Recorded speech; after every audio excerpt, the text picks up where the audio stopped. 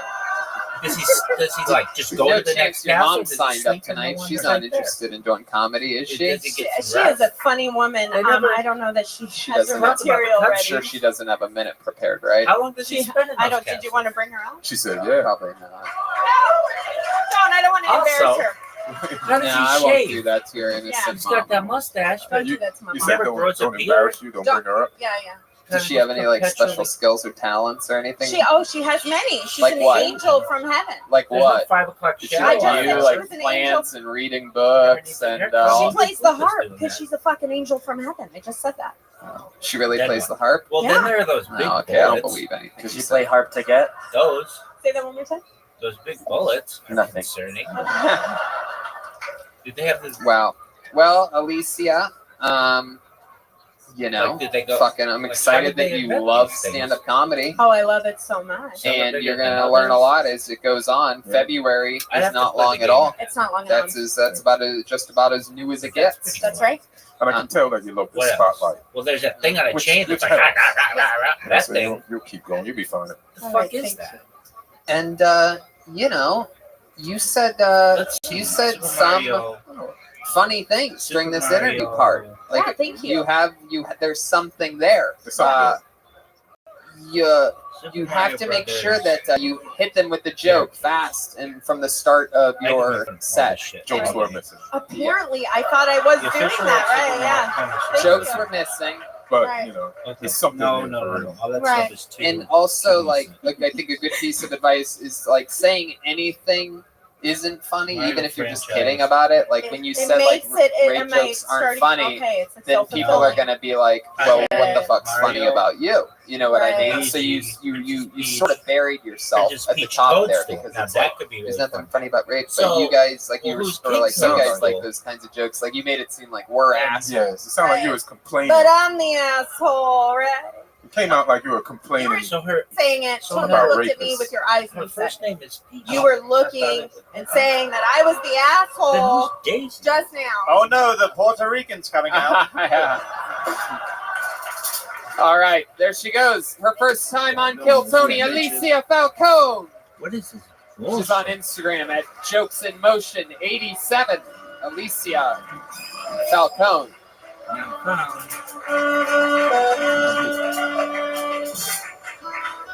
Something there, I man. love how Something I'm there. just in this perpetual Heck yeah. battle. How many of you with like these it when motherfuckers. comedians do good with their 60 seconds on this show? Keep talking about funny shit. How many of you like it when comedians do bad on this show? Wow. Oh my God, That's in sir. the middle. So deeply, you just stared into my soul. I need a list of all This the person bullshit. still hasn't been on before, right? This is a very Waiting for this. interesting thing. A little fun fact is one of the things that sometimes happens What else is before funny? the show is when the names are being cut up. The producer of the show, the great David Deary, there he is right there, will do this thing.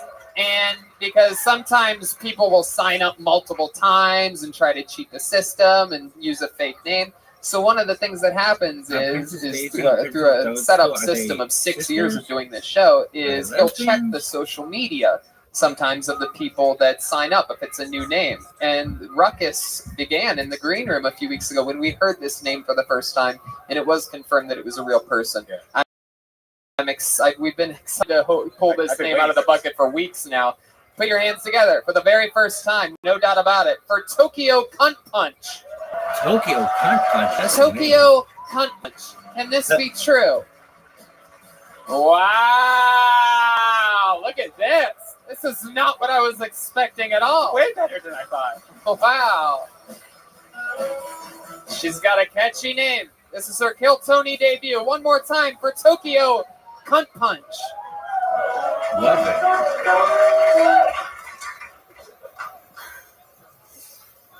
So, I'm a hooker. Yeah. You, that means I sell pussy. Also sell hooker jokes. Sometimes I sell hooker jokes while I sell pussy. Sometimes I sell pussy while I fuck jokes. You know, it just depends. I'm sure you have the same question for me that everyone has when they actually meet a What's your rate? hooker. What's it like in the White House? It's actually been tough because recently I had to move back in with my parents, and hooking from home is a whole new thing because the shame is super intense. But you know, some guys like that. Some guys will pay extra for shame. You guys know how hard it is living at home with your parents. Like, you have to, like, how hard it is to sneak in the middle of the night with 5 guys. Thank you. Wow. I mean, Tokyo Cunt Punch. Words cannot describe how excited I am in this I know. moment. I wanted her. Can we just make her set keep going so we can learn more about her? I literally only have 3,000 questions to ask you right now. You know, it's one of those amazing things. In over 6 years of doing this show, we've had all different types of people, and it's always exciting when we have our first transgender comedian on, right? And you have your first person in a wheelchair and all these things. But our first hooker is very, very, very exciting. I feel like this story is going to have a very happy ending. And not just your first hooker, but a funny hooker. Yeah. Heck yeah. This is very interesting. Especially, I never would have guessed a hooker for you. I thought you sold art out of your yoga studio or something like that by your appearance. So, Tokyo, this is so interesting. How long have you been a hooker? I would say about 5 years. 5 years. How long have you been doing stand-up? 1. 1 year. Heck yeah. So, what were you doing before you were a hooker? I just like that comedy's a step up for you. Like, your parents can't be like, stop doing comedy. Go back to hooking. They can't say that. Like, go do comedy. Just stop fucking people in my house. Just do comedy. I love it. Well, here's a good one. Well, like, Why I still is do that it, like, Mario when I'm not gets sucking always cocks has the for red money. hat, I'm a but musician. Luigi Oh my god, this but- is so interesting. Yeah, but it is like this girl like caught me outside the club the other night, and she was like, "You have such a good She caught you voice." outside? Was it the Catch Me Outside girl? Um, No, go ahead. Girl told you? And she was like, "You have such a good voice. Like, you should really pursue that." But I was like, "But I'm such a good hooker. Like, I feel like that would be a waste of my talent." You I know what am mean? so amazed. Like, this is one of those moments where everything that I've ever talked about in comedy makes sense. Like, I can't imagine how many female comedians have been on this show that have never. Because you know what? You have had hookers a show before. No doubt. We had 2 on already on tonight's episode.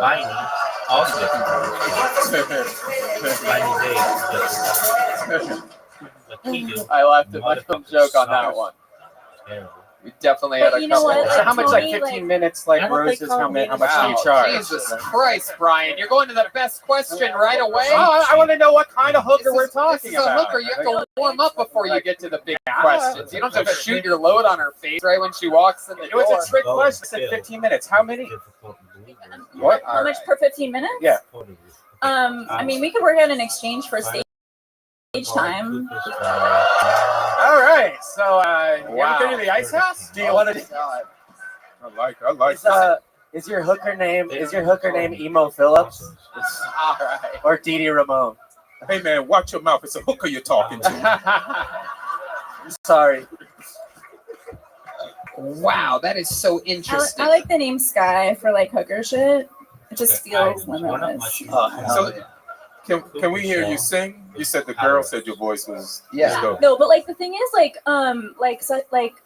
sucking cock for money like keeps my voice on point because I'm always coating my throat with like various proteins and vitamins from different sources. Oh my So it like they God. kind of work together. Can you give us a little example? Can you sing a little a cappella or something like that? This is like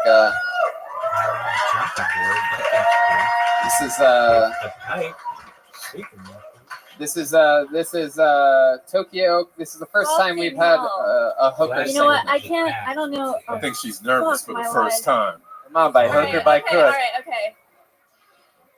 You jack off 9 times every day. I think you're bleeding like me. Just 'cause I don't follow doesn't mean I think I got the lead. Wow. There you go. Tokyo Cunt Punch vocals. Give it up for Sarah McLachlan. Yeah.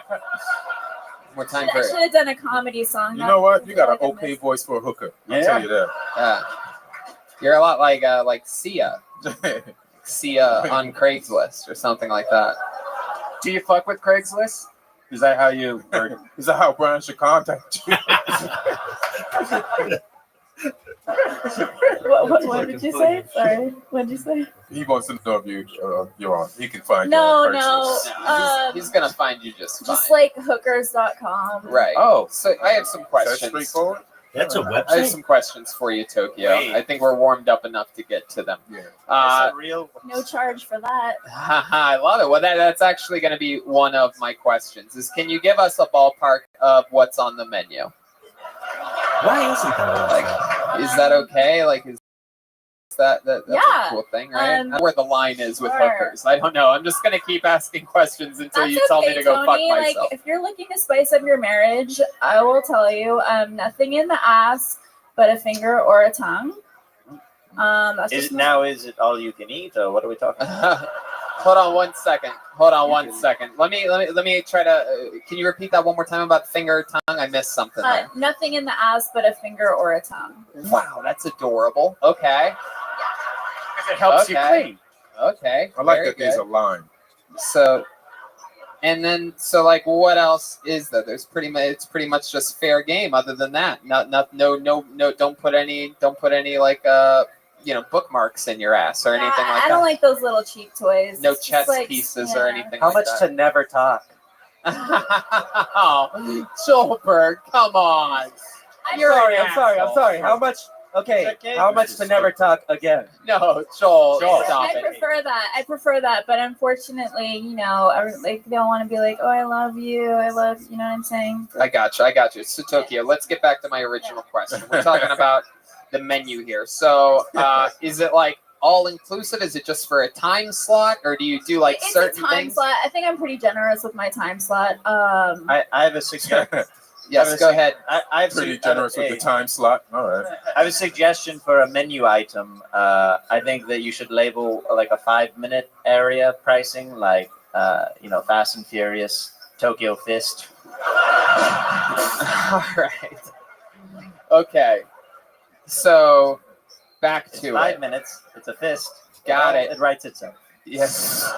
Clearly it does.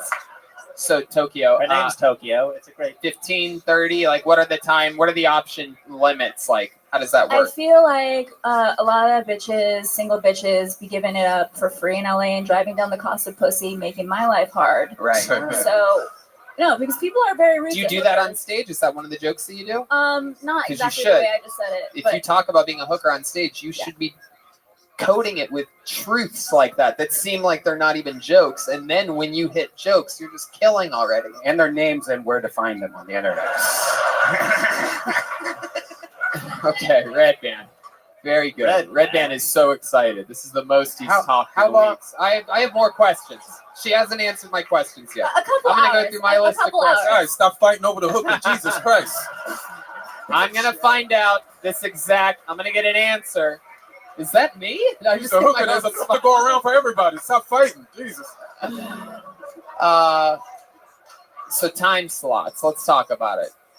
Bitches be driving down. We got that. They driving down the market. But what's yours? I'll do a couple hours. I don't do shit for less than like 400. But my monthly's gone like way up. Like, so I don't know. Do you do couples? Huh? You do couples? I don't prefer it. It's just like twice the risk of STDs. Yeah, but what if she's an Asian girl? Huh? I mean, that's All right, Red Band. Give that microphone a little breath for a second here. You're out of control right I feel like if Red Band was on Who Wants to Be a Millionaire, this would be his phone a friend. That is a good phone a friend, especially since she was the host of The Weakest Link at one point. It's an old reference. Goodbye. My mom is also in the audience. Mom, I just want to thank you so much. Get the fuck out of here. Shut up. You're so funny. You are one funny little hooker. You know that? You know what? But she always did tell me don't be afraid of hard work, and I kind of have to thank her in my own way. I love that. And wow. How long of sets do you usually do? Oh Or my what's the God. longest set? Go ahead, Red I Band. think Yes, I've got, like- that's the question everybody wants to know the answer. No, I want to know. What's the longest you've ever been on stage? I really care about your career. This fucking guy. I was going to ask you to go to the Ice House. I bet you are. Okay, get it out of the way. I I still have one more question after he's done flirting with you. I think I've got like 20, like I got about 20 minutes, but usually like I don't go over like 8. Well, this Friday, if you want to do a spot at the Ice House at 8 o'clock show, 8:30 show. Yeah. Wow. Oh Red my Band, God. put your dick away, Red Band. Oh my God. I'm gonna suck your dick so good. Hold on. No.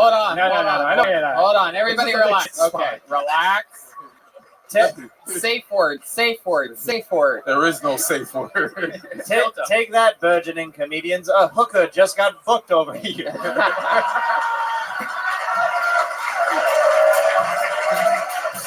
I mean, The ones laughing and clapping have a chance in this business. I mean, the one stone face over I there. guess it just means honesty pays off. That's all.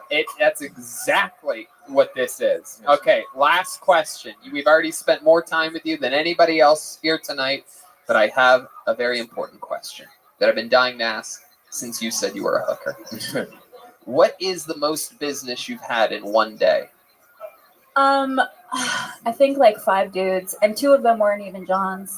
I just needed to spice it up because like some of them are like so gross, you have to balance it out with like a hot model. Whoa. You know what I mean? And then like I remember one night I got home to my place and some like stockbroker from downtown was just like waiting for me, and I was like, this is cool. Like I'll just make another couple hundred. Like, so yeah, it was 5 guys in a day. That's why I'm always like, I always like laugh when guys are like, sometimes I need to fuck 2 girls in a day, and I'm just like, that's cute. Like, Is there ever you got a built-in comedy with this? Awesome. That's dope. it's just true though. Do you have a code word for the gross dudes? Like, I got this model, then another Red Band.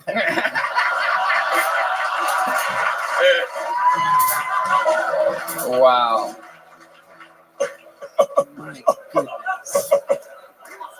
So, do you ever have like a regular steady boyfriend or anything like this since you started doing this 5 years ago? No. I have like a regular Female free dude that thinks that I love him. Ah. And I have a gorgeous little chocolate baby that doesn't know my comedy and will not learn about my comedy because he like is so nice. Like I can't. You have a son. Oh yeah. Yeah, he's like basically like my child. Oh. Not really. No. Wait, he's what just the like fuck younger is than me. happening? No, I just. Oh wait. No, he's just an innocent, guy. Like, I caught him like singing some Pharrell one night, and like he just doesn't know like what my comedy's about. So he knows you're a hooker, but he doesn't know. No, he doesn't even know. He doesn't know anything. No, he thinks I'm a PA. Really? Yeah. Oh my god. Pussy and ass. Yeah. I just don't want to fuck it up with him. He's so cute. Wow, you are a velociraptor. Let's hope he doesn't watch Kill Tony. Yeah. Very interesting Tokyo Kun Punch. I mean, I just don't know what else to say. You do it right. You came up and you talked about something that only you can talk about. That's super fucking compelling and interesting. And yeah. No, I didn't want to. I didn't think. I said she has to follow this name, right? And she more than followed the fucking name. Yeah. So I give you props for that. Very cool. Tokyo Cunt Punch. She's on Instagram at Tokyo Cunt Punch with a K. Very funny.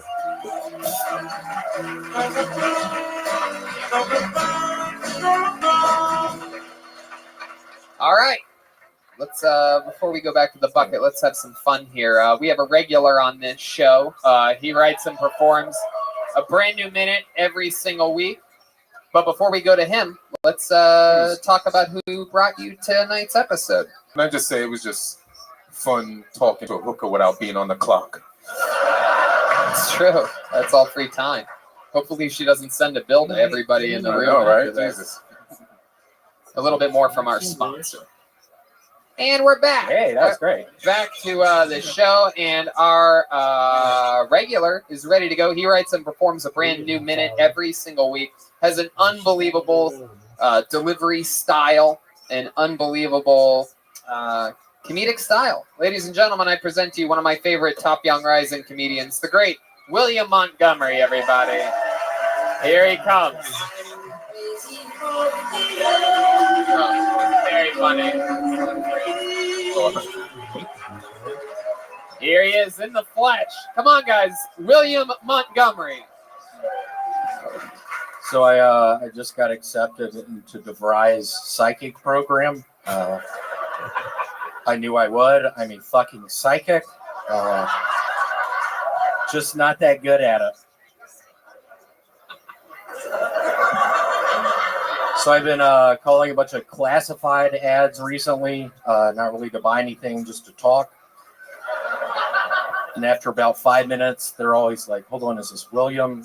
And I'm like, yeah, it is. You know, I'm lonely. You know, I used to live with my half-aunt in Washington in the early 1980s. You know, she died when Mount St. Helens erupted. I think you'll like this next one.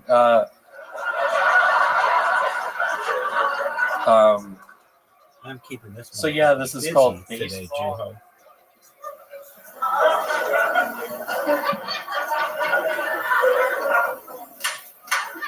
10th identical today. Oh, yeah. With 70 1,000-yard stare from William Montgomery to close this set. Yeah, I'm sorry. I am horribly on edge. I'm little starstruck. Love you and Kangaroo Jack.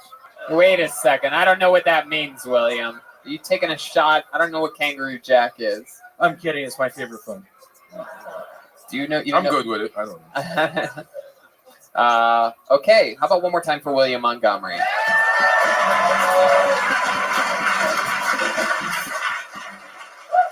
So let's talk about it, William. DeVry Psychic. Is this true?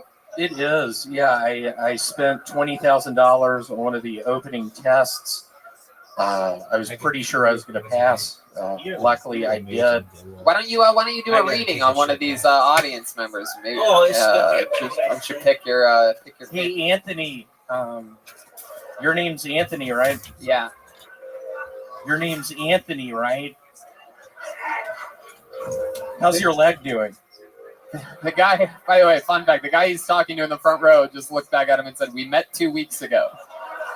Clearly, William remembers his name is Anthony. Is there someone else that you could do a Hey, reading? Spencer, how's your arm doing? It looks like your fingers are limp. Is it better? Oh my God, this is a psychic that only asks people how his body parts are doing. Hello, Tyler. How is your ear feeling? Hey, Ralph, I see you crossing your ankles. What happened last night? Did you break it? Ankles? His legs crossed. What? Shouldn't you know what happened last night? Yeah. Are you the psychic, or are you giving these people a checkup? Hey, Samantha, do your neck back a little bit. Are your lymph nodes still swollen? Samantha is actually my cousin. Let's give it up. Wow, that actually is Samantha. She reads Braille, which means she can't see. Oh my goodness, William, very smart. Can you do a reading for me? Tell me something that the people don't know about me. Perhaps expose something wild right now on the show. Go ahead. Tony, what scares me, I think you're in a similar boat as me. I eat a bunch of mac and cheese, a bunch of Wendy's, Dave's Doubles. I got the app. I'm worried about your heart health. I mean, it appears you're healthy. It appears I'm healthy. Y'all might not believe that with this gut situation. I've lost 50 pounds. Wow. Thank y'all so much. Nordic Track. Nordic? You Yeah, it's a ski machine. You might be the most Nordic-looking guy that's ever been on a Nordic track. A ski machine. Ski machine. So Ian, William lies about everything. Much like this is why I love him. He's an anomaly. Much like the opposite of the honest hooker. William just lies about everything, and somehow he finds a way to make it work. Yeah, that works. A good liar or honest person. That's right. He's a great liar. Hold on, is that Spencer Stevens right there? That's an. How's your eardrum doing? We were messing around with the Q-tips last night, and you shoved that motherfucker so deep in your ear. We were both laughing. William, what else has been going on this week? Anything else crazy? Not a lot. I have a RC car now. I got it off Amazon. I have an Amazon Prime account. It's a 1/20th scale of an actual Porsche. It goes super fast. Scale miles per hour. It's going 200.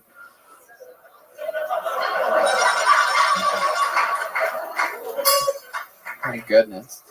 Yesterday. Michael Jefferson? Whoa. Does he have an ailment? How are your ribs doing? We really tumbled down the stairs last night. Are you doing better? Cool. Wow. This is very impressive what you're doing. My mind is blown. How about Ian? Do you have a reading for Ian? Ian, it's more of a memory. I'm really worried now. Just you and I in Nebraska. I used to open for Ian. I'm hoping after this you're really going to consider it again. You know, I'm living in literally the sewers. I need a gig. I'm hurt. I'm lonely. Are you asking him for work? Yeah, just consider yourself booked all year now. Don't worry, thank you so much. Basically, we were in Lincoln, Nebraska, going in Bank of America's, just holding them up at knife point. I had a couple knives at the time. Ian you were throwing those suckers around. Where'd you learn how to do that? Hey, man. When you grew up in Nebraska, you know how it is. My goodness. So William, I'm gonna break the wall. I'm gonna break all the walls down here for a second. I'm gonna share something with this audience. Last night I had a spot here at the Comedy Store. You just so happened to be hanging out, and I chatted with you for a bit. Yep.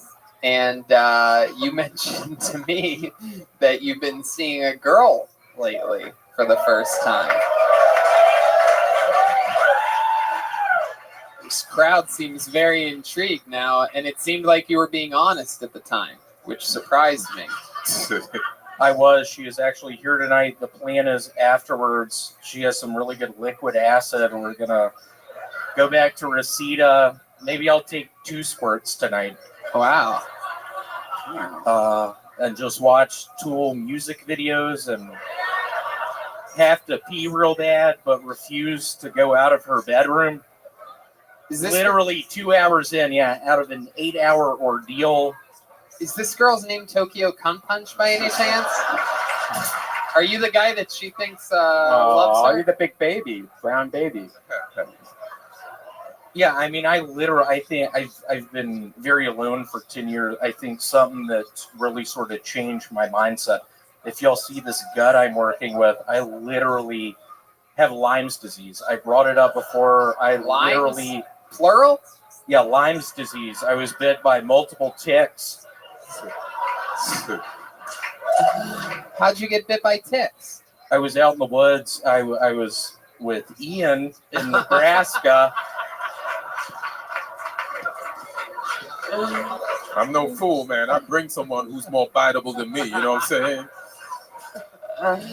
It turned into a horrible ordeal. This was like 6 months ago. It was really cold. It was freezing cold. I had fun too. I mean, it was a hell of a time. We were out in the woods. Well, 2-person. Well, William, you're so much fun, dude. I can't tell you how much I love having you on this show every single week. A new minute every week. Thank you so much. There he goes, William Montgomery.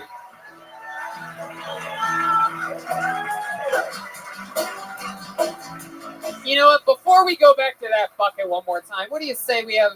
What do you say we do something fun, huh? Because William's a regular on this show. We have an amazing track record of picking regulars and helping their careers blossom and flourish. So why don't we bring up one of our favorite regulars of all time in the history of the show that hasn't been here for quite a while to perform a new minute. Ladies and gentlemen, from the new Rick and Morty video game with his new comedy album, ladies and gentlemen, the return of Malcolm Hatt. Wow. What a special episode of Kill Tony.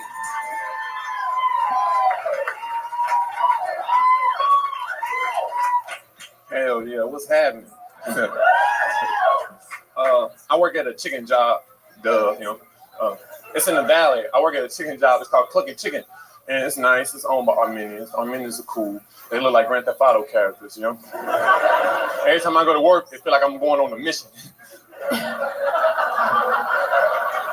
Just like the game. And it's nice. It's Nashville-style chicken, so it's southern, you know? It ain't got nothing to do with the West Coast, so it's country food. So it's really good. And the white folks, I'm the only black dude working, you know, it's Mexicans and Armenians on the grill. So the white folks just think I got something to do with the flavor, you know? For real, they come there, they say, oh, this is you. What did you do? I came here 10 minutes late and served your ass, old lady. They get them crumbs off your face, but you look disgusting. And everything on the menu was the same. They just worded different. It's like a chicken sandwich, and chicken sandwich with a paper plate, chicken sandwich with a napkin. There's a lot of chicken shit. That's it. Thank you. Wow, Malcolm Hatchet. Heck yeah, man. Welcome back. Good to see you, pal. Aww. Very exciting. As always, not surprised, another brand new hilarious minute from you. This is very exciting to find out that you're working a job at a chicken place. Oh yeah, remember? I don't know if you remember. It used to be the pizza place, and then they started selling pizza and chicken. They was being greedy, so they had to pick one, so they picked chicken. Yeah. Wow. The Armenians, yeah, they began that. I love how you say Armenian, by the way. You call them Armenians. Hey, shit, man, they are something. You know how they look. Armenian. I love it, man. Them angry people, Tony. Heck yeah. They look like this. They ever yell at you? Yeah. They cool because if I quit there, they'll like allow me to come back. Like I quit a few times throughout the week, but they schedule me like heck yeah. It's just like this. Times throughout the week. Yeah. It's hilarious. I take somebody else's shift. I love it. It's perfect. You just quit and come back. They're just like, we'll leave the door open for you. Yeah. I love that. Interesting. What else is going on in life? You're working a lot. You have a new comedy album out. Oh yeah, Wire Talk. Go grab that. You ain't gotta. Yeah. Wire Talk. Available I started. everywhere. I got this shirt from my friends Evan Strong. This is nice. Oh, I had to shit. shout them All right. out. They brought it to the chicken job last Okay. night. I gave them some free food, so they gave me some outfits. Wow. Well, they already had it for me. They were just giving it to me. Look at that. Chicken for clothes. Trade-off. Yeah. Exciting. How about in life? You still living in the car? Oh no, it's old. It's in the tow yard now. Yeah. Oh my God. My car is living elsewhere now. Wow. Because I gotta pay. Yo, you know they normally say in 3 months if you don't get your car they get rid of it, but they see it so many times they say in 1 month they're just gonna get rid of it. So it's like I just Uber around now. I be Ubering, talking to the people. Where do you sleep? In the Uber? No, I sleep in my girl's house in the valley. Nice. Yeah, it's like 5 minutes from the. Yes, all right. Heck yeah. It's near the chicken job. That's fun. So you're in a new video game, and you're a pretty big character in there. Oh, Trover Saves the Universe. It's Justin Roiland's new game from Rick and Morty.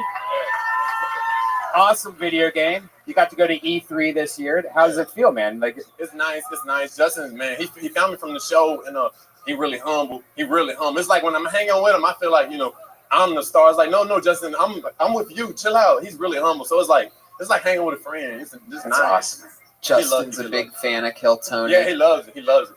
He loves it. I think he's just nervous about coming up. He's really nervous. Yeah. He's nervous. He should be. He don't think he's funny. He was like, I'm scared. They might roast me. I'm like, well, fuck it. Roast him back. Yeah. Maybe we could have you and him on the show together. Yeah. Oh, hell yeah. Be fun. And I bring some chicken for all of us. Some chicken. Yeah. Heck yeah, man. That is so fun. Oh, we got Aphrodite chiming in over there. She can play her music. Every time I see her, she play her music. She sounds good. She play good music. I love it. This girl you're living with, is she fun? Oh yeah, she fun. Yeah, she fun. You know, she's stressful. You know how it be. Yeah, yeah. She's stressful. Yeah. That's why I started boxing. I had to hit something, you know. Oh, you're boxing now? Is that true? Yeah. Oh yeah, I be boxing. I like it. It's tough, man, because I still be eating the cakes and shit. Yeah. Still It being is raw. tough. It's really hard to eat. What is she stressing you about? Shit, just like, man, because you know me, man, I like to have the shirt unbuttoned. I like the girls complimenting me. Right. You know, no, I'm not gay. I'm going to accept it. Hey, boo, how you doing? And she don't like that. She don't like that. She nice, though. She nice. She real. She real. She gonna beat me when she see this. And I'm gonna let her, yeah. Oh, shit. My goodness. Yeah, I miss this. This is nice. I started a podcast from this. Yeah, what's what the podcast? It's called Wherever I'm At with Malcolm, because I'm all over the place. No location. Oh, that's great. Wow. You do it on Instagram, right? You do it on Instagram? I literally do it off my phone, and I send it to my friend Jesse Hayes out in Florida. He coming from the show, and he like edits it up and drops it every week. That's so cool. I just be talking. Hey, what's up? I'm at the park eating the apple, and it's a podcast. The park eating an Wherever I'm apple. at, go get it. Sounds every Tuesday and Friday. very interesting.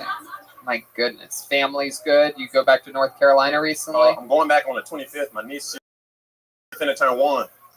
Yeah. You're going back for a niece's 1-year-old My birthday? birthday. Yeah, well, you know, it's like shit. You gotta help raise me, you know. Plus, I didn't see her be born. Plus, I'm really close brother, so it's like shit. I want to hold it too, you know. Oh, that's cool. That's great. Wow, you're such a good person. Yeah, You're such a good soul. Yeah, I can tell jokes back home. I go home and perform, but I want to see the family. It'd be nice. I remember when my uncle held me at 1 year old, said nobody ever in history. I love it, man. You gotta You're love such it, a good guy, Malcolm. We're so fucking proud of your growth and success. And there you have it. Another brand new minute. Come back anytime, pal. There he goes, Malcolm Hatchett. Hell yeah. Oh, I missed him so much, He's man. great. Legend. Kill Tony, legend. What do you guys think? One last bucket pull? I don't know. I only heard nobody in the back of the room made any noise. Should we do one more? All right, fuck it. The trick always works. Okay, here we go. Your final comedian of the night is by the name of Katie Faith. Wow, a lot of females tonight. Yes. She said yes. Here she comes. A hard sprint. She's going to probably be out of breath after this. One more time for Katie Faith. Hi, hello, hi, how are you? My name is Katie Faith. It's my real name. Not to be confused with anyone who is religious, though I did grow up outside of Boston, so there's a good chance my father was touched by priests and my mother was tortured by nuns. I've had a very culturally stimulating month. I'm sorry, quick brag. I'm usually depressed, but I traveled a lot. I went to New York City. I saw a Broadway show, a Mozart opera. I had sex with my first black guy. Yeah, I know. I feel bougie and bona fide. I really wish I was a tomboy filled with body positivity, but I'm basically a Disney princess filled with toxic shame. Like if these tits could talk, they'd say, "Bitch, we have gotten you everywhere, everyone, and everything. Pull your weight, face. Is this what you call a personality? We had braces on twice for this." Meow. I'm Katie Faith. Katie Faith. There you go. Wow. My goodness. Hilarious. Hi. What a little spunky ball of energy you are. Thank you. Huh? Thank you. My It was the show. What can I say? Welcome. Something there. Yeah. My goodness. You're from Boston. You're usually depressed. You had sex with your first black guy recently? It's true. Yeah, I did. Wow. How'd that happen? What'd you do? You went on. I still haven't done that yet. I don't really know how it happened. It just did, but I don't want to go back. I don't want to say the cheap phrase, but I don't want to go back. Is that true? Yeah. My goodness. Hey, what was so? Just tell me what was so great about it. Just. Well, I want to see if he was following the rules. Sure. What are the rules? Is there like a There's a certain? list of things that we're supposed to do. Is there, only, and I is just- there like a certain amount of depth you're allowed to go in on? Let's see what she No, I says. mean, he was very supportive. My condoms went from looking like squares to rectangles, so I just feel like a winner. I don't. Wait, think what he delivered. condoms? What condoms? Like, I had to get extra large condoms. For how did this look like a square? Like, because they start like this. And it's like a fun dip candy that you just open up and the condom gets just huge. Wow. Yeah. Oh my goodness. So I think I benefited. How many? How'd you guys meet? How'd you meet this guy? Oh, you know. He delivered you chicken one night, and then No, but that was sweet. he's like, "Hey, nice crash at your place tonight." In the valley. I do have a house. I do have a home. I know. His I'm a new winner. podcast goes up, so I just had sex with this white woman. Yeah. So how'd you meet this guy? Oh, he's a comedian. Whoa. Is he directly to your left right No, now? no, it's not. So you were doing an open mic, something like that? Yeah. And he's like, hey, you want to grab a drink or something like that? Yeah, I thought he was cute for a while, and finally one day he noticed me. And then how did the first first hint that you knew that you guys were gonna bone? Like, what was that like? First hint I was gonna bone. I mean, I don't know. It doesn't happen often, so he seemed interested, and I just kind of took advantage of the moment. What did he do that made you think that he seemed interested? He asked for a ride home. Oh, and then what happened? Then he invited you in? And then I couldn't find my keys, and he took it as a moment or something. He took it like as a signal, and just turned and kissed. Very romantic. It was nice. I can't. Wait, you couldn't find your keys when you were Like I was at my car and I couldn't find the He keys. stole your keys? Wow. No. Come on. No. Where was he? He was on the other side of you? It wasn't on the passenger side? Like I was at.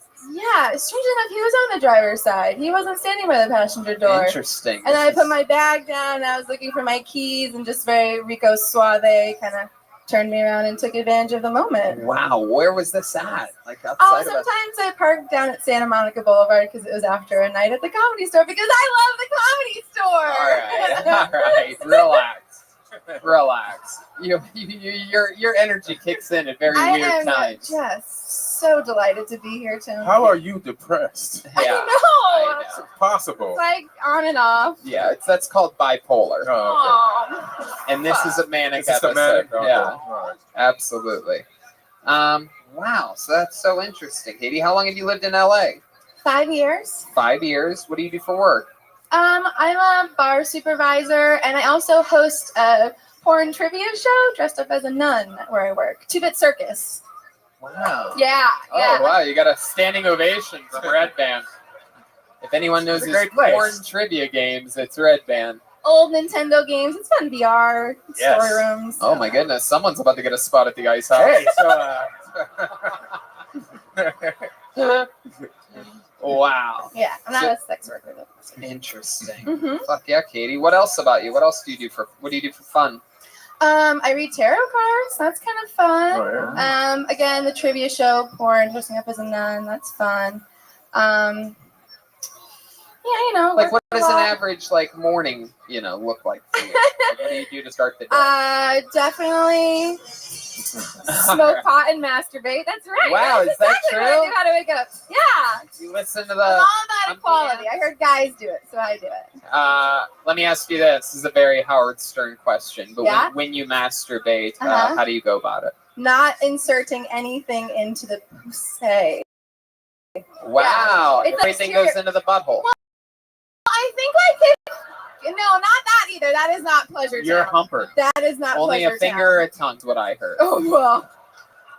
I'm surprised she's not looser in those morals. I would think it'd all be involved. There's other very loose things about her. You don't need to worry about that. Probably. Yeah. Well, you know how guys brag about having big dicks? I think girls should brag about having tight, wet pussies. So Oh my god. I don't let anything in there unless it's a dick.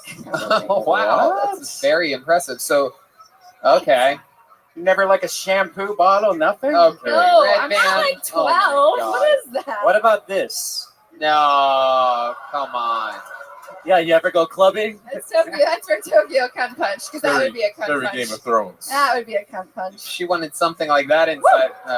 Jeez. There you go. Wow. All right. But I've been doing stand up for 6 months and I've been signing up for 6 months. So that I might just be realized what Jeremiah looks like, by the way. I just figured it out. It's Walter White at the end of Breaking Bad. Like the very end when he went up in the mountains in Vermont undercover and he just let all the cancer just take him over for a while. That's what he looked like. Season 7, episode 8. Something like that. Maybe episode 4 or 5. Katie, so much fun. You have a great energy about you. Very good jokes. You knew exactly when your minute was. You meowed yourself off at 58 seconds. Very interesting interview. A lot of very funny ladies on tonight's show. How about one more time for Katie Faith, everybody? Katie Faith Madzar. Good energy. On Good energy. Instagram. Good energy. And yeah, that's it. We did it. That's another episode of Kill Tony. Did you guys have fun tonight? All right. Let's talk about it. Philly, Pittsburgh, Fort Wayne, Miami, West Palm Beach, Kill Tony Mania, Red Band's headlining San Diego. Ian this weekend is in Toledo at the Funny Bone. Next weekend, Mohegan Sun at Comics in Connecticut. Ian Edwards with his new special, Ian Talk. Make sure you watch it. It's at ComedyCentral.com. Watch it. Put it up on the big screen. Reagan Watkins going back to Phoenix with Joel Jimenez this Thursday at Stand Up Live. JeremiahWatkins.com. Kevin Mack on the new episode of Jeremiah Wonder. The whole crew, the whole band is at Huntington Beach doing stand-up comedy with a special appearance by William Montgomery. And Reagan Watkins closes out that show. Jeremiah is on social media at Jeremiah Stand Up and on YouTube at Jeremiah Watkins. Anything else? Thank you for the support. Phoenix, we'll see you this week. Huntington Beach, we'll see you this week with the whole Kill Tony band and William Montgomery. Thank you. There you go. Hell yeah. How about one more time, good and loud for Jeremiah Watkins, everybody? Come on. All right. How about one more time for Chroma Chris over there, huh? Silent but deadly. Chroma, what did you think about tonight's episode? Fire! I love it. How about one more time, good and loud for Joel Jimenez, everyone, huh?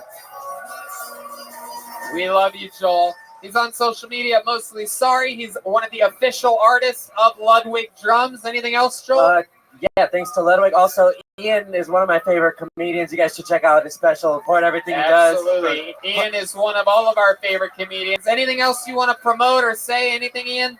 That's it. All right, if you get a chance, just go to the Comedy Central website and check out the special. Yep. And some people can't get through, so just like register. If you don't have the Comedy Central subscription, just register for a 24-hour pass. Yeah, you get 24-hour pass. Watch it. Yeah. There you go. Ian Talk. Is that all one word? Ian Talk? Ian Talk, yeah, one word, yeah. Beautiful. That's right. We did it again. LA, our friends over at Speedweed, did you do a poll tonight? Who won? Somebody won like a bunch of pot or something like that, huh? Someone that goes by the name of Jenny Walton just won $500 of marijuana product that she signed up. How Yeah, if you cool guys is see that? to come to the show, always sign up and get some free weed. I think she just won like over like $400 worth of weed and some gift certificates. Absolutely. So, which reminds me, while we're talking about marijuana, make sure you check out Infinite CBD and go use the promo code KillTony. Save 15% off your next order. Live audience, thank you so much. We love it. Every single Monday you guys show up. It's so great. We love you. We'll see you next week. See you guys. With the great Greg Fitzsimmons will be joining us again. And look out, we have 2 appearances coming up in August from Big J Okerson, back-to-back weeks. It's going to be Big J Okerson Appreciation Week, live in the middle of August.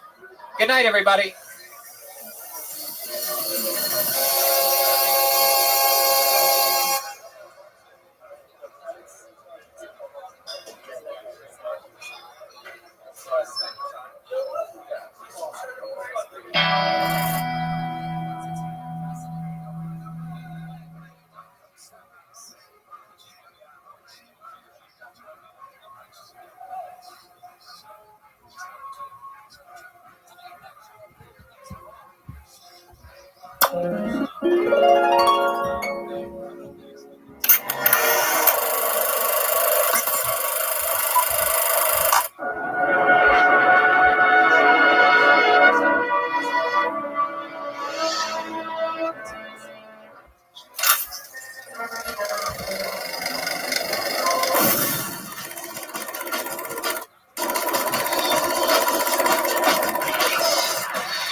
Coming to you live from the real famous Comedy Store main room for a brand new episode of Kill Tony. Give it up for Tony Hinchcliffe.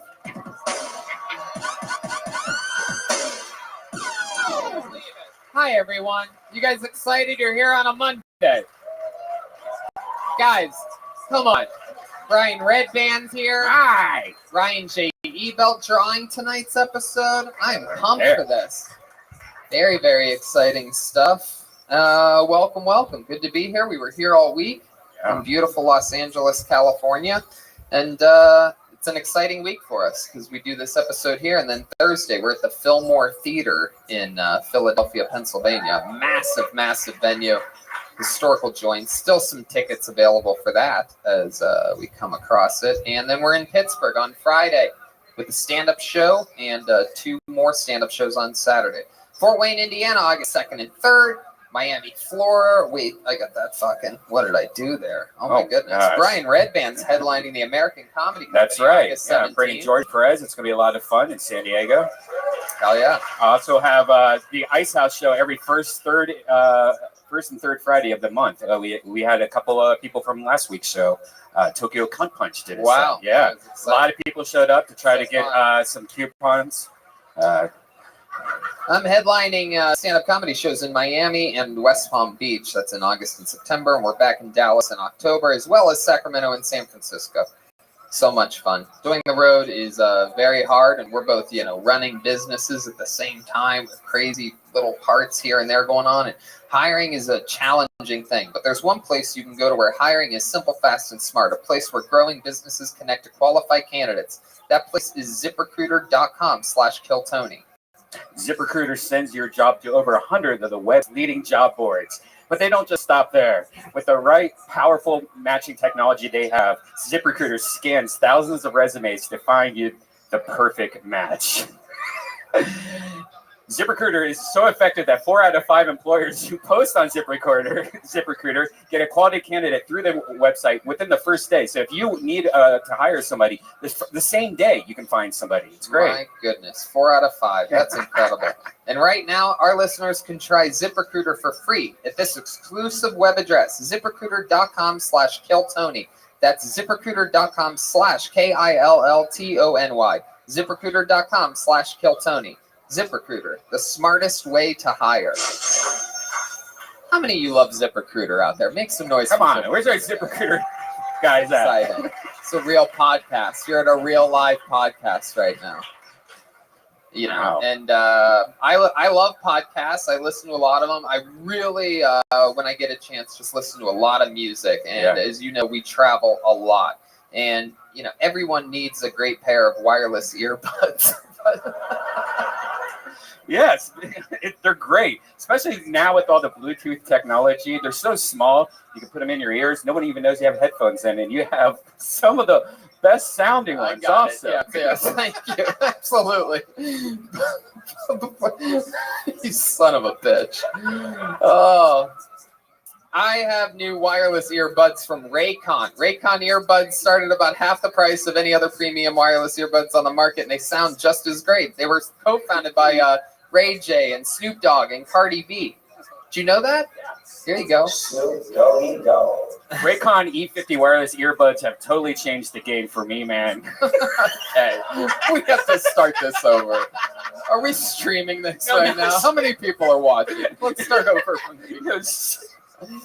Come on. Seriously. No, honestly, they're comfortable. We got sent a pair for this week.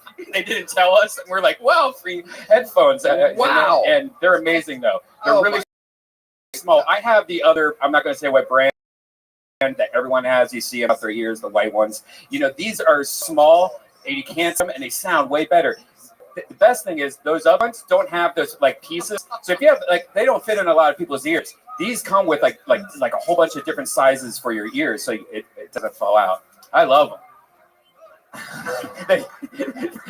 They've totally changed the. Stop putting your arm over. They've totally changed the game for me, Tony. Oh my God.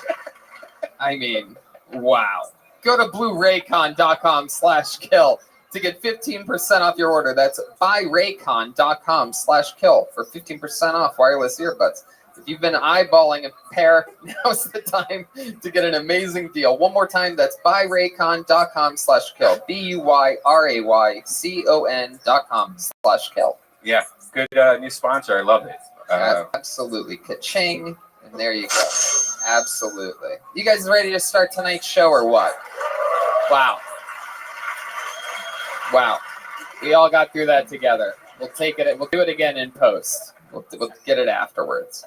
I am so excited about tonight's show. Every single episode, we have one of the funniest comedians in the world. This is no different, of course. This is the return of one of our absolute favorite guests of all time. You know, from Howard Stern, all of his amazing specials. He's just the best. Make some noise for the great Greg Fitzsimmons, everybody. What?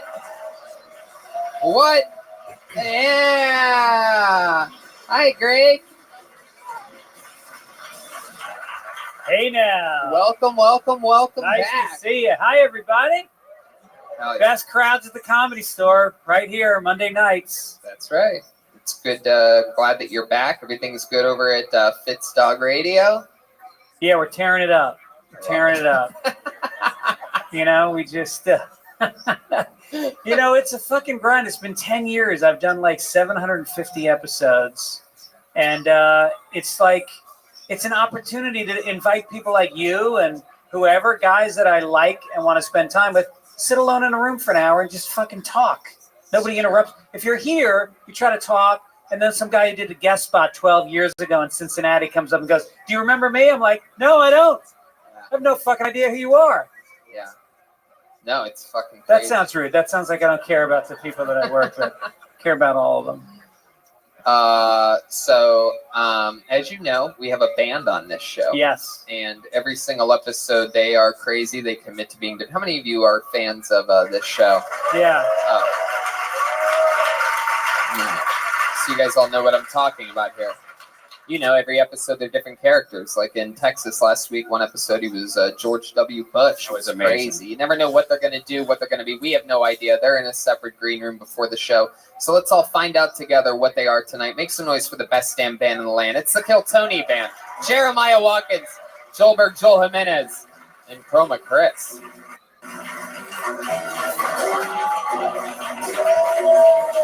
Wow. We've seen these guys before. No doubt about it. These are detectives, ladies and gentlemen. I'm positive of this one. The rare 100% guess by me. I am positive. Am I correct? You are a detective? Yeah. Oh, wow. What's your name? Detective Charles. How you doing? Detective Charles. You went with your first name, or is that your last name? Last name. Don't worry about the first. Okay. Wow. Very secretive detective. All right. Well, welcome. Oh, very jumpy. How about a hand for David Deary, everybody? Look at this guy doing the groundwork. He did a what kind of jump did you do today on a? Yeah. I dropped in on a vert ramp. Okay, you dropped it. On a vert ramp. Put the microphone down. Nobody told you to grab a microphone. I thought you were just gonna say it. I was gonna repeat it. Oh, you did a 1090. All right, there we go. All right, we got. So we have Detective Charles, and who's this young Freddy Krueger man sitting next to you? Detective Dick motherfucking Bates. Wow. Okay. All right. I'm writing that one Language, down. Dick. Language. Dick motherfucking Bates. And back here, clearly, we have what appears to be a barista at a Wild West saloon back in the 20s. Detective Jack Magnum. Wow. And you know why. Wait, why? They had Magnum condoms back then? Maybe. Would you like to find out? It's very exciting. His sexuality is still a mystery. And you might need that microscope. Yes, this is a microscope.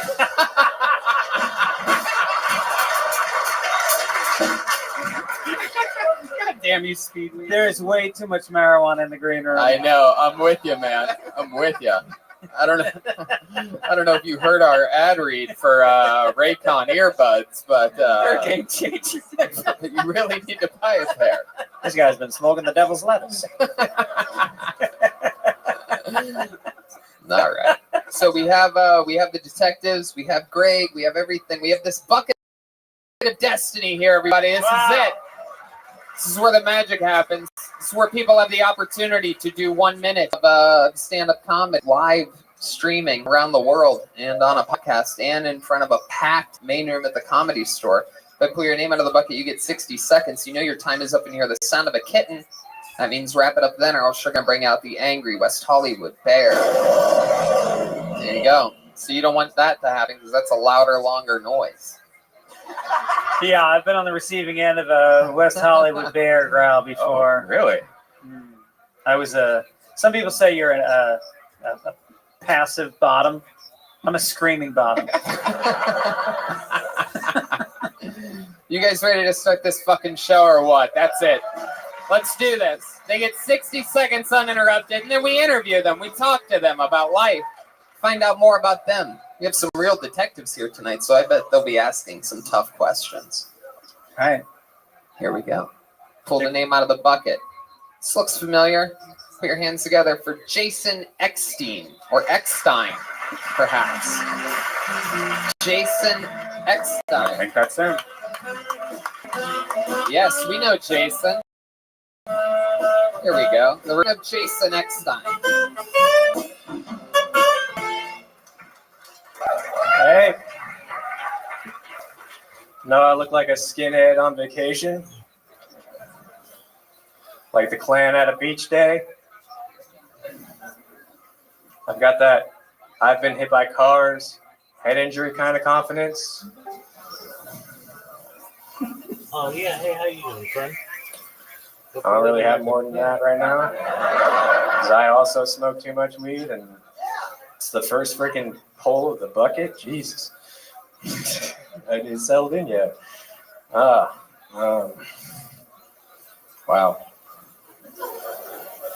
I've got that. I've been hit by cars, head injury, and memory too. And I'm just choking more because it's talking to it. Jesus.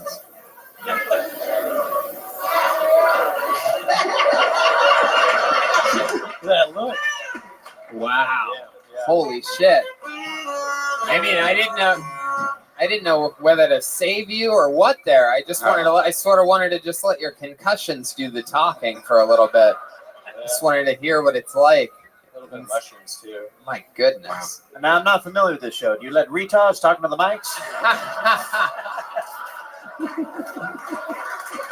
Jason, how long has it been since the last time you were on this show? You've been on this show a few times. Yeah, last time Jeff Ross was here, I was like last. Sure. So you've been just on got back to LA when I did that one. But how long ago was that, if you had to guess? Like maybe a month. Maybe a month ago. So in a month, what do we have? A new 25 seconds? Is that what we're talking about? No, it's my problem. My problem that I've been trying to solve the last few times I've gone up is I riff too much, and because I'm trying to. You mean like 4 seconds, 5 seconds? I try to go up towards the end, like and just friggin' like talk about whatever's going on in the room and just other. Because I don't have that. It takes me a long time to come up with new little bits about myself or whatever. So how would you describe what was going on in the room? And that's nothing. Because me dying. It was like comedy erectile dysfunction. Just it started and then it just kind of faded away. Yeah, it happens to me unfortunately at times. My goodness gracious. So what do you talk about when you say that you riff? Like, what types of things do you talk about? Give us some highlights of some recent performances that have happened in any of your sets that you've done have you gone up anywhere in the past month? Yeah. So some highlights like one night I was on crowd work on this girl that was drinking a milkshake and I said, what if that's, you know what I mean? If my memory worked that well, then I wouldn't. Anything. Is it really that bad? Because if your memories, if we're talking about. Well, last night it got really If this is dark. the closest that you would come to a doctor telling you that you shouldn't do this, then maybe this is that moment live. If your memory is so bad that you remember nothing about anything, then Right. I don't think the hardest thing to do in the world is cut out for you. I consider stand-up the hardest thing to do. I know some of you wouldn't. I mean, Have you considered maybe like a yogurt place instead? Like just get a job there, Menchie's. What are you doing over there? Clues on this case. Who this guy really is. Can I read these out loud? Yeah, read them. Wow, he just handed me. This is the first time a character on this show's ever done this. For those of you listening, the lead detective, Detective Charles, handed me a little piece of notepaper with notes on this guy. First note just says retard. The second note says ZZ Slop. It's incredible. The third says dehydrated troll. And the fourth one, look at that, white power bottom. I mean, Detective Charles. Very good. This is some incredible police work you've done. Damn, Jesus. If Detective Charles does any more digging, we'll have a hole to put Jason Eckstein into after his set. Wow. Incredible stuff, Detective. I think you've cracked the case. So, Jason, you've been doing, how often do you do stand-up comedy? Last week I did 16 spots. 16 spots. My goodness. That story has a hole in it. And what do you remember out of those 16 spots? Give us a highlight, for example. Like what I asked you for about 4.5 minutes ago. I talked about friggin' dumb shit, so that's why I'm like, yeah. Do you remember any of it? Like my problem is this city triggers my anxieties like most people, but I live, I was in Katrina to bring that back, and so I just feel the impending doom of. You were in Katrina? This is a girl you met by the airport one night? The hurricane. Dropping hurricane. She was wet. In the Coast Guard.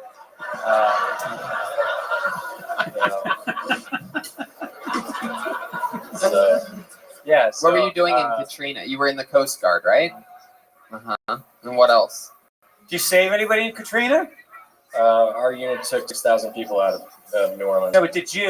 Well, that's good. You give him a round of applause. 6,000.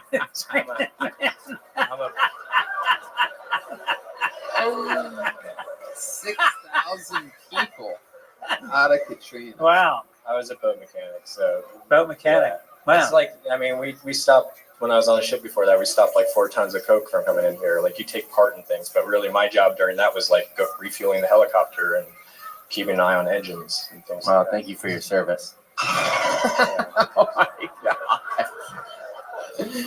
Where did you take the 6,000 people that you saved from Katrina? I didn't save them. We moved them to this, a safe pier, basically. More importantly, what'd you do with that 6K of fucking coke? I wish. 6 kilos? Is that what you said? No, there's 2 tons. Jesus. 2 tons of coke? Can we get some more energy in the microphone, please? Yeah, you could have used some of that tonight. Yeah. I'm going to go back to this question. I want to see if you can remember any highlight whatsoever from any of your 16 sets. I mean, you specifically said I did 16 spots last week. Do you remember anything at all about any of them whatsoever? What you talked about at all? I remember getting super dark on some comics because they were talking about their dead grandmas and other shit, so I went really dark on them. Yeah, how did you go dark? What did you do? Well, something I talked about the last time I was here is the girl that committed suicide in our high school by hanging herself, and then I continued on by a shipmate when we were deployed who shot himself in the head. Oh my God! What is that? Exactly. But he didn't get it done the first time, so he had to shoot himself twice. But while his roommate was sleeping through the whole thing, because he has some kind of sleep issue, so he didn't find his roommate until the next day. I sent some foul play. Yeah, I made it funny somehow last night. They were just going because the mood turned really dark. This guy gets comedy. I go way too dark at times. I'm trying to relieve that. Do you have any short jokes that aren't dark? He's wearing actual shorts. That's it. Oh. Yeah, I freaked out the last time about wearing shorts, so I've been doing that a lot too, just so that I wouldn't freak out about. Wait, what'd you freak out about? The last time when I was on last time, it was the first time I had worn shorts on the stage. And what happened? I just tried to riff off of wearing shorts and how it's hot here, and none of you care about that because that's fucking like what you deal with all the time. But my body temperature doesn't regulate that well, so. I'm sitting here wondering if your roommate's going to hear the two shots tonight. I don't have a roommate. Jason, thank you so much for getting the show started. You got to figure out a new 60 seconds every time. Sign up again when you have a new 60 seconds, Jason. Until then, I'm going to pull a Jason next time and try to forget that all of that ever happened. I think that's what it is. If my sets went like that, I would try to forget all of them as well. Well, I think the recipe about going dark with comedy is then you have a joke after you go dark. You don't just go dark. You bring us back from dark. Let's keep this fun train moving along. I pulled another name out of the bucket. Jim McHugh. This sounds like a real goddamn American. Jim McHugh. It's a real name. Yes. Jim McHugh. Yes. Come on, Jim. What the fuck? He has no idea how to get to the stage whatsoever. Even though he just watched somebody. One more time, good and loud for Jim McHugh, everybody. Comedy Store. Holy cow. So, oh, God. A friend of mine's a comic, and he said to me, if your name happens to get pulled, you're going to be all nervous and unsure, just like when you lost your virginity. And I said, unless my uncle's here with a ball gag, this will be nothing like how I lost my virginity. Most people would like to see world peace, no hunger. Those are lofty goals, but I'm a simple man. I'd like to see a world where men and women could greet each other in the same manner that dogs do. I'm on a road trip across the country. I come from Connecticut. And I forget. Connecticut and thank God. Wow, Jim McHugh. Look at you. How are you? Hi, Jim. What are you saying to Greg? What was that weird whisper? Kid I went to high school with, his college roommate. Yeah, my college roommate, freshman year, I met up with him and we took mushrooms. Like the second night we were in college, and then he laid on his back and howled at the moon. And for the next 4 years, his name was Moon Dog. Wow. That's about right. That's about right. It was by his. I don't know. That's all I can say about the guy. No, that's great. So, Jim, this is your first time on the show. That's right. What are the odds that the first time that you get pulled out of the Greg Fitzsimmons? I know, right? Right. Well, anyway, welcome, Jim. Is the first time doing stand-up comedy? It's not, believe it or not. Oh, I've been doing it for like 6. Oh, okay, but you still do the joke that you did the first time, where it's like, oh, if you do it, it'll be like, oh, you made it about if you get lucky. I made it about yes, the bucket. yes. That's the very first joke I told, but Right. now it's about Kill Tony. I gotcha. So you just rewrite it for shows where you don't know if you're going on stage or not. My friend told me that if I get pulled, yeah, there you go. It's like losing virginity. All right. And where was the first place you did this so-called stand-up comedy? The Stress Factory in Bridgeport. Wow. Stress Factory. Yeah. So, Jim, you've been doing it for 6 months. What's your story? Retired police officer? Firefighter. Firefighter. Wow, good guess. Is Thank the hair? you. No, it's your overall demeanor. You seem like a real gentleman, like a sense. I even said it right off your name alone. I think I said something like, this sounds like a real American guy. Like it's like Jim McHugh. Jim McHugh. My ex-wife might have a different opinion, but that's okay. Incredible. Whoa, hello there. No, we get along. Firefighter couldn't keep his hose in his pants. Oh, that's so fucking funny. Incredible. Someone got too many pulls. Yeah. Show the ladies the old long ladder, huh? Let a Dalmatian lick your balls. Gilbert. It worked. Wow. How long were you a firefighter for? 20 years. 20 years. And where was that? New Haven, Connecticut. New Haven, Connecticut. A lot of fire there. A lot of fire in New Haven. Yeah, there was. What a hero out there chilling. That's right. Just letting the rain do all the work for you.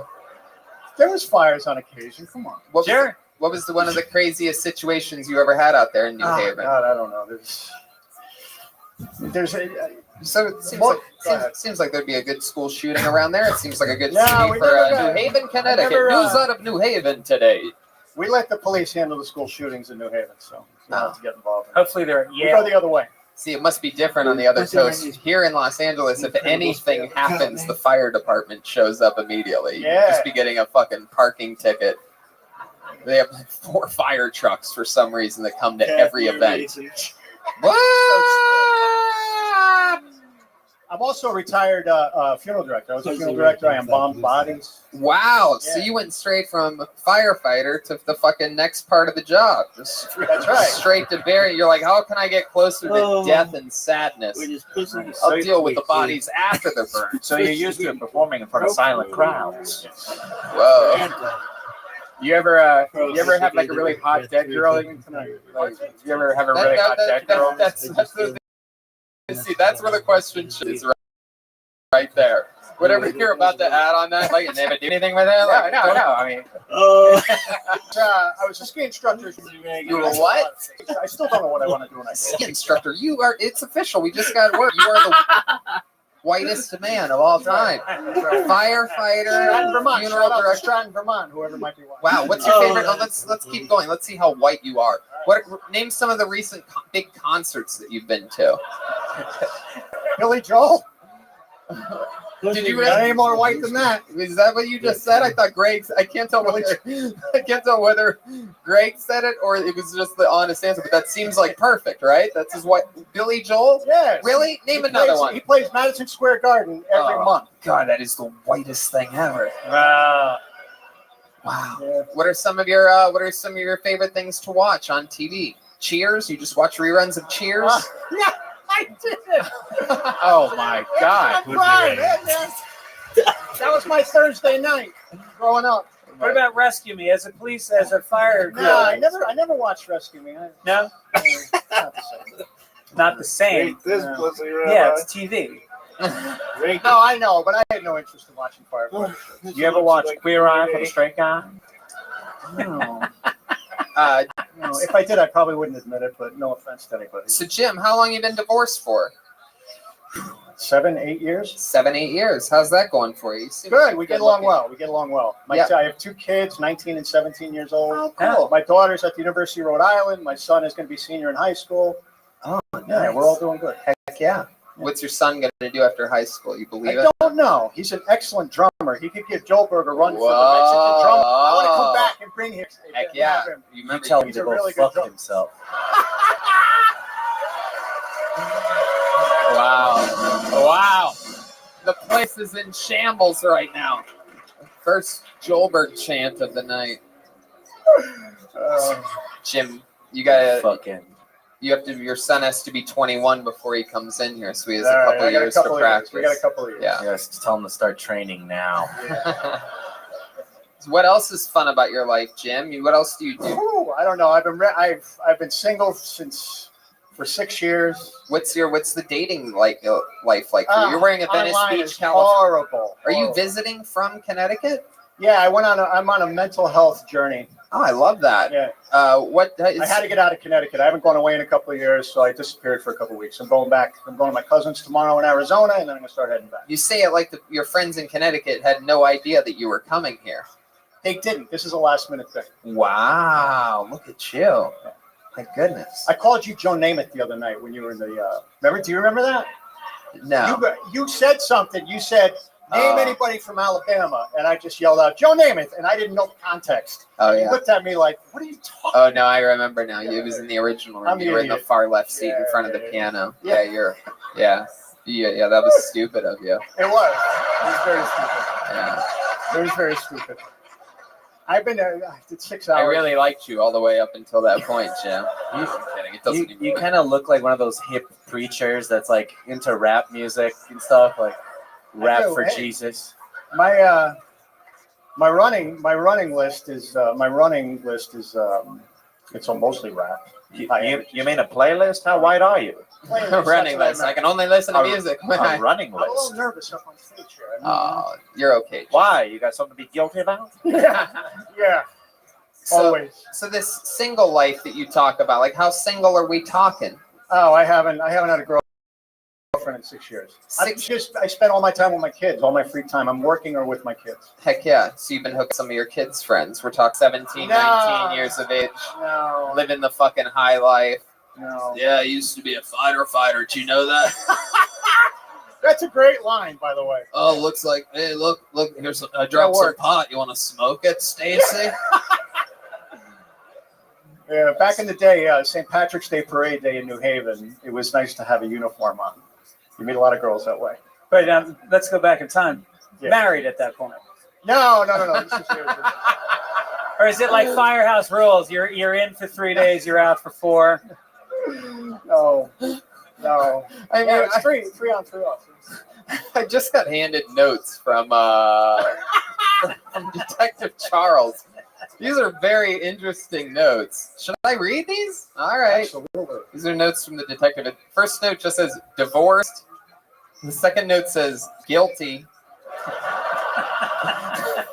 And the third note says sexually incompetent retard. This is really... Detective Charles, I don't know if you know that, but you've called everybody a retard so far here. Well, like show me somebody who's not a retard, and I won't call him a retard. Are there sexually competent retards? Oh, the best. Wow. They have extra strength. They're the bee's knees. It's They been a keep long going time. today. I kind of forget how it goes. So I don't know. Well, Jim, so much fucking fun, man. Sign up again. Are you so Yeah, I'm leaving tomorrow, but I'll be back. I want to Wow. move here, so I love it here. Well, we're going to be on the East Coast soon. We have some big announcements coming up in the next few weeks, Nice. and you should come out and sign up for another episode. Oh, right, absolutely. right. Another 60 seconds. Let's find out more about you. It'd be fun. I have a lot more questions for you. Thanks, guys. There he goes, Jim McHugh. It's fun, right? It's a real fucking. Look at this guy. Yeah, same way. He pretends like he has no idea how to get around here. For those of you listening. Yeah, that way, Jim. There's no like magical button that we press where you take a slide down to whoa, I'm out on Sunset again. Whoa! Whoa. All right. Wow, this looks like a fun name. I can't tell whether we've ever met this person before. Make some noise for Clifford Nikorsky. Clifford Nikorsky. We know Clifford? Ah, here he comes. Here comes Clifford. Heck yeah. Clifford Nikorsky. And the band is killing it tonight. One more time for Clifford, everybody. Here we go. Hey, guys. Do you ever look at Facebook and just wonder what the hell you're looking at? That happens to me. Happened to me today. My friend posted a picture of his friend and he had no. He posted a picture of his newborn child. It was a nude. It was a nude-born child. And he had the biggest fucking nuts I've ever seen in my life. Everybody was commenting. No one can talk about anything anymore. Everyone's like, oh, the kid's got his dad's eyes. He's got his mom's nose. I'm going, whose nuts does this kid have? It's the biggest fucking nuts I've ever seen. And everyone's talking about, you can't even make out the kid's face. It looked like a chewed up piece of gum stuck on the top of a pomegranate. Just, why would you post that? I gotta talk about it. Your kid has huge red fucking nuts. And it's making me sick. I want to talk about it. But anyway. All right, Clifford. Welcome. How are you, buddy? Hi, Clifford. How you doing, man? I'm good. I like your style, dude. You're like the opposite of the last guy. Yeah. It's like I liked him too, but I like you for different reasons. You're just sort of like a whole different type of normal American dude. Welcome to the show, Clifford. Hi. How long you been doing stand-up comedy? About 8 months. How long? About 8. I thought you said 80 months for a Oh second. yeah. 8 months. All For here the in audience. all here in Probably Los 80 Angeles? months. Yeah, yeah. Uh-huh. And you're from here? Yes. Born and raised? Yes. Yeah. What else do you do? What do you do for work? I'm a musician. Oh yeah? I had a Mexican drum off 2 weeks ago. Yeah, and what happened? You killed me, man, with that dildo. Yeah, thanks. I don't think it was the dildo. I had to shake the dildo. Oh, that's right. You did have to shake the Yeah, dildo. that was cool. That was cool. Yeah, it was purple. Yeah. I usually hate the color purple. Anything happened? That was a couple weeks ago? Yeah, 2 weeks ago.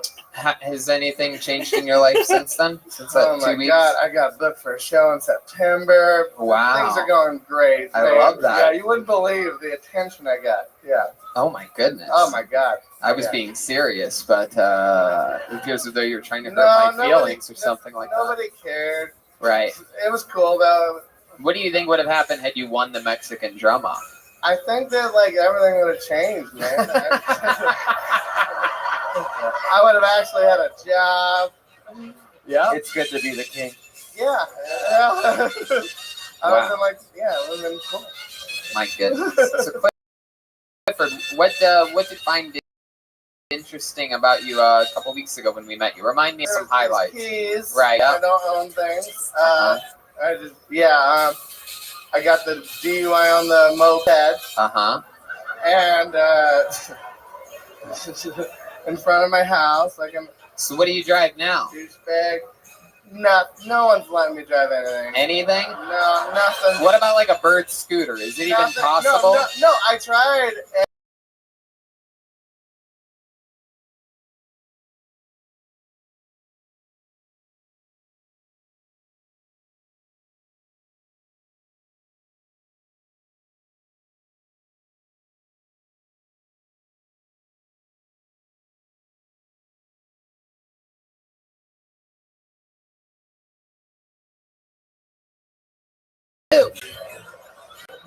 You have a serious problem. You mean Yeah. Well, he looks at children's genitalia online. We know that. Yes, I do. It's true. It's all If it's making out there, sense I'm now. looking at. Yeah. Anything.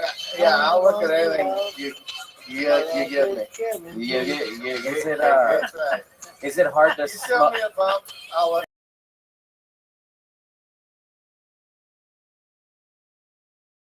foot? Shy. I only drink Bud Light. No more hard alcohol. Is I'm that only true? on Bud Light, so there's no moonshine. Is that true? Yeah. What happened? What happened at the My doctor? liver's all shitty. I shouldn't be drinking anything. I shouldn't be doing anything. I should just be Your what's all shitty? What was the symptoms? Liver. Like, yeah, did you have symptoms before you? No, I just kind of knew it. I went to the doctor. I booked my own appointment. I booked it. I was like, you know what? With any, Look at me. Yeah. I think it was sometime when I would start walking into businesses, and the lady would go, "There's no public restrooms here." I was like, I must look like shit. Oh. That realization is what we call a hunch in the business. That's right. Were you a day drinker? Did you drink all day? I'm a day drinker. Red Band's worried about his drinking habits. Yeah, I just want to. Yeah, I know. We could talk about that. Yeah, after the show. You guys have all night to get wasted and complain about your livers with I'm each down, other. dude. We can bump livers. Be cool. My liver, yeah. So what's the rest of your life like if you drink that much? I don't drink. It seems like a lot, but it's spaced out. You know, like I'll drink like one beer every hour and a half. Oh yeah. No, out. you're totally good. Your problems at all there. No. It's just one beer per hour and a half, 24 hours Yeah, a day. all You're day all long. good, dude. It is Fuck a yeah. 40-ouncer. Yeah. Yeah, just one. Yeah, that's totally fine. You drink the same as like an Andre the Giant. That's completely normal. That's great. Yet I'm just this size. Can I just ask, how do you pay the rent? So when I say rent, you live somewhere, I right? do. I generally live somewhere. Degenerate. I have good friends. You know, I'm a bit of an artist. I'm a musician, and some people like give a shit and they help me keep going. Right. They're like, So, oh, that's Clifford. I let him sleep on my couch sometimes. Yeah, I'm the guy. I'm that guy. You're that guy. Maybe they'll let you rent a room in the baby's nuts. Oh my god. Since they're so big. Oh man. Like what would you do if on a job It application? didn't work out, did it? What was that? Never mind. Yeah, I know. How long did you really stare at this picture of baby nuts on Facebook? Stare at it. It's my wallpaper on my phone. Dear diary. Today I looked at the nuts for a few hours. I just figured I could answer that by telling you what I wrote in my diary. I stared at the nuts for hours, Dad, and it was bad. You write to your dad in Yes, your diary? Dad is my diary. You know how people have God? I just have an imaginary dad diary. This is a very special brain damage episode of Sweet. Kill Tony. This guy's like Charles Manson with no initiative. Oh! Also, Charles Manson killed.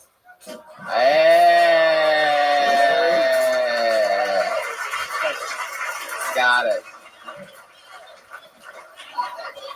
Well, Clifford. So that was the missing punchline we were looking for this entire time. So if you like say wear out a welcome on a couch, not that you would, where would you go? Like where do you sleep that night? There would be nothing. I'd just be here more. Have you slept outside? We have to make sure you keep Yeah, getting couches. Exactly. You should see me in that bathroom. What was that? Have you slept outside? One time, only when my ex-wife was mad at me. But now I've slept inside ever since. Dear Dad, it really sucks out here. Yeah.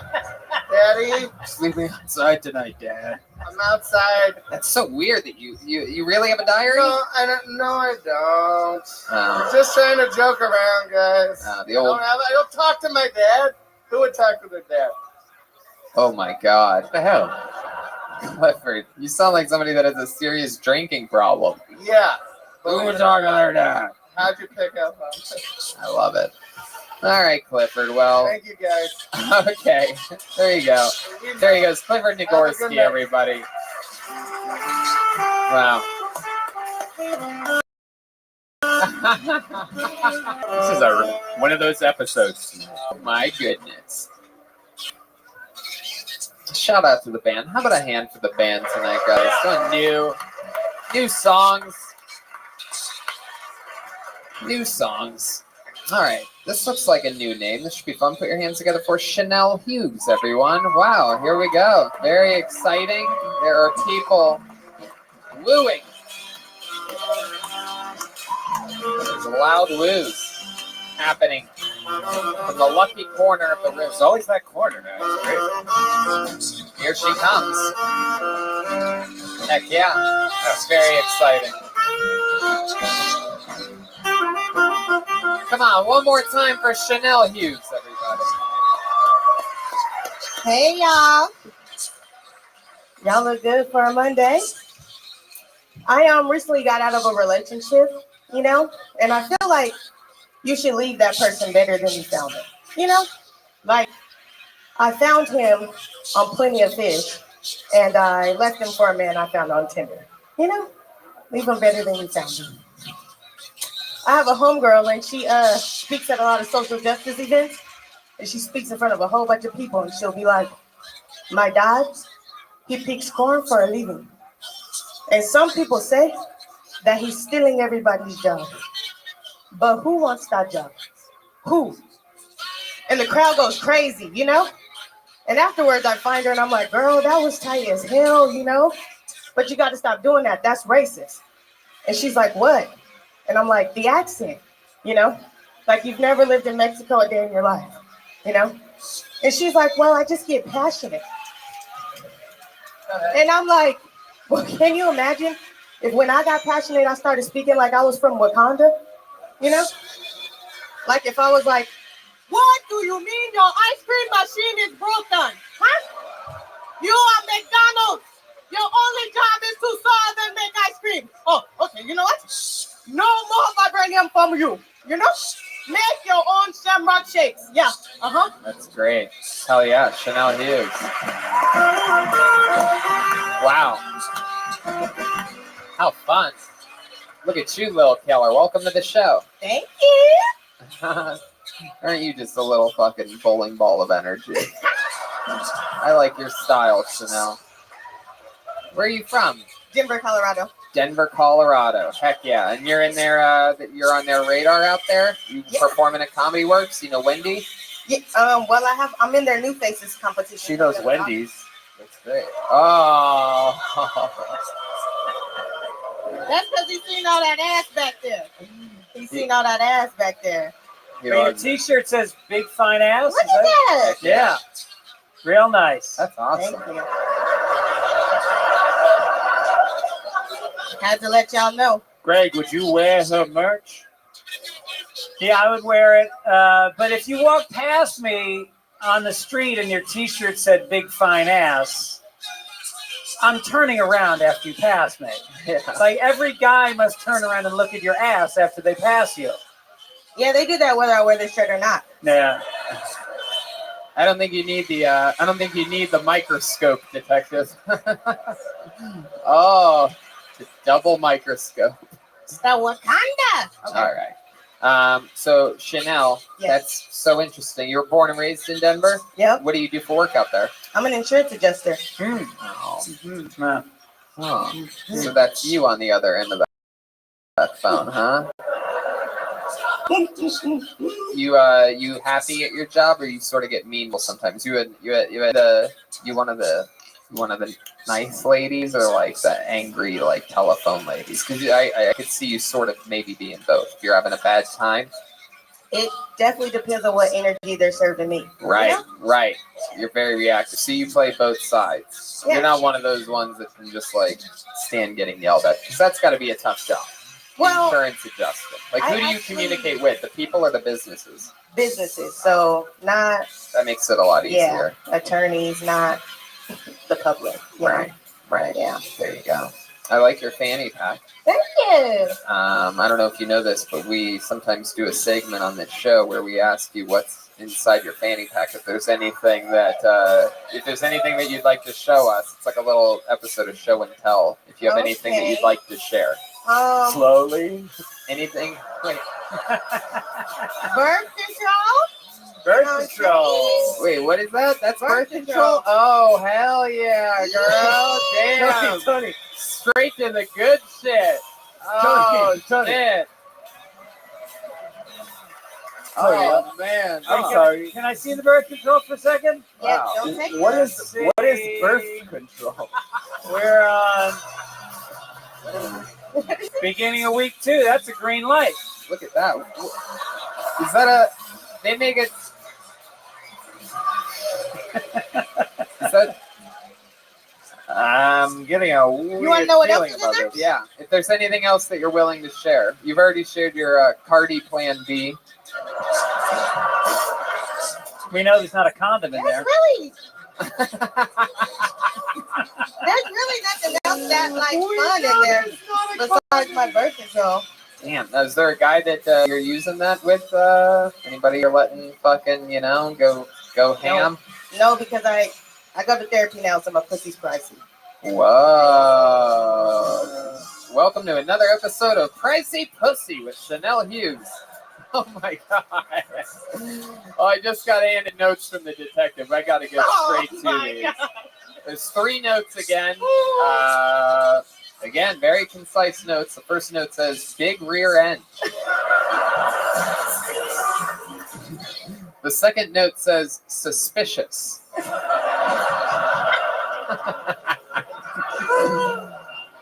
And the third note says, not white.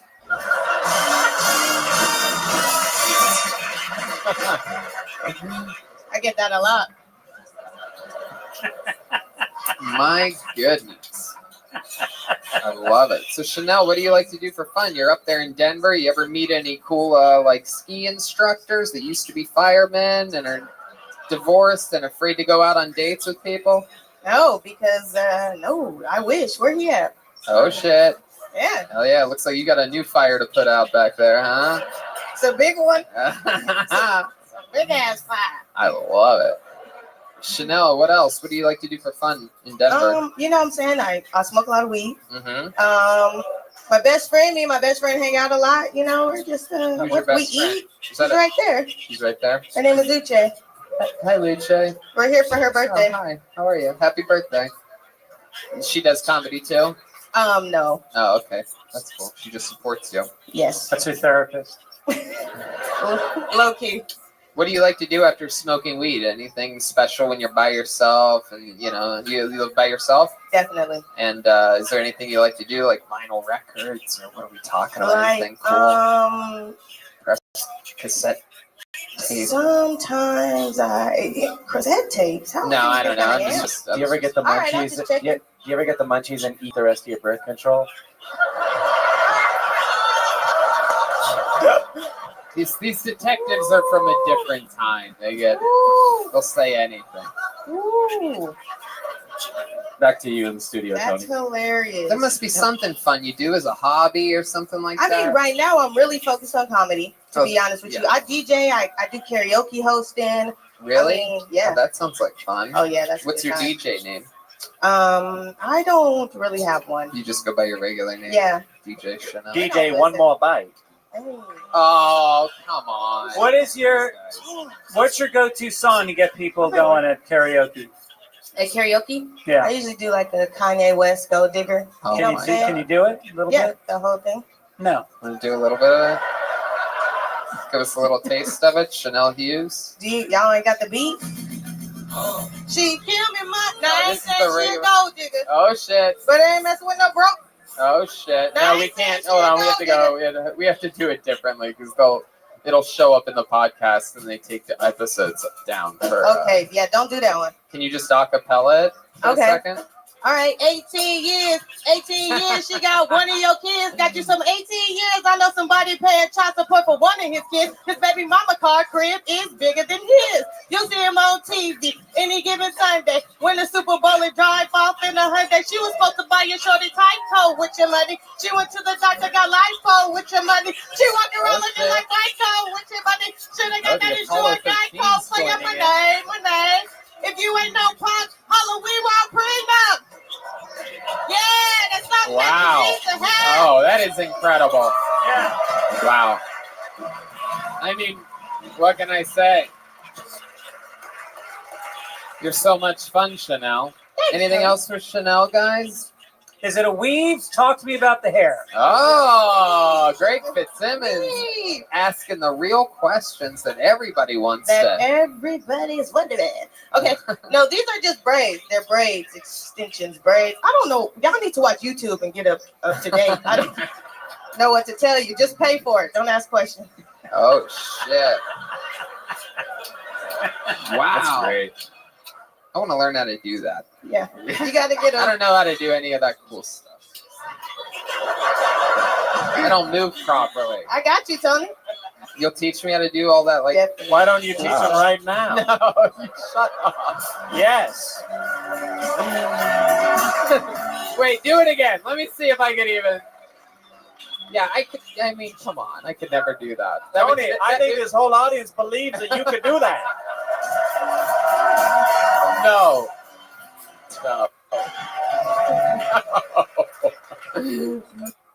No, that's not how this works, detective. Clearly, you're from a different time and a different show. Because I'm not going to learn how to. That's going to take me 3 weeks. I don't think so. Yeah, no, it definitely will. This show is already all off the rails. The paper boy's asking all the right questions. All right, let me see if I can do this.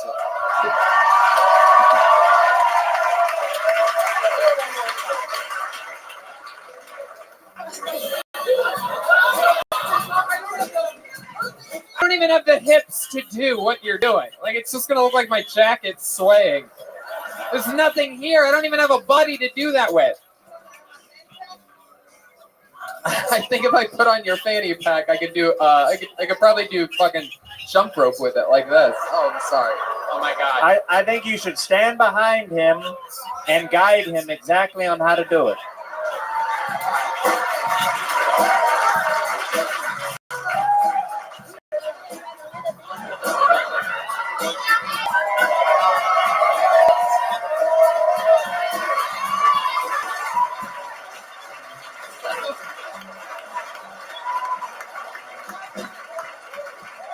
don't know what just happened, but now I have a concussion somehow. I don't know what's going on. My neck hurts. Just kidding. Oh, Aphrodite is here. Clearly, one of the very direct relatives of Chanel. Well, Chanel, I'm out of breath. I had so much fun with you. That very rarely happens anymore, where I'm physically out of breath from dancing with one of the people pulled out of the bucket. Thrill Tony. Thank you, Chanel. There she goes. Chanel Hughes, everyone. Oh, she's got... You were supposed to read it. Oh, wait a second. Okay, I'll let it happen. The detective gave Chanel... These are notes about Tony. It says, number 1, no rhythm. Oh. Number 2, white boy. And number 3, guys, I didn't write this. I'm just reading. Okay. Retard. Whoa! I can't believe it. This detective's out of control. He just throws around that word like it's nothing. How about one more time? Good and loud for Chanel, everybody. Awesome. That was great. Thank you. We're having fun. This is fun.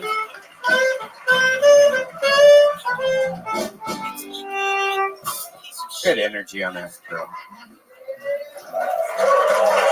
Hell yeah. All right, this person's been on this show before. Make some noise for Justin Solao.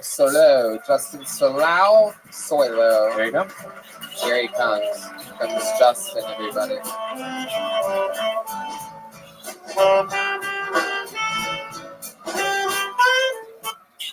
One more time for Justin, everyone. Before I started trying stand-up, I used to do music for a long time, and I never got successful at it, but I did find out recently that one of my songs is in a porn. Found that out. And it's not sexy music either. It's like sad singer-songwriter stuff.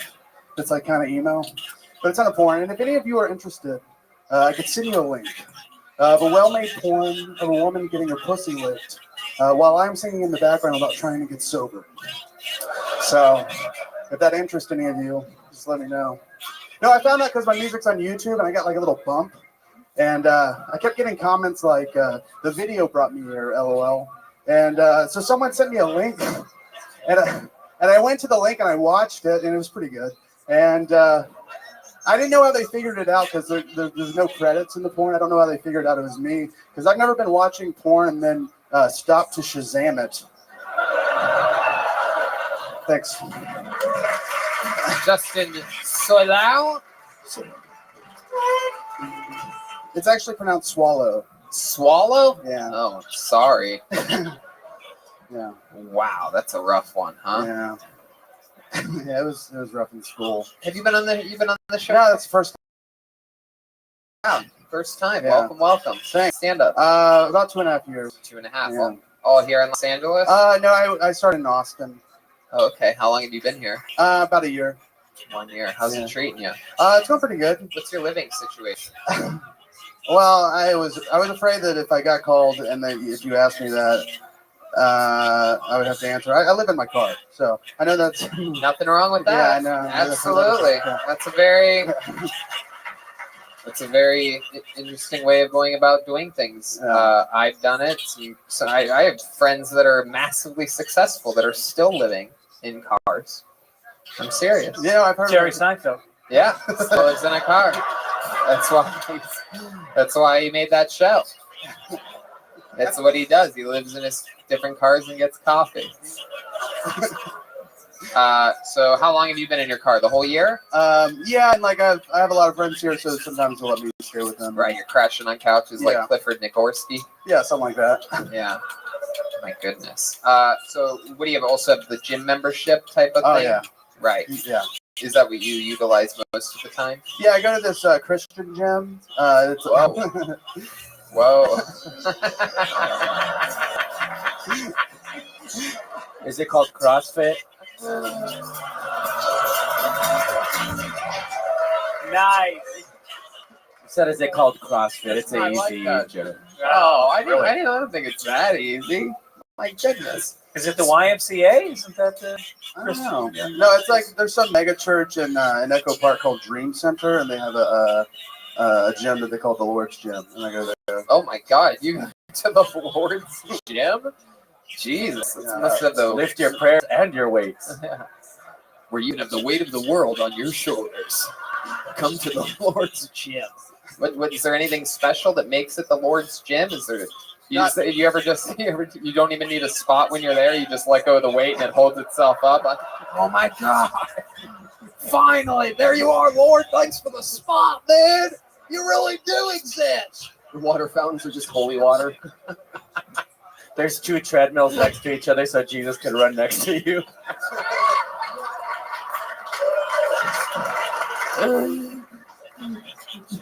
Detective Charles, I noticed that you're not making any jokes about this Christian material that we're talking about here. I mean, you go to the water fountain, you're like, this is water, this is wine. See, I make 2 deep cuts because people don't know. What? Is there anything crazy at the Lord's gym? No, it's much a normal gym. They don't do like Christian related thing. It just happens to be at a mega church. Is there a creepy guy that hangs around the shower and calls himself John the Baptist?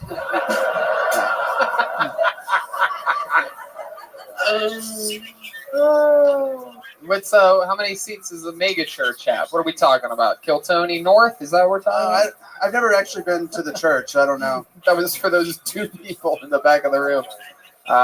You've never been to the church. You just use them for their gym. Yeah. Wow. Maybe they think you're the second coming of Jesus and they just let you in for free. No, I pay monthly. So. Oh, yeah. How much is it monthly to be in the Lord's gym? $25. $25. No sign up fee. So. Oh my God! Wow, the Lord has great deals. I'm surprised he's just giving it away. $25 a month. That's like I don't know, 9 or 10 Equinox memberships. Yeah, it's a good deal. So where do you park when you sleep? In Echo Park. Just kind of near my friends. So if I ever have to go to their house, yeah. Poop. If I have to poop. You have a poop bucket? No. Okay. All right. You park in Echo Park. The irony. Wow. I ask you if you have a job. I'm doing Postmates. Postmates. Yeah. Hell yeah, work right from home.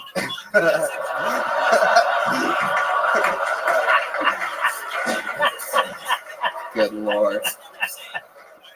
Wow. How's that going for you? It's, I should get a job. I should get a real job. Yeah, what would you do if you got a real job? What do you think the field would be? What type of? Oh, I don't know. I mean, I used to do video editing, but I don't know. But I probably couldn't get that job. Sorry.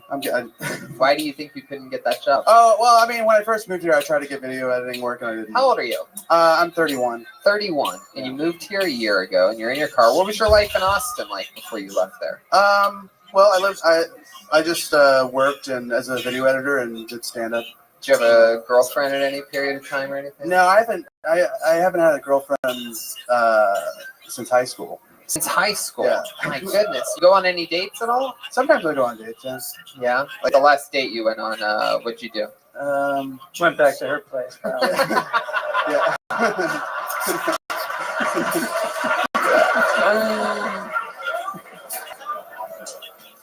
Probably started at his place, though. You know what I mean? Picked her up. What happened? What happened on your date? What'd you do? You take her to a drive-in movie theater? Then you drive-through? I actually don't remember what the last. I mean, I guess I don't know. Have you been on one since you've been to Los Angeles? Angeles? Yeah, in LA. I guess I've. Yeah. Sorry. No, you haven't, dude. No, I mean, the answer is no. You would remember if you've been on a date in Los Angeles. What I'm thinking, I don't think I've been on a date, but I've like hooked up with girls at their place. Give us an example of how you hooked up with a girl in Los Angeles. Like you're at one of your buddies' parties one night, and then what happens? Some chick's like, "Oh my God, I'll fuck anything." And you're like, "Want to get out of here? I got a car. That's it." Is that it? Yeah, that's pretty much Okay, it. perfect.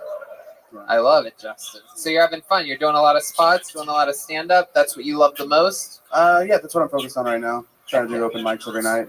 Heck yeah. All right, man. Well, nice to meet you. Thanks for coming on the show. Always fun to meet new comics. Justin Swallow. There you go. Hi, Justin.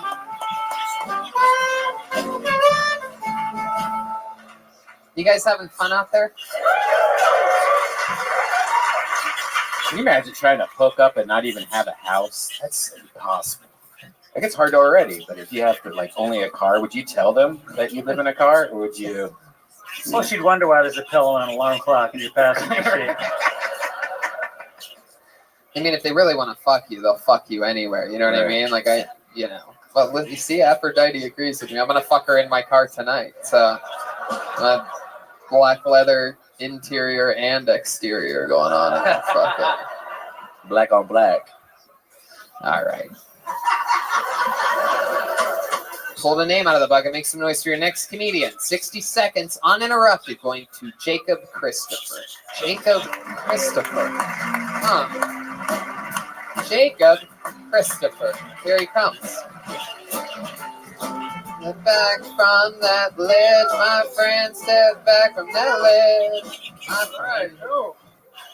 Wow, I've never been on this stage. This is fucking awesome. This is great. And I got potluck. I double dipped tonight. Fuck yeah.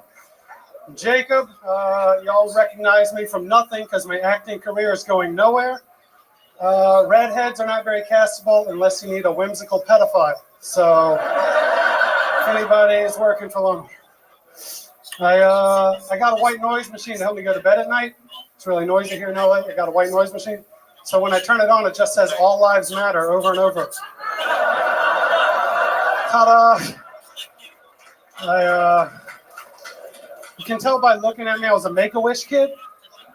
I've had 3 liver transplants. And it's cool, though, because, I'm alive.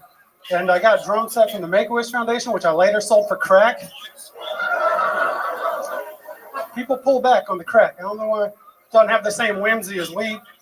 People all love legal weed. Everybody's happy, except for the people that grew up, got pot leaf tattoos to be rebellious. Now that it's legal, it's like having a fucking tattoo of Coors Light. Like tribal W2s or fucking I-9 sleeve. All right, I'm done. Hell yeah. Jacob Christopher. First time on this show. I would remember you if I've seen you before. My goodness. We talked at Helium in Portland for a while. You did? Really? Were you wearing like a baseball cap or something like that? Because I think I would remember that. We were talking about... You look like a cursed Mark Wahlberg or something. Like, it's like... I'll take anything. The bully from Christmas Story. Yeah, it's like somebody literally prayed for your bad will and then... You told me how you were going to retire Kane and The Undertaker at the same time. Oh, yeah. I did tell you about a great that. plan, too. Yeah, that would have been a great idea. Yeah, it was. I still... Detective. Yeah, this guy looks like Andrew Santino with AIDS. Wow. That's fine, hey. Andrew Santino doesn't have AIDS? Breaking news. We're still on the case. Wow. The kid from Problem Child's all grown up. My goodness. Just 45 more minutes of us making jokes about your appearance, and then we're going to talk about your set. I got Jacob. plenty of ginger jokes. It's easy. I love it. I bet it is. So, Jacob, how old are you? 36. 36. Where are you from? Washington, Oregon. Virginia, then I moved to Portland. How long did you live in Portland? About 8 years. Thank you. All right. Well, whatever. Thought I wasn't dialed in there for a second. My Oregon for 8 years, and then you moved straight from Oregon to here. Yes. And what were you doing in Oregon? Comedy. What other than comedy? No, that was literally all I did. Really? How long have you been doing stand-up? Like 8 years. You've been doing stand-up for 8 years, Yeah. and for 2 years of it, you made a living of it in Oregon. Mm-hmm. And how long have you lived in Los Angeles? About a year and a half. About a year and a half. Now, what do you do for work? Lift. Wow. At the Anybody Jesus need gym? a ride? Obviously not weights. No. Yeah. Jacob, my goodness. So let's talk about it. What's your living situation? It's good, man. I got a studio in Koreatown I'm happy with. Yeah, you live by your, you live me by and yourself. My girlfriend, me and my girlfriend live together. Oh, It's cool. fine. How long you been with your girlfriend? Like 3 years. 3 years. My goodness, look at you. And what does she do? She works at Universal Studios in Harry Potter World. Wow, She I loves think it. that's It's like what her you would dream be job. doing. She really can't get you a job as one of the what's the? Yeah, you're right. They've offered me jobs there. Actually, I people that always work there forget have that. offered me work. Let's say I hypothetically was going to Universal Studios tomorrow. Mhm. Could she get me on all the rides? Let's talk after the show. I can. Oh, look at that! Oh my goodness! Depends how nice you are to her during this interview. So I guess exciting. I'm not there. Oh, you cool, man. Wow, Jacob. So, how many? All right. What do you like to do for fun? You're from, you spent 8 years in Oregon. Any fun outdoor types of things? Just drugs. I know that sounds lame, but I mean, weed, not nothing crazy. I don't drink. All I do is weed. That's the only drug I do, but I smoke a lot of it. How much is a lot to you? Like, what's That's the? not even that much. I'm sure to y'all. I mean, fuck. I probably spend $40 a week at most on. That's nothing. All right, I've lost the room. Chick just laughed at you, a bitch. By the way. Look at me. $40 a Look at me. I week. can't take hard shit, man. God, we had a guy up here earlier that drinks a beer every hour and a half. Every I day. don't know if you know what kind of I've fucking had party 3 you showed fucking up liver to. transplants. I can't do His that liver shit. looks like you. What are, Yeah, that one dude. He was talking about his bad liver. So what was your symptoms? Yeah, Brian's afraid of his faulty liver. Honestly, this all happened when I was 14. I was born with cryptogenic cirrhosis. Oh. And then it got worse. Isn't that and the worse. stuff that you? Ah, so you're a terrorist. Okay. Yes. Wow, you've had a hard knock life. Oh, because he's a redhead.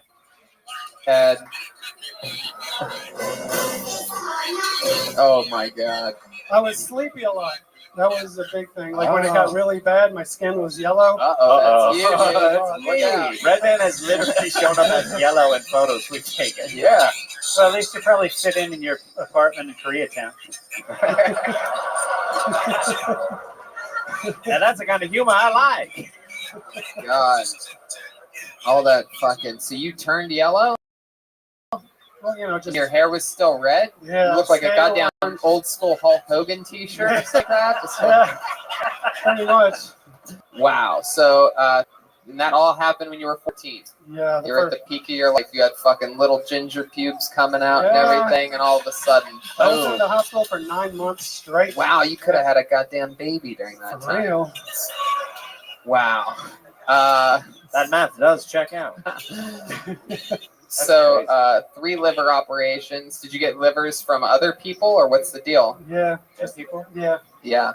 Redheaded dead people or No, normal? I don't think they had to be redheads. My goodness. Does it smell? Nothing. I don't think so. I don't know. Wow, that's interesting. So you really were a Make-A-Wish kid? Yeah. And what did you do for fun when you were a Make-A-Wish kid? Well, my wish was a drum set, and I got a dark green Tama Rockstar 5-piece, and I learned how to play drums, and then, like I said, I sold that for crack. So wow, how well did you learn? Wish kept on coming. It's great. Made a wish twice. No complaints. Have you played drums since then? No, not really. It's been like a long time since I've. Have you smoked crack since then? No, I have not. So if you're a Make-A-Wish kid and they give you the drum set, not to be morbid, but aren't you supposed to die? Yeah. Isn't that like the catch? No. I mean, I still could. They just reuse the same drum set over and over. Yeah. They keep the receipt. They got to cut back financially. Said they reuse the same drum set over and over. People aren't donating to Make-A-Wish like they used to, so it's just fucking. I missed it. What did I'm gonna go back to Detective Dick motherfucking Bates for a second. What did you say? Because I missed that. They just reuse the same drum set over and over. Oh god, it's so funny. So it was funnier the first time. I liked it. I liked it the second time. I couldn't hear it the first. So Jacob, what else is interesting about you? What are we missing here? Anything else? What is? No, I just do comedy and write and. What does she play at the Harry Potter land? What does she do? She's one of the people dressed up and just giving people experiences. You don't ever see her costume that stays at work with her. Or Yeah, it all stays at work. But I mean, yeah, they just have like the robe and the Harry Potter. I don't watch Harry Potter, and she knows that. But she looks like that, you know. The Harry Does she Potter watch stuff. Harry Potter? Does she even like it? She loves it. Oh, okay, good. So much. Does she ever bring the robe home and get a little kinky? No, we have not incorporated Harry Potter into our sex life yet. Wow. I'm not against it now that you brought Do you have it up, any? Do you have any special sexual maneuvers that you do in the bedroom that you could teach? You could teach us here. Is there some special ginger No. way of making love? No. No, you just I shout like it to in. eat. I like to go down a lot. That's like my favorite Oh, look at that! Hell yeah, it's good for your Two liver, people. by the way. thing. 2 people clapped. You ever give a girl a zizzle zazzle? Yeah. Could you explain what that you said a sentence? Sure. You gonna show them what a zizzle zazzle is? Or Well, sherbet? it's a little bit too unholy to do it out here in public. But it's basically you take your balls, slap them across her nostrils, and say, "Make me a sandwich," and then you come. Wow. What I like to do, I get down there and I'll go burp, burp, burp, face here. That's a Nickelodeon reference. That was terrible, and I should have said it. Wow. You ever give her a tittle tap? Oh, No, hey, please tittle tell me what tap. that This is. is another old school sexual maneuver. Yeah. Tell us what about Please. it. Tittle tap. It's when you pinch her nipples and go, "I might be gay." Wow. Tittle tat. I had no idea. I have not. It could happen though. My goodness. You ever give a swanky Jim? Wow, swanky Jim. What is what is a swanky Jim? It's when your friend Jim comes in and has sex with your wife. Oh, Swanky. My goodness. All right, Jacob. Well, thank you so Hey, much. thank you, man. There he is, Jacob Christopher, everyone. Jacob motherfucking Christopher. All right, on to the next one we go. You know what? Let's do something special here. We have a regular on this show. Every single week, he writes and performs a brand new 60 seconds of stand-up comedy.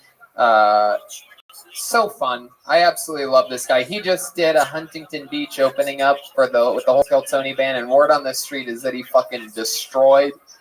Can I just say, I've seen all of his sets here, and I haven't had a chance or an opportunity to see him do a full set ever. And I was a very proud partner of that guy. He was phenomenal in Huntington Beach. And this got a lot of buzz going around. Not only that, but there was a lot of word about his set here. He had a big set in the Belly Room and a sold-out show on Friday night where he absolutely destroyed and went over his time, and a lot of comedians got mad at him because he was slaughtering, but over his time slot. He did about twice as long as he was allowed to do, but he fucking killed. The baby boy fucking killed. Okay. Ladies and gentlemen, you know him, you love him. It's the great William Montgomery, everybody!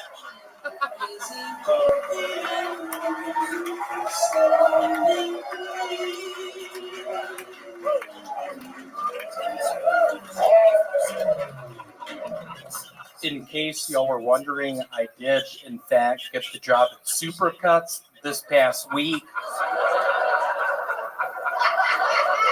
Let's give it up for Pat Martinez. That is a female. She gave me the job. So I have a pretty serious balloon fetish. I think the neck is my favorite part.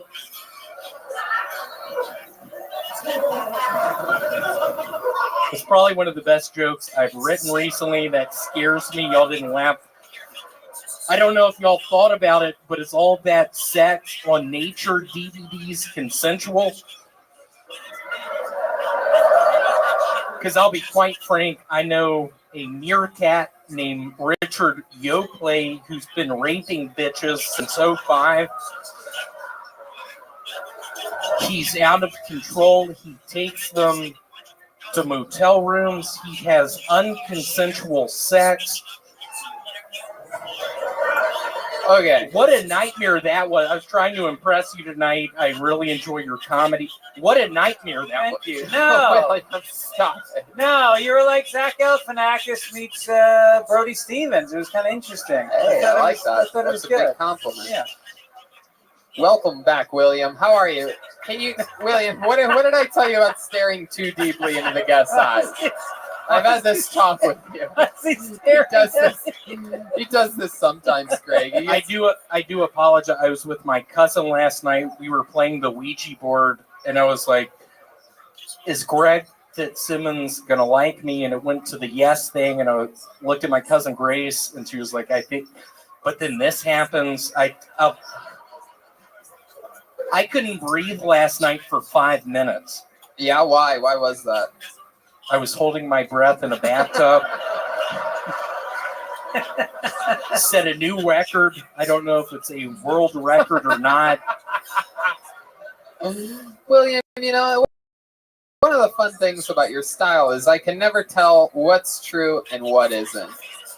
One of the interests that you do you really know a meerkat named Richard Yoplait? I wrote this down so that I wouldn't forget to ask you. How do you? I do. Not a lot of people know it. His father was in fact Frank Yoplait of the yogurt magnate, super rich, didn't give a fuck. He literally, I was with him in 2004 in Panama City Beach, Florida. We were giving bitches Tylenol. We were giving wait, William, let's jump right back into that in a second. Don't lose that spot. You're telling me that Yoplait yogurt was started by a family of meerkats? It was in Senegal, Africa. Not a lot of people know that. Really nice family, but he sort of a bad seed. I don't know if y'all saw the movie The Bad Kid. It wasn't the bad kid. The one with Macaulay Culkin. Is that the founder of Yoplait on the line? Oh, wow. That's what Brian the meerkat sounds like. William, so when's the last time you saw Richard Yoplait? I saw him 3 weeks ago. I was in the airport, Panama City, not down Florida, but in Central America. He was dosing people. He was giving people Advils. A meerkat.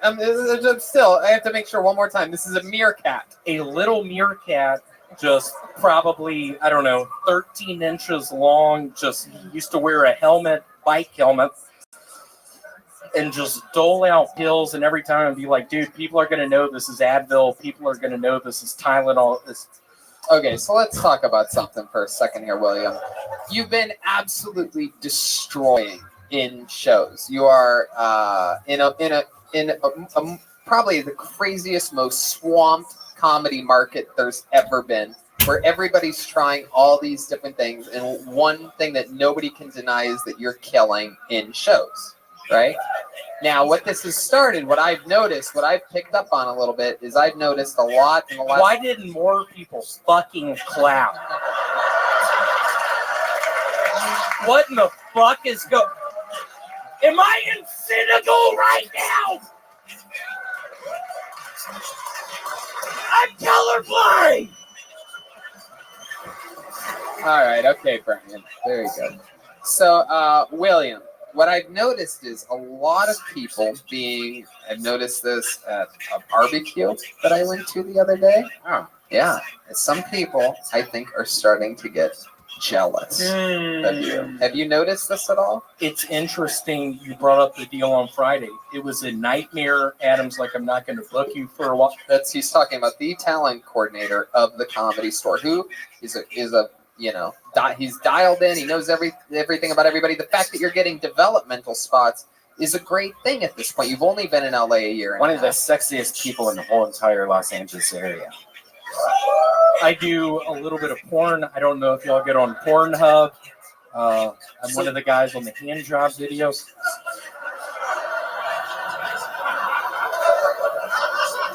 So what did Adam tell you? And this was before or after your set?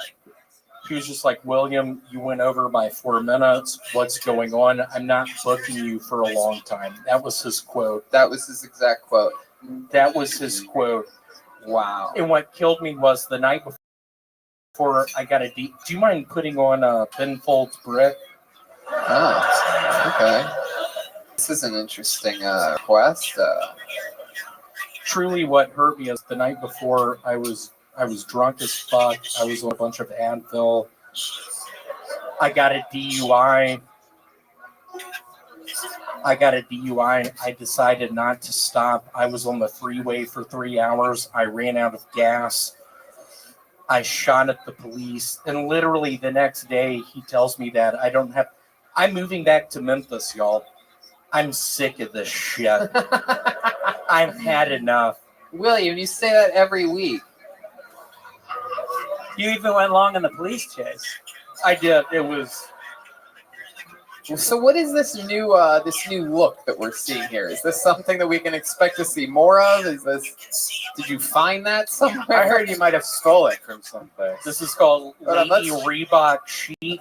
Wait, let's check in with Detective Charles. Yeah, I might have done a show with him on Friday night, and you stole from the theater that we were at. Oh, wow. Yeah, this is stolen wig from the Peck Theater. Wow. I hope they don't find out. Wow, Yeah, you really incriminated yourself by dropping the name.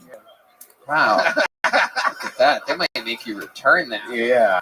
I didn't have a good set. I was pissed. I thought I would steal something. We did a live podcast together. It was a hot car fire. Wow, really? Oh, boy. What happened during the podcast? Oh, you'll see. Oh, boy. William, I opened up with, can you keep that song going? I opened up with, I want to give it up for my deceased younger brother. He was in movies such as The Naked Gun, such as Anaconda. Yeah, you'll literally see it on the podcast. It's going to come out. And Greg, help me out right. I'm doing really bad. I was hoping you'd sort of jump in and help. There are. I wasn't sure which direction you were going in there. I was just waiting to take a cue from you there, but you were zigzagging.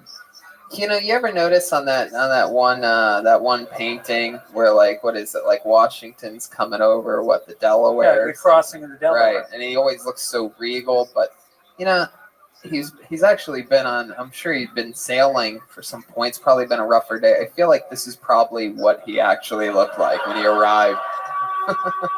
Just a lot. Just pissed off about England, taxation without representation. I'm moving to America on that ship. I just missed scurvy. We have some limes. Is this your George Washington impression? It is. Wow.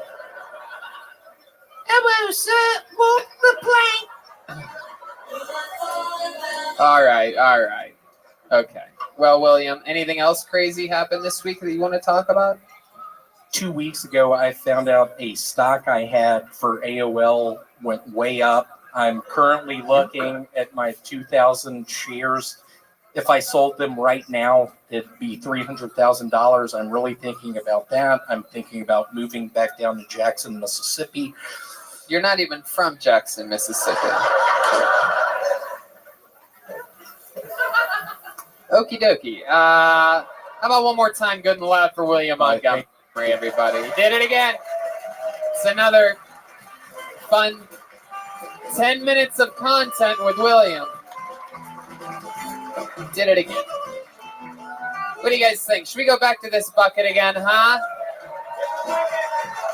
I don't know. That wasn't loud enough. Should we go back to the bucket one more time? All right. I guess so. Why not? How many of you like it when comedians do good on this show? How many of you like it when comedians do bad on this show? Wow. Heck yeah. Some real haters out there tonight. Okay, this is it. Your final comedian of the night goes by the name of Mario Tonti, everyone. Mario Tonti. Mario Tonti. Here we go. Here comes Mario Tonti, ladies and gentlemen.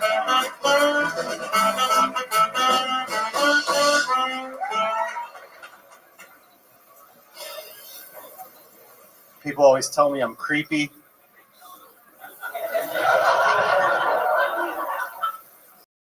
I used to believe them, but I recently discovered the comment section on Pornhub. Turns out I'm normal as shit. A few nights ago, I could hear my neighbors fucking while I was masturbating to porn. So I just finished to the sound of them having sex, which still felt less creepy than Brad Niner 1276 that said, "Love when he was drilling her missionary with her legs spread." Thanks a lot, Brad. Like, you couldn't just come and that be the end of it. Like, I've jerked off probably 1,000,000 times, and never once was I like, you know what? This needs a review.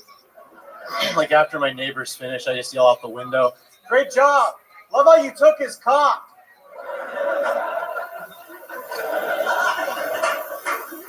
I grew up with a really racist grandfather. I was a kid, so I was too young to know that it was racist. So up until I was 10 years old, I thought there was actually a family of raccoons living on a porch down the street. Thank you. There you go, Mario Tanti. Welcome, Mario. Have you been on this show before? Yeah, like a year ago, a couple times. A year ago, a couple times. I sort of remember that. What did we find out about you then? What do we know about you? I'm a sous chef. Oh, that's right.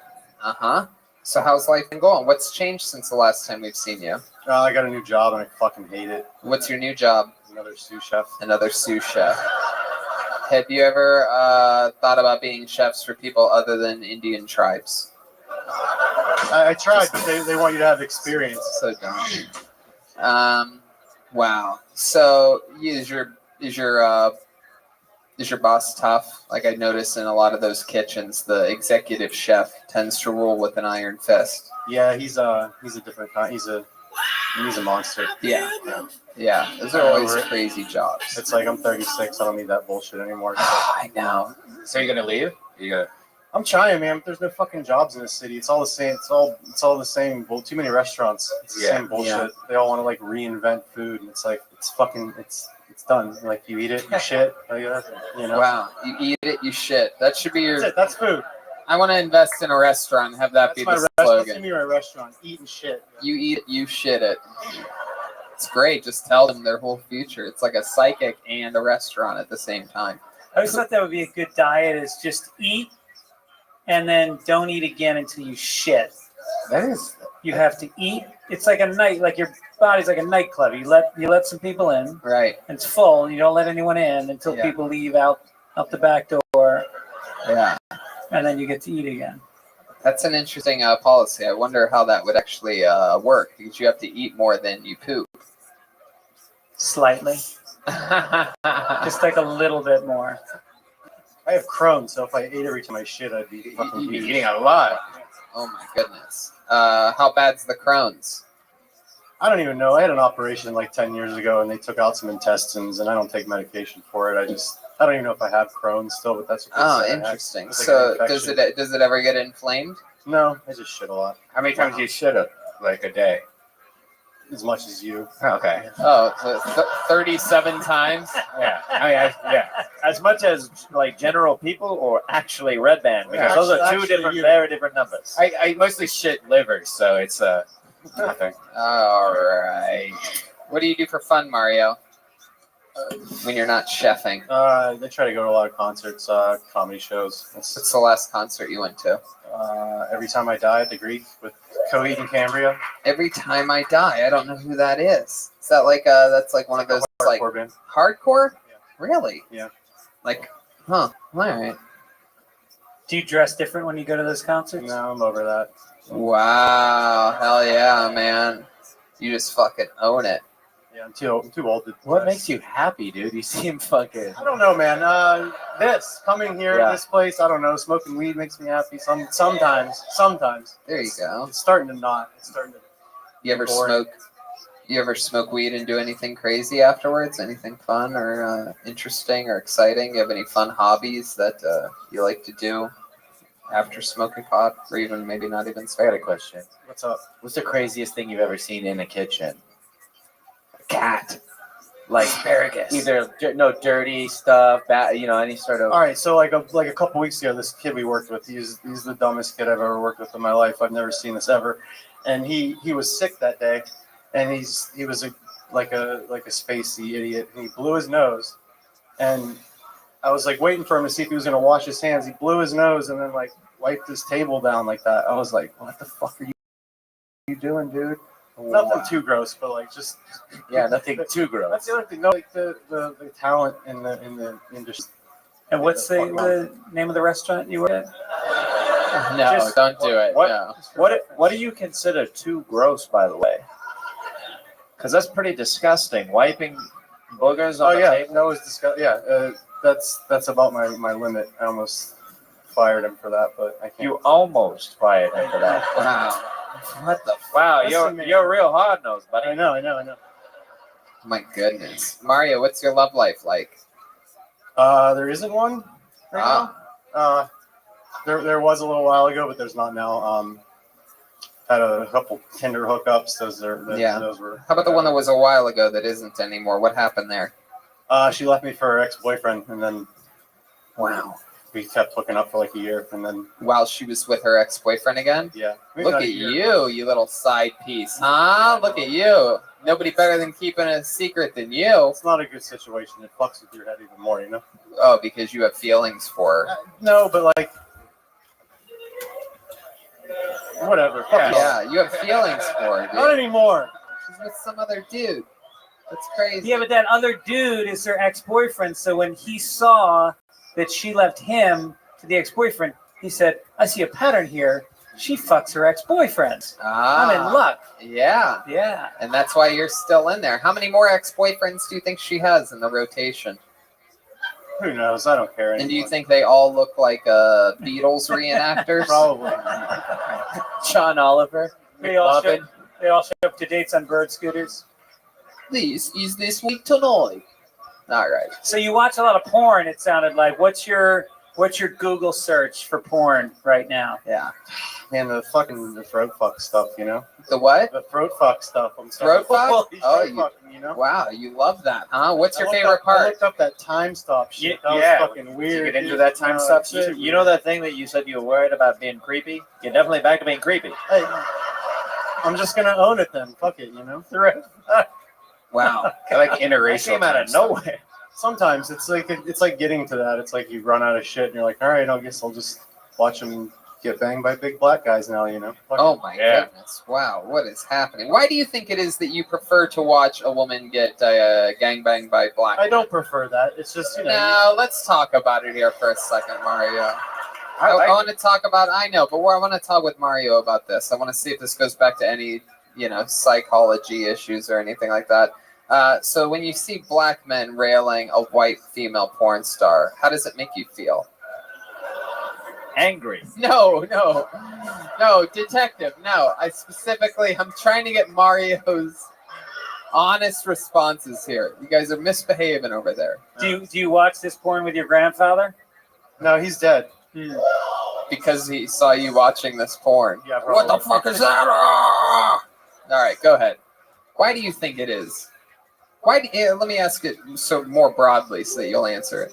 Why do you think it is that white guys like watching white women get railed by black guys? I want to hear from you why you think that might be. Choose your words wisely. Why do you think white men like watching white women get railed by black men? Why would that be? Because I like it? Because you like it. No, the question is, why do you think people like it? I know you like it. I don't know. It's kind of hot, right? I don't know. Why do you think it's hot? Because they got big dicks. I don't know. Oh, there we go. He almost went all the way. There was a lot of passion behind it. Because they got big dicks that I think I want to suck, okay? Like, what? Oh, my God. All right. Heck yeah, you got Aphrodite all wound up over there. Look at her. Squirting everywhere. She's like big black dick Beetlejuice, but you only have to say big black dick once to activate her. Big black dick. What? Who? Where? Huh? What the fuck? What is going on? All right, Afro, relax. All right, Mario. Well, is comedy going good for you? It's your only outlet, it seems. Yeah, it's the only thing you really love. I'm trying to get more into it. I'm still in that You join a lot of spots? phase. No, not more. I need to You should do work more. at night. I need to do more. I'm trying to get into it. What do you work 5 nights a week at Yeah, the 5 or restaurant? 6. So you only have 2 nights off. One's Monday. Monday and Tuesday. Monday and Tuesday. Huh. So what are you going to do tomorrow? Try to find a couple more to go to. Yeah. Well, I think if you can just harness this ferocious energy I know. and direct it towards comedy, First it's thing going to be is lights get out. comfortable, then I'll get a personality. It's like you gotta. I don't know. I'll figure it out. Hopefully. Wow. Is there anything crazy before I let you go? Is there anything crazy about your life or a fun fact about you? Maybe your parents or your grandparents or something that we'd be surprised to know? Suge Knight almost killed me once. Suge Knight almost killed you once. Yes. With his big black dick? Almost. Oh my goodness. And you said you liked gangbangs. I didn't realize this is what you were talking about. Thug life, dude. So tell us how Suge Knight almost killed you before. A couple of, like maybe 4 or 5 years ago, I was going to work. I worked in Century City at my last job. It was like 8 o'clock in the morning. I stopped at a gas station to get gas, and I saw him there. And he went into the store. This was middle of the night, you said? No, this is in the morning. Okay. 8 o'clock in the morning on like a Wednesday. Uh-huh. Do you remember the gas station by any chance? 76 gas station on Santa Monica and Beverly Glen. Yeah. So I waited for him to come out, and I waited for him to start pumping gas, and he started to pump, and I snapped a picture of him. As soon as I clicked the picture, he looked right up at me. He stopped pumping gas and got in his car, and I drove away, and he started to chase me around Century City for 15 minutes. I ran 3 red lights. Wow. He still chased me. How did you know that he was did he yell something at you? Well, he was behind me, like he was like behind me. But what was he mad at you about? Because I took his picture. He's a psycho. Oh, you just randomly took a picture of him? Yeah. He's a great guy. Oh, I'm sure. Yeah. So and he chased you? He chased me in his truck. Not the one he killed people in yet, but he chased me in his truck. 8 o'clock in the morning. Ran a couple red lights. I'm gonna off here. The detectives hand this, and I'm gonna ask you. It says police sketch at the top. They wanted me to ask you if this was the man. It's a big black penis that they drew. A little bigger. Bigger. Oh, you're gonna have to maybe get a full notebook. Wow, look at that. Well, he almost killed you. And then what happened? So I went to I went to the parking garage where I was working. I pulled in, and I stopped at the gate. Is that how that works? Is it just like out of GTA? If you work in a garage, you just pull in and the door closes, and any trouble you were in out there just goes away. Safe game. Yeah, safe. I didn't think he would pull into the garage, and so he pulled in behind me, and I was like waving the attendant down. I was like, "Let me in! This guy's chasing me," and he didn't chase. He didn't open it. So he gets out of his car and walks up to my driver's side, and he's right here in my face. Oh my god! Windows up. Oh, I cracked my window. Like you cracked your window just enough so that he could just see your smirmy eyes. So I was like, yeah, and he was like, all that for get your Verizon guy ass up out that car. What did he say? He said, all that for a picture. Oh my god, that is the scariest shit ever. He just wanted to let you know that he would have gotten you if he wanted to murder you. He just fucking chased me. He was like, was this the guy? They have 3 pieces of paper lined up. He has confirmed that is the guy. There he goes, Mario Tonti, everybody. He's on Instagram at Mario Tarded. A lot of stuff happening. Philadelphia this week, Pittsburgh this weekend with 3 stand-up shows with guest spots from everybody on those. I'm headlining Miami, West Palm. Look at that drawing from Ryan J. Belt, everybody. RyanJBelt.com for all prints. We're taking his prints to Philly and Pittsburgh with us. Greg Fitzsimmons is going to Kansas City, Dallas, Vancouver. Listen to Fitzdog Radio at fitzdog.com. That's where you can also get tickets to his shows. Kansas City, Dallas, Vancouver coming up soon. And follow him on social media at Greg Fitzgerald. How about one more time for the great Greg Fitzsimmons, everybody? Come on! You got Red Band, an American comedy company, one night only, August 17th. Jeremiah Watkins right there. Jeremiah Wonders fame. Jeremiah Watkins on YouTube. Make some noise for Jeremiah, everybody.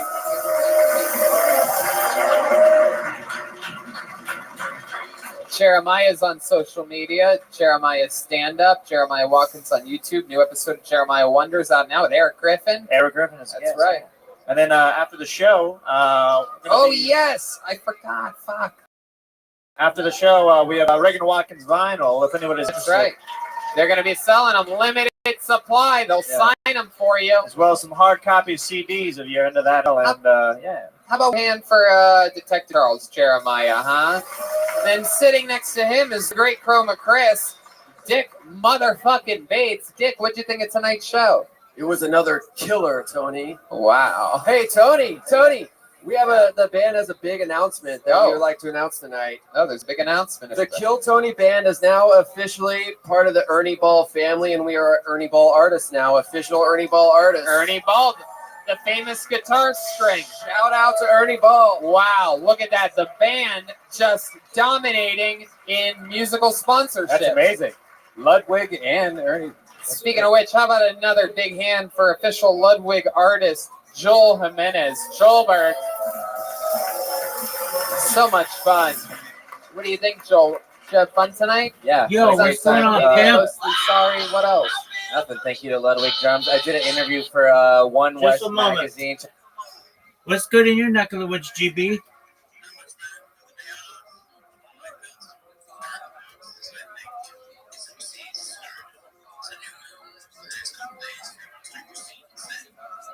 There you go, baby.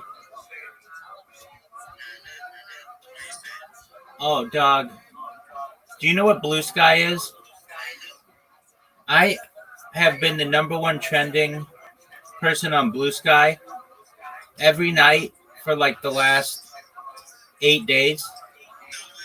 Dude, do you have Blue Sky downloaded?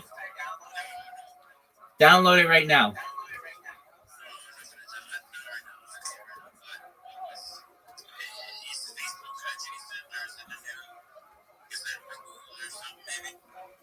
It's not Facebook. It's Jack Dorsey who did Twitter back in the day, if you remember.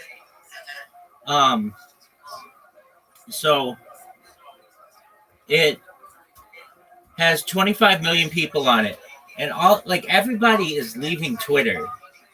And I know it's like the liberal Twitter. I get it, but frankly, I'm pretty pissed off at Twitter too, and you should be as well. Because it banned Harry Potter Obama Sonic 10 Inu twice without any reason, without any justification, and in my opinion, it has really hurt our coin because we can't promote ourselves like we once did. So, and I can't do anything. Just one moment. I can't do anything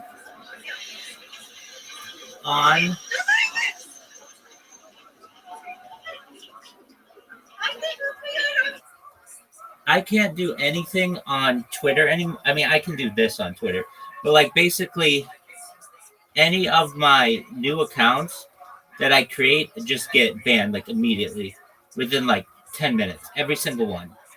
And so, I mean, and I get it. I spammed like 75,000 people, which I get, like literally that's how many I spam, more than that.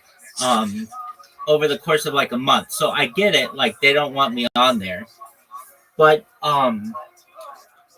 it's like, okay, I understand that I was naughty, but Harry Potter Obama Sonic 10 Inu wasn't naughty.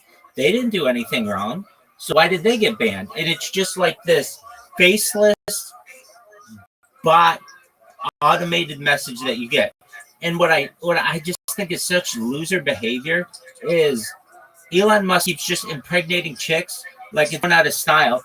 And I know that one chick, that Sinclair bitch or whatever, like she's in all of these different Twitter spaces, and he just would like look at them and then he would just like pop into their DMs, which is cool, but he shouldn't be using this app for dating purposes or impregnation or breeding purposes. He should be trying to improve it. And he hasn't done anything to improve this website or this app since he bought it. I mean, seriously, there have been like no improvements. Do you have like, there should be all kinds of things that you should be able to do. Use video on Android and use the sound bar, the sounds on Android, and like, have longer than 24-hour spaces and have it be like everybody on video if you want, not just one person. None of that has been done. He literally, the only thing that he did is encrypt the messages, probably because he just sends creepy messages to chicks. Anyway, Blue Sky is the place where everybody's running to. And I'm not the person saying that. It's if you go to the Twitter subreddit, it's literally just everybody's like, why is anybody using Twitter anymore? We keep getting banned for no reason. And it's everybody who has like big accounts. I mean, even my original account was a blue check mark and it got banned. I know our Harry Potter Masonic Tenino has been banned. And everybody in there is like, look, this asshole is taking our money and then banning us. And we didn't say anything wrong. We've been doing the same kind of behavior. And if you look, they made this chart I saw recently. It's on Twitter, but it's really popular on Blue Sky. If you look at like the topics that are trending on Twitter, it's like Elon Musk's circle is like this big, and all the other creators are like the size of my thumb. Like they're really small. So it's like everybody's, this entire app is just focused on him, and that's cool. And I know it blows up his ego. But if I were running the site, when you become a new user, I wouldn't put myself on there as one of the new people you follow, because I'm already the biggest person on the website. I would share it so that other people use it. He doesn't do that. So all these celebrities have run to Blue Sky. Now, keep in mind, Blue Sky is different than Threads. Threads is Zuckerberg's shit can of a project that literally was popular for like 3 days and then nobody used it. And it wasn't even popular. It's just everybody who had a Facebook or an Instagram account automatically was like transferred over there. Literally, I've never heard anybody like be like, hey, follow me on Threads. No one has ever said that. These are words that have never been issued on this fucking planet before. But I've now said like, hey, if you're out there, follow me on Threads because somebody's got to. Anyway, so I kept getting banned on Twitter, and for like a week, I mean, all I did was like create another account, and I frankly got sick of it because every 10 minutes the accounts would get banned. And not only that, but the rigmarole, the hurdles through which you have to jump to be able to create a new account on Twitter. I'm sure it's because people like myself who have just keep creating accounts, but you have to do so many different captchas, and the captchas are hard to the point where people are like, like normal people are like, I'm not going to do 25 different captchas just to create an account. It's just too much work. So all these people have gone to Blue Sky. Now, when I first got to Blue Sky, I didn't use Blue Sky back in the day when I was like creating a bunch of social media accounts because it was invite only. And if it's invite only, it's like, oh, that's small. But it has expanded to be like, you just need an email. Well, I shouldn't say that. Then I downloaded the app at one time and you needed a phone number. So it was like, okay, any website that makes me use a phone number, I can't make that many accounts. Like Telegram, I can, some others, but like not all of them because I only have so many phone numbers that I can use, and you have to start paying for it, and it's just a pain in the ass. But then I realized you could create accounts on Blue Sky using just an email. And if it's just an email, I'm home free because I can just use temporary email services and do whatever. So Blue Sky's never seen anything like me before. I have been on there 8 days. And I can tell you, the last person to tweet about me, like, you just randomly came in. And let's see. I mean, I can tell you, I created bots on Blue Sky, which are way simpler than any other bots I've had to create because it's a new platform. They don't have any spammers on there. It's basically like a free reign of the thing. So if I just type into the search, Rabbi Rothschild, the last time somebody tweeted about me. Now, before I put this in, on Twitter, it would take me like months to just get anybody to say anything about me on Twitter. Though you did see a couple people who saw, and I know you retweeted it, like, hey, they saw me from a DM or something like that. But it wasn't like constant. It was like maybe one person a month or something like that. Now, if I go to the latest, somebody within the last hour flagged one of my accounts, which is fine. They have people who are just now, like every time I create an account, they are personally coming out and flagging it, but that's fine. It takes like 2 or 3 hours for it to get banned. Then another person an hour ago, their name is Kath Barbadoro, They're a stand-up comedian. They have 30,000 followers. And they wrote, this was so funny. They wrote, they like took a screenshot of my account, and they've commented about it before, but they say incredible spam account name. Why? Because I'm at Pussy Rankings. I made all these accounts with really funny names to get people's attention. So I'm like the MILF Ranker and MILF Ratings and like Huge Dick Rabbi and like just all kinds of funny things like Sex Champion. Who else is Sex Champion? Like I just everything that I can to just get people's attention, and then they think it's funny and they take a screenshot of it and then they retweet it, and they've got 30,000 followers. That's a lot of influence I can have. So prior to that, like they get like 20 people commenting on it. I mean, there's a lot of buzz on this site. So anyway, just in the last, I don't know, 8 days, I've had over 100 tweets of myself, or whatever. They're not tweets, but whatever, posts about myself, which is really great. Now, a lot of them are people who are just sick of me spamming them, but a lot of people are like, I even get people who are like, this rabbi spams me every single day. He's finally won me over. I'm going to join his Discord. Because that's all I say is just join my Discord, yada, yada, yada.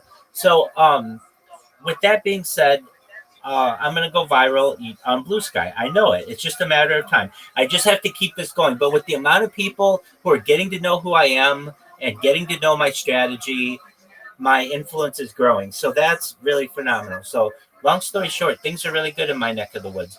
GB.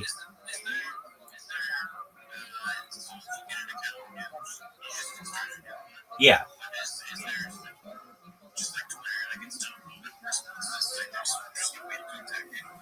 No, it's real people.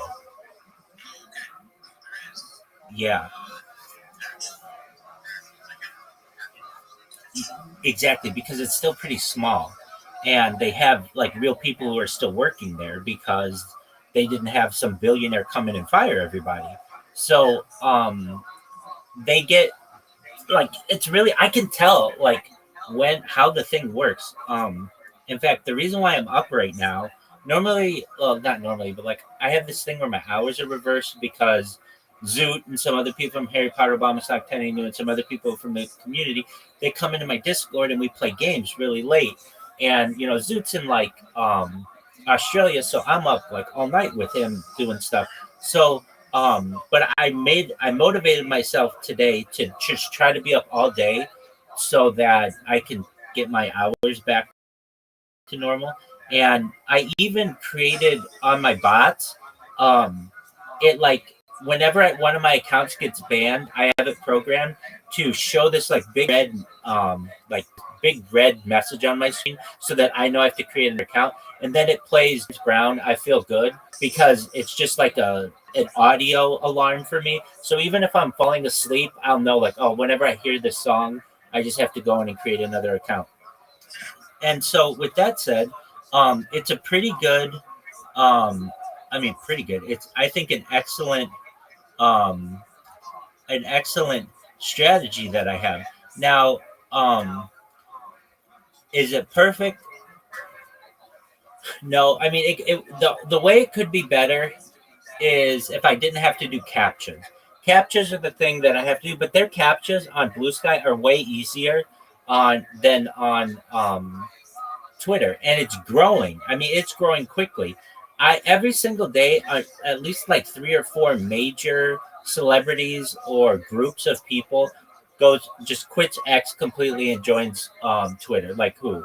Like Mark Cuban, Jimmy Kimmel just got off his 11 million Twitter followers and moved to Blue Sky exclusively yesterday.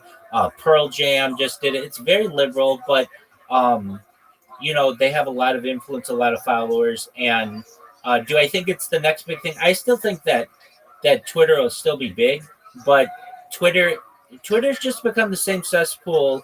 Like, it's very right wing, which is fine. Be whatever you want to be, but then like there's no real there's no real algorithm. It's the same bullshit. It's like the same 12 meme videos that they always show, and it's like stuff from Reddit and stuff from Imager, and it's like, at least from what I see, it's a lot of fight videos. It's a lot of staged videos, which I can't stand. Like, and then they're like, well, we have Twitter communities or community notes or whatever. This is what I can't stand. This is incredible to me.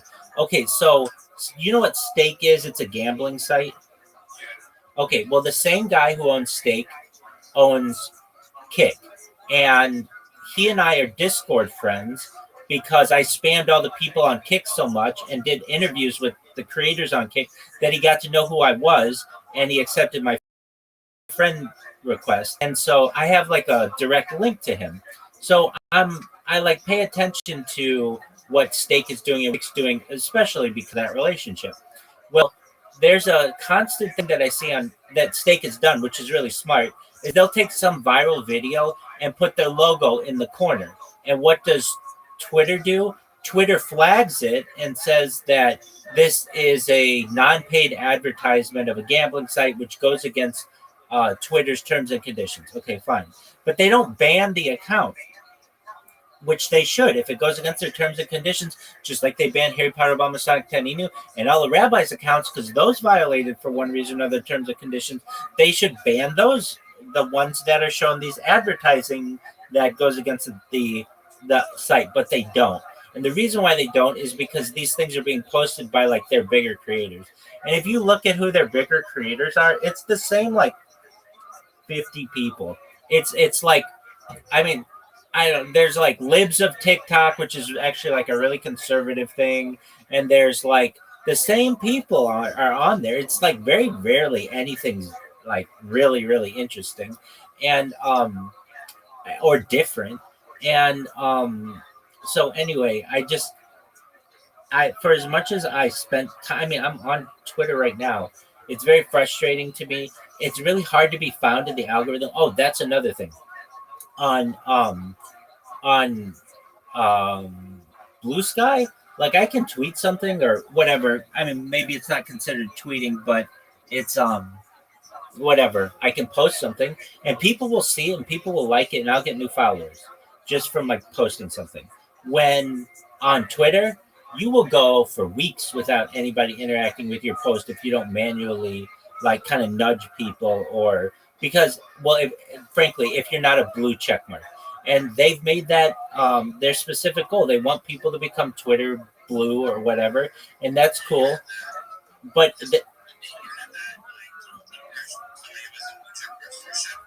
exactly, it's an automatic shadow ban if you're not blue check marked, and they even say that you won't be prioritized at all.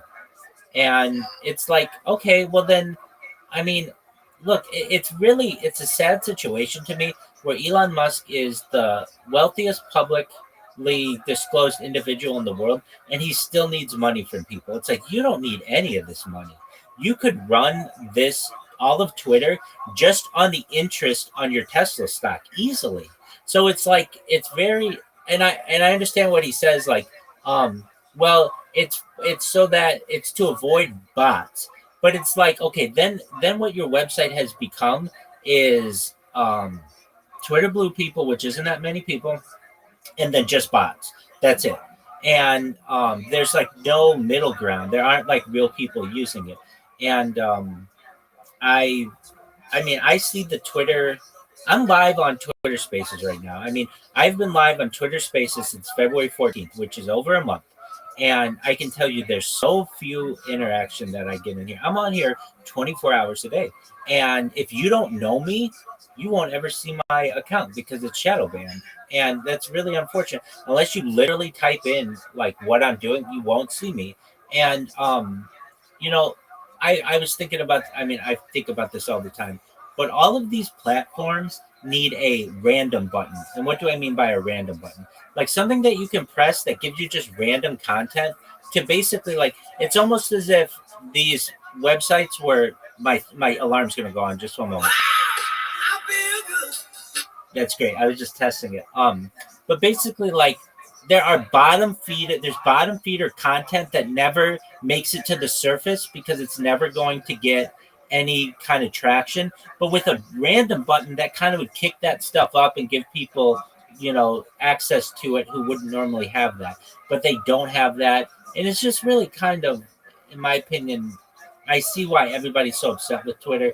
The Twitter spaces are all the same people, except you'll get creators who get really big and then they get banned. It's this constant struggle. And Elon Musk bought Twitter in like 2023, at the end of 2023, and he told everybody he was going to give people second chances, and he brought Donald Trump back on and everything, but he really didn't give people second chances. He only brought back really big creators, generally who were conservative. And the little creator, if you were at one time banned, you're just going to continue to be banned forever. And that's not fair to people because, even if you hurt, if you do something illegal and you have to go to prison because of it, your prison sentence eventually ends. But on Twitter, it's like a shadow ban or an all-out ban is for life. And to me, that is unreasonable and unjustified, especially when these companies are taking tax cuts and basically, to me, if these companies are they've become like public utilities now. They've become so large that there needs to be some kind of government interaction where you can't just ban someone for life because you don't like them. Why? Because that it kind of defeats you can, that's fine, but you don't get the tax cuts and you don't get any of the privileges that you would get under normal conditions for government. And on top of that, that means that you may get audited. I mean, that's another thing. In the United States, there's like the Equal Opportunity Employment Commission, that the Equal Employment Opportunity Commission, basically the EEOC, which audits different corporations to make sure they're following the guidelines of, like, you're not discriminating against people. But social media doesn't have that at all. So you could basically just create an app and just say, I don't want any people with blue hair on it.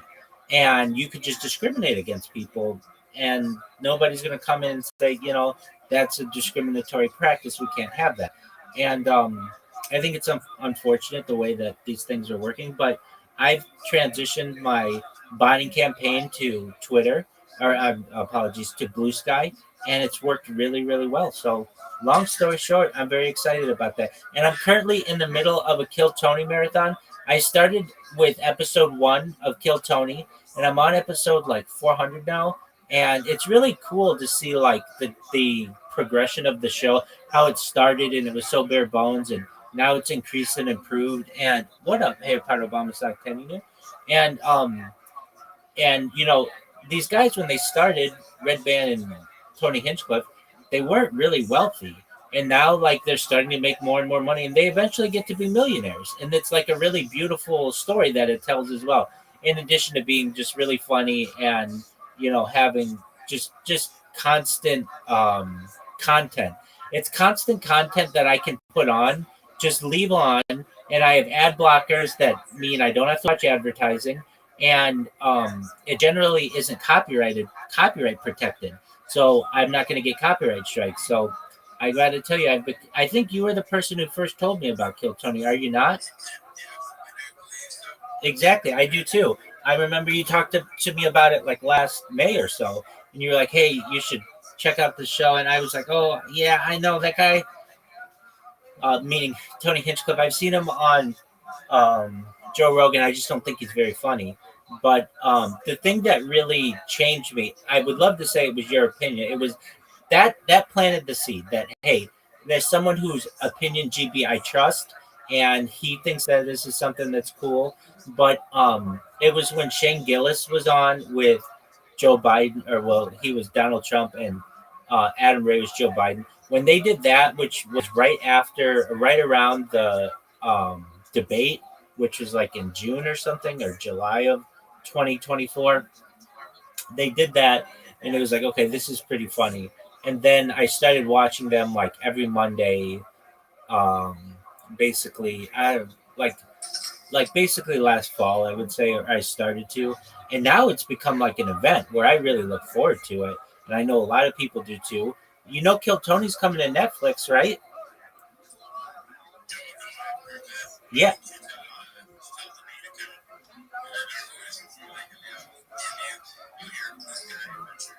Oh, okay.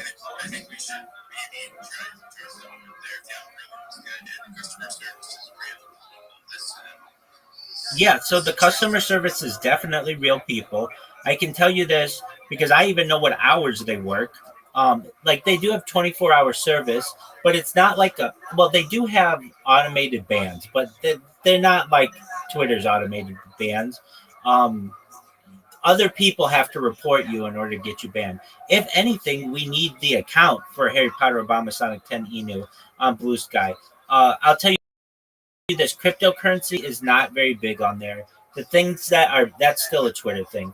The things big are like art and photography and like liberal politics, which, you know, isn't really our forte. Our forte is cryptocurrency, but it's got 25 million users, and it's really big with celebrities. And as I was saying to GB, it it is every single day a major celebrity transitions from X to uh, Blue Sky. Like yesterday, Jimmy Kimmel said that he's leaving X to go to Blue Sky, and he's got 11 million followers. And I think like yesterday as well, like Pearl Jam did it, or within the last 48 hours, Jimmy Kimmel said he was going to do that, and Pearl Jam. And it's, you know, like that's where Mark Cuban is. That's where like a lot of like influential people within entrepreneurship are located. Yeah, it it it absolutely does. And the thing is, it's not filled with bots. And Twitter's so overloaded with bots. If you post something, GB, I don't care what it is, and we all go in and we like it and retweet it and do all that stuff, that's cool. All of the messages and the replies will be like some really hot chick who wants you to go to her link, her OnlyFans, and then there'll be like a bunch of unrelated things, and then there'll be our comments, and there's none of that on Blue Sky. And you know, the thing is, Blue Sky is really easy to manipulate and to get into the top 10 trending keywords. Like for the last, let's see here, like every night for the last like 8 nights, hashtag Viral Rabbi and hashtag Rabbi Rothschild have been in the top 10 of Blue Sky. It would be very easy for us to get Harry Potter Obama Sonic 10 Inu in the top 10 of Blue Sky. I could get it in there if there were other people there. All you need to do is just, I mean, like I just have to put the hashtag into my bots and it'll be in there just like Rabbi Rothschild and Viral Rabbi will be. But we don't want to associate, you don't want to associate me with Harry Potter Obama Sonic 10 on there because you don't want to get banned, and I get that. But if we just put a few of us together, we'd be able to do it because it's still small enough, especially in the middle of the night, that we can get that trending, and that's a big deal. I mean, that's other people retweet that. I mean, it was very interesting to me when I got my 2 hashtags trending on there.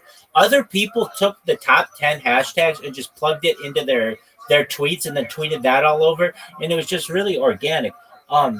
In terms of the organic ness of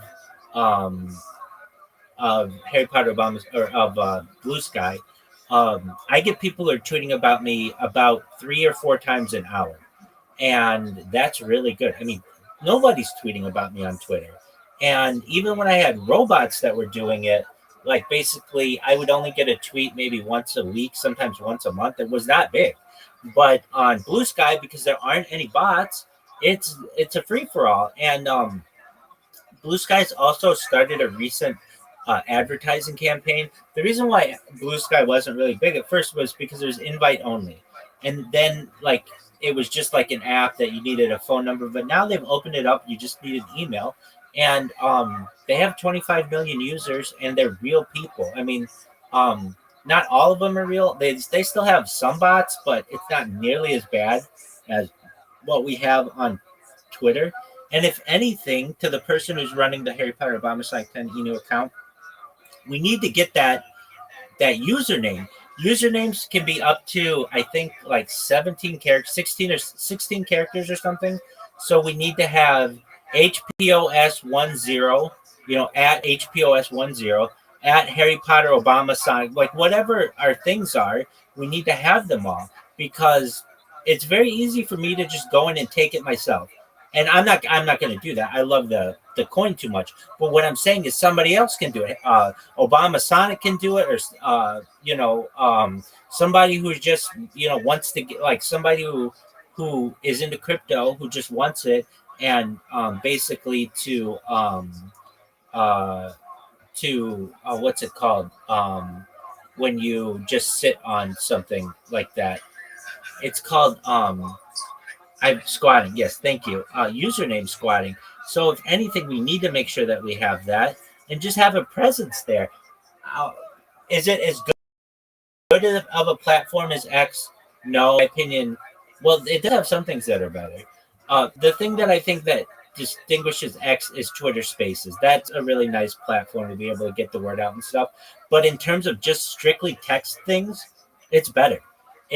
Blue Sky is better than Twitter, because it's real. It's like you really, when you see them, it really is like a blue sky. I mean, like almost like when you tweet something, you'll get real interaction from real individuals. And on X, you either get nothing or you just get totally unrelated things. And I said it previously, but like the things that get traction on X are like things like this.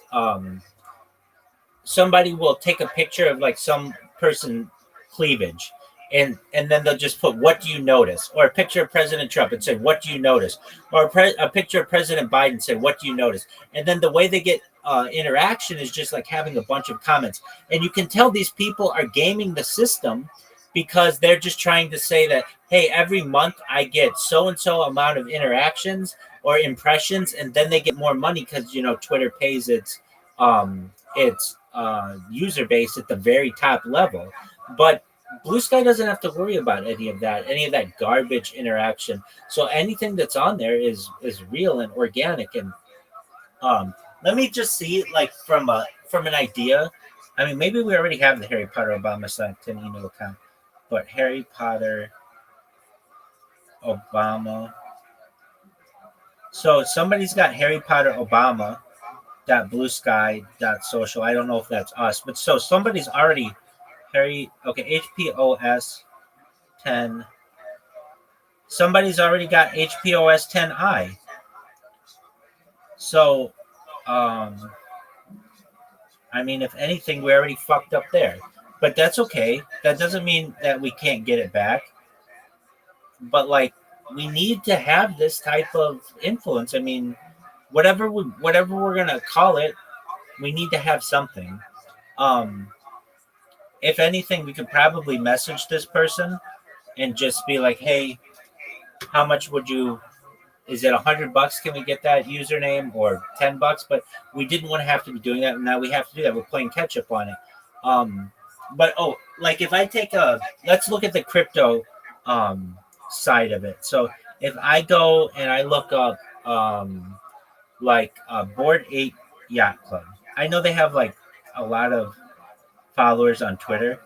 On here, they don't have as many, but I don't know if it's the real thing. They only have 52 followers, but I don't know if that's the real one. What's another one?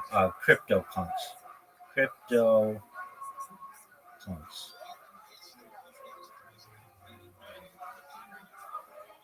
Or Cyberpunks. Is it Cyberpunks? Yeah, Cyberpunks.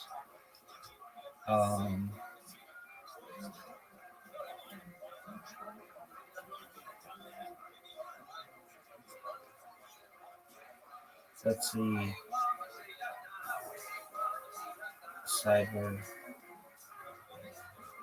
PUNKS. Or PUNKS. Okay, Cyberpunk Studios. I mean, they're like 64 following, but I don't think that's the main one. BitBoy. Let's look at BitBoy. Didn't BitBoy? I heard he just got arrested. Is that true?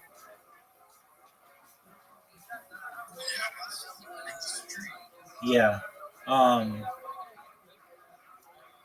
So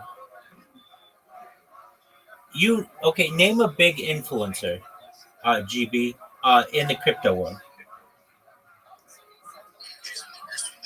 That's okay. So Ben Armstrong is that guy's name, right? Okay, so Ben Armstrong. So there's like another Ben Armstrong, which isn't the one that's not. But the thing is, Ben Armstrong isn't going to be on Blue Sky or BitBoy or whatever. He's going to be on X because that's where all his stuff is. But like, if I go to Mark Cuban, who is big, I know he's always tweeting on here. He has 1.4 million followers, so I don't know how many of those are real. But I mean, it's not like this is a small site. It's got 25 million or more than that, 30 million people doing it. Okay, so who's another person that like would be, I don't know, is LeBron on it? LeBron James. He's not on it. He's on X still. Most likely, unless I'm missing his name on here. But he probably doesn't want to focus on other ones. He's got all of his followers on X. I don't know if like Michael Jordan's going to be on it. But then you get into, the big ones are like AOC. She doesn't do X anymore. She does this. She's got 2 million followers on it. She's all over this. She's been all over Blue Sky for like the last week with Bernie Sanders. Let's look at Bernie Sanders. Bernie Sanders. Now, I don't even know if he does it. I mean, I think he does because, yeah, here he is. He's got 453,000 followers. And let's see. Okay, I know that Jimmy Kimmel had 11 million followers on Twitter. He just joined Sky like in the last 48 hours, and he's got 196,000 followers. Are those real? I mean, you tell me. I don't know. But I can tell you that there are a lot of people who are switching over. So long story short, if anything, the person who's running HPOS 10i, send a message to the person who's running HPOS 10i at Blue Sky, because we need to get that. I mean, it's just about having our name. The best part.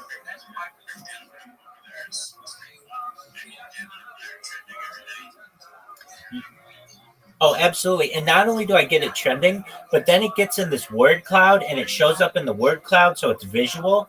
And yeah, I mean, it's really cool. And that's just one person doing it. So I'm sure if we could get like our community on it now, do I think we should completely move over there? No, we should have presence on both of them. If anything, the cryptocurrency community there is still small enough that we could be a big dog there and not get so lost in all these other projects. But yeah, I can tell you though, I mean, the features that it has are much more like what Twitter was maybe like in 2018. So you can tweet, you can send DMs, you can upload video and GIFs and pictures.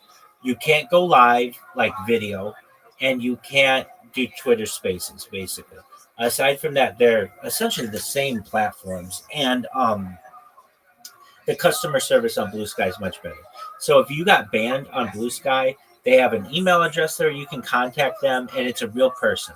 And that's probably the best of, I mean, look, this is how I would run it. If I were More Light and VMU and Yo-Yo, they have enough funds. I'm not saying they're billionaires, but they could go in and say, look, we're going to get the Harry Potter Obama Sonic 10 Enu HPOS 10I. We're going to get that username from that guy. We're going to offer him $100 to do it. I'm sure he'll give it up. He has 3 followers. Nobody cares about it.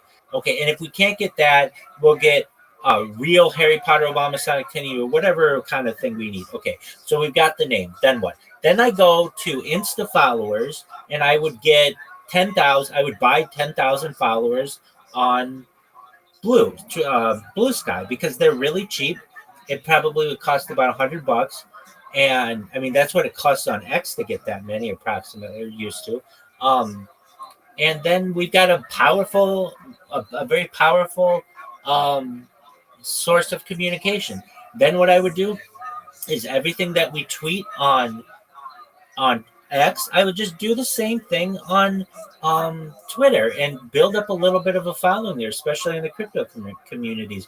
And I can tell you that the people on who you normally use Twitter are so fed up with it.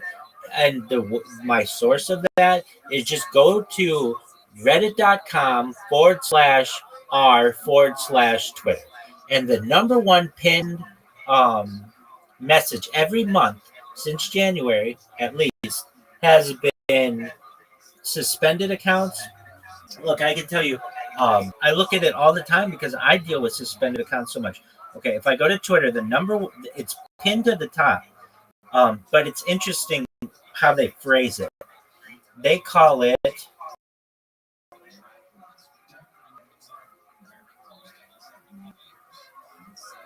just one moment. Twitter communities. I don't know why Reddit's loading so slowly for me. I'm gonna close it and reopen it. It's called like suspended, banned, and other issues. And anybody who has any kind of issues on there, they're just being told, just give up on Twitter. It's not working for us. Anyway, the Harry Potter Obama set, the main one left. Okay, it is Twitter. It's number one thing. Wow, is it loading slowly? Okay, it says mega open thread for everything else. Suspended, locked, or age-locked account, problems and questions, go to this thread only. And why did they say that? Because so many people were flooding the entire subreddit with their issues that they had to focus it on one.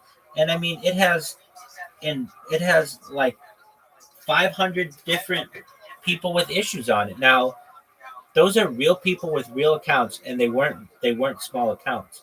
I mean, I don't understand why.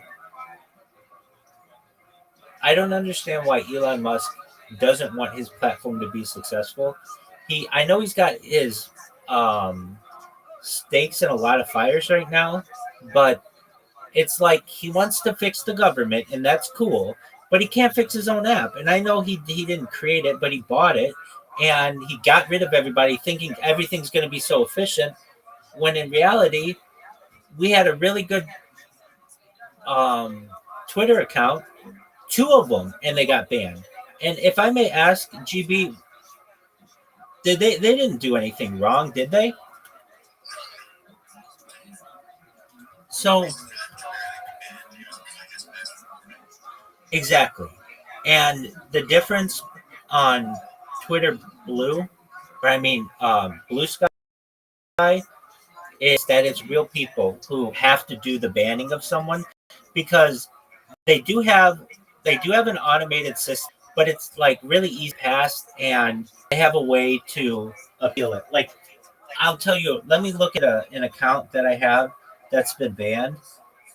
And the reason why mine are banned is because it's like between, like, it's just like they've got my accounts targeted and things, but or my devices targeted, but that doesn't mean I can't get around it by changing the MAC address and VPNs and all kinds of other things.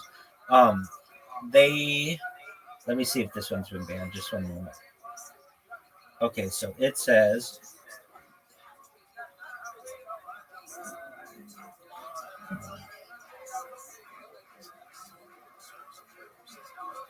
Okay.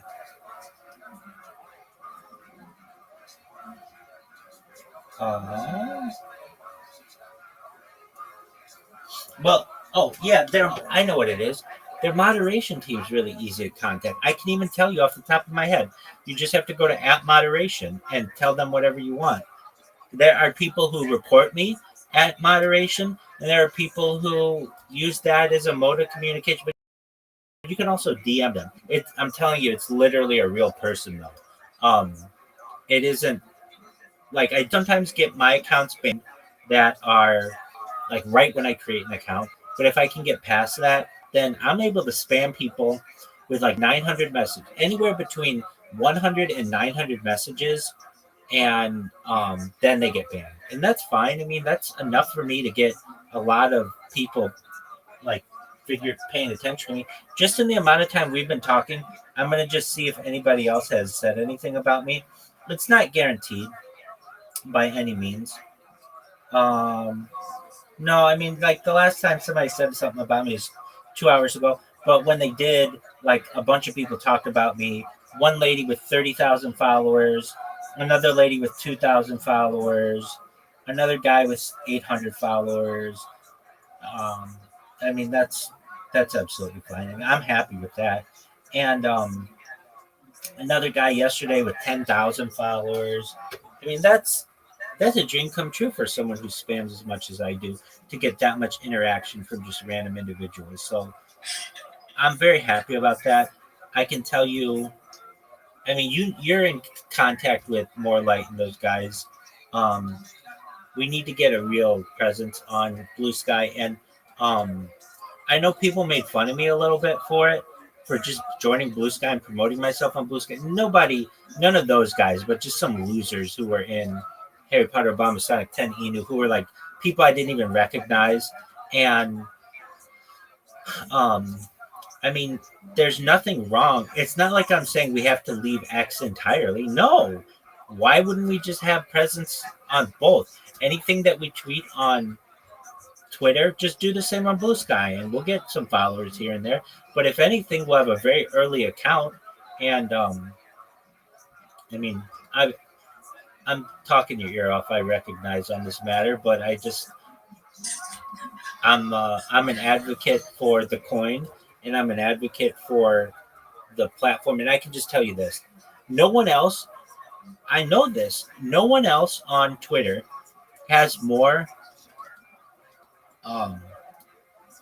time spent in Twitter Spaces over the last month than I have. No one, because no one's literally living in them 24 hours a day with their camera on. No one is doing this, and I can just tell you how little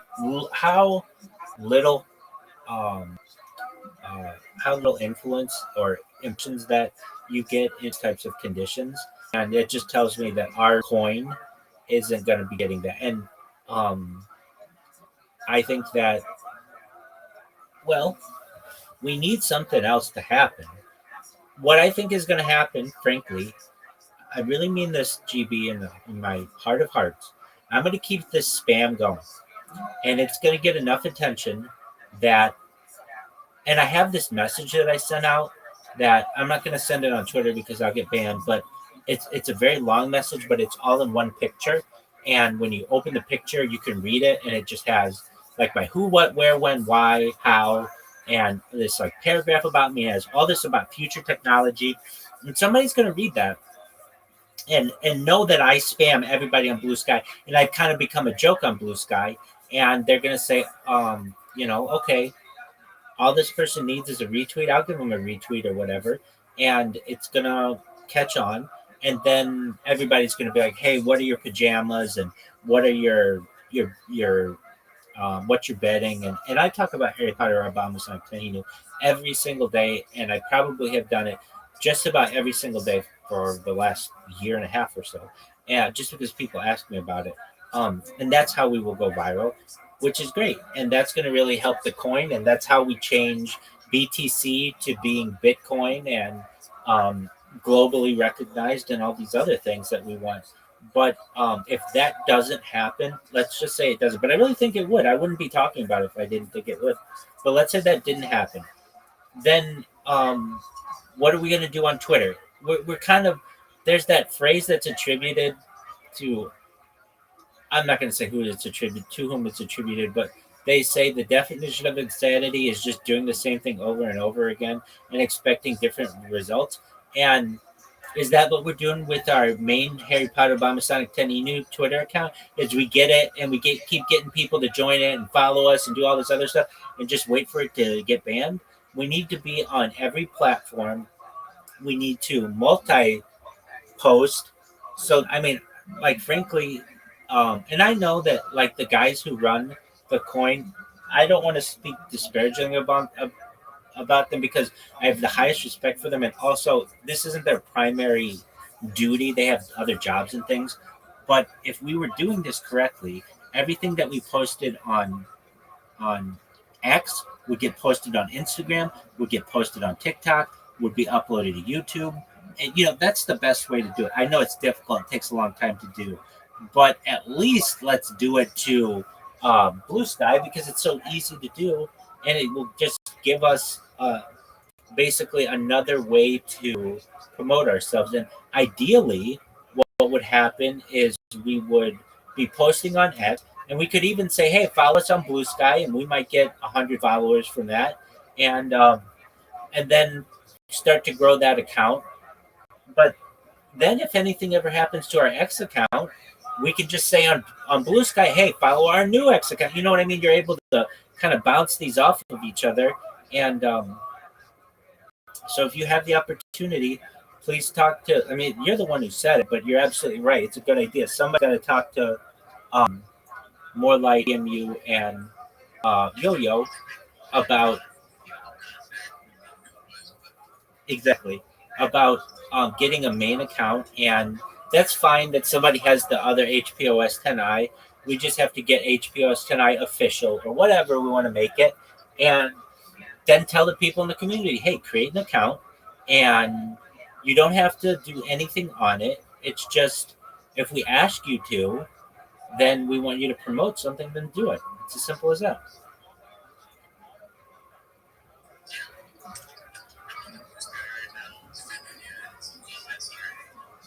Okay. Oh, so you're on Blue Sky? Okay. Type in Rabbi Rothschild into the.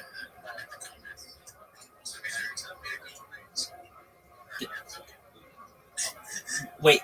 Somebody already told you what?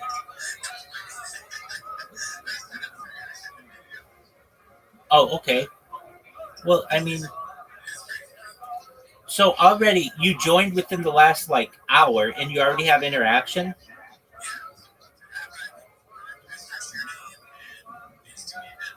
Oh, perfect, man. I mean, wait, but search my name and keep going down. I mean, there are dozens of posts about me, and I mean, they're not all bad. Some people are really nice about it, and I mean, just for one person to basically make an impact on the internet, you can see. I've been doing this only for 8 days, and I already have a ton of posts about myself.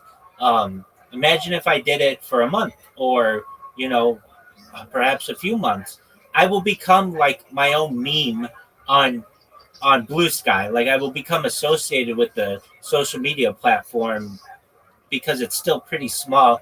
It's small enough to impact. And if you look at the thing that I do, is I just have this bot that goes to someone's post and just comments on it, and it automatically goes to spam at the bottom. But that's fine because people are curious and they want to know what somebody's spamming, and they'll click on it, and then it's my thing. So do you see my description of myself? It's like a black box with yellow writing. Have you seen that?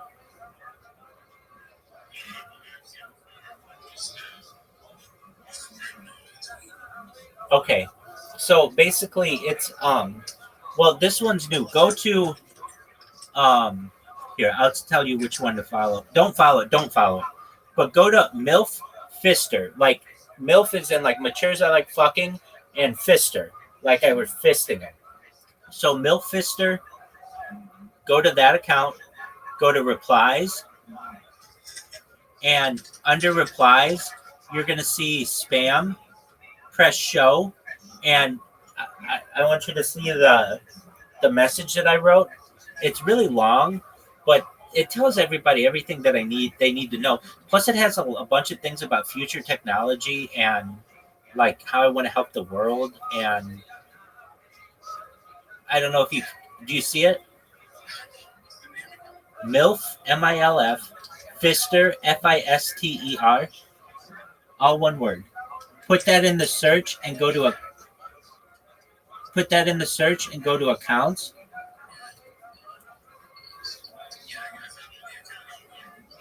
Go to replies, and then go to where it says spam. And then do you see under spam there are like pictures? And do you see it? It's like yellow on black. Excellent. Like nobody else tweets anything like that or like sends that out, and it gets people's attention. It tells the whole story of what I do. Absolutely. I even put in there, Rabbi has a huge cock, which I'm going to be honest with you, I'm slightly above average, which I'm very happy just to even have that. But it gets people's attention. People take a screenshot of that and then send it out because it's like nobody else out there is just going to be like, yeah, I have a huge cock. Whether it's true, not true, or whatever, it gets people's attention. And the names of these things get people's attention. So, I mean, I think it's a very good strategy for me. That's correct, but that's fine for me. They'll work on that and they'll have that fixed soon enough. But yeah. So, well, you're on Blue Sky now, and just know that if you have the ability, tell More Light and those guys, hey, this is something that we should do. And you can see you posted one thing on there and you already got somebody to comment about it. So, I mean, like, that's a lot of interaction. If you know social media, normally you won't get anything, period. And to already get something on there is really great.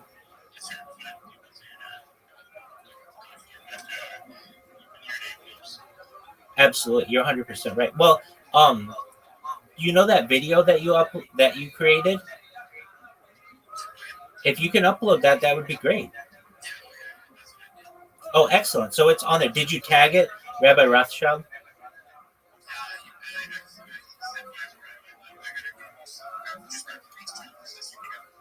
Yeah. If you can, put that in the comments or something like that so it shows up.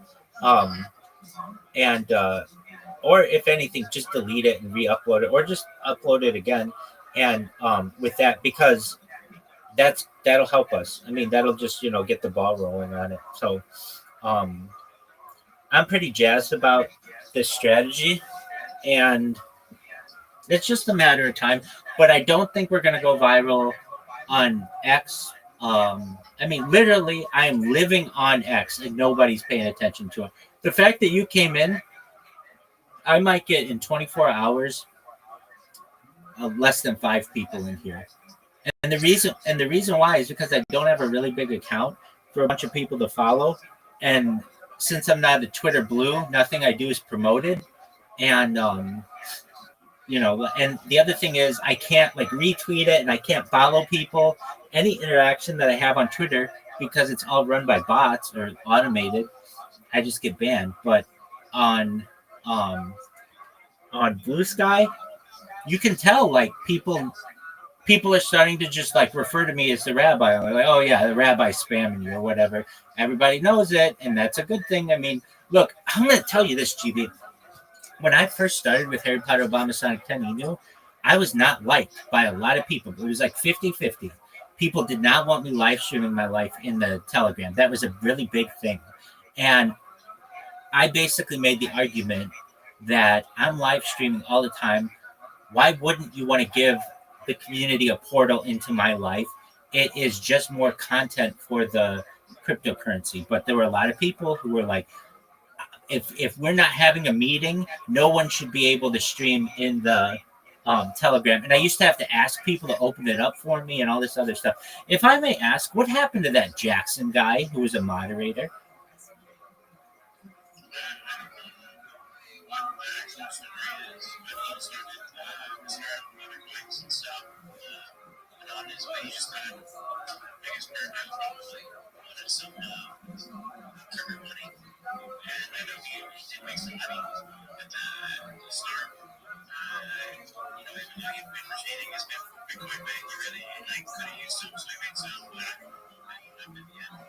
Okay, I just wondered what happened to him. I do not think that person was good for our community, and he and I never saw eye to eye. I caught him publicly in lies, hurting the coin. He used to ban people for whatever reason, and anyway, we had some people who did not like me at the beginning, and then I became like a staple. Given enough time, I will become a staple of Blue Sky as well.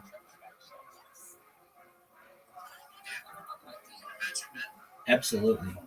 So yeah, that's what we've got going for us. I can tell you, oh, my alarm's gonna go off in a second for James Brown. Just one moment. Let's see if it works. I can tell you the quality of the posts are much better, even though I'm spamming, a ton of it. But like, if you go through your ex posts, it's the same garbage. And like, I don't care how goody two shoes you are, it's still gonna be the same garbage, which is like, let me think. Like, it's gonna be like fights. It's gonna be like how-to videos, which some are cool. It's gonna be staged videos, and a lot of them are the staged videos, and they're all the same, and it's from the same like 40 accounts. They're not like, there's not much change to it. Like, here, I'll go to mine. I mean, and I'm not teaching anything new, but just to give the example, if I go to X on just like a random account, it's not following a whole bunch of people. It's following this X account is following, this one that I have is following 41 people. Okay, so I'll get like some sports stuff, which is cool. And then it's like all Elon Musk. It's so much Elon Musk stuff. Let me show you this graphic that's on Blue Sky from Mark Cuban. He posted it the other day, and the reason why I just keep using him as an example is he reposted this, and it just stuck out in my mind of how much Twitter is all about Elon Musk. And okay, here it is. Have you seen this graphic?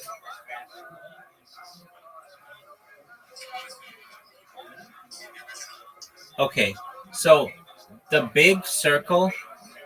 James Kaminsky, how you living, pimp? Hey,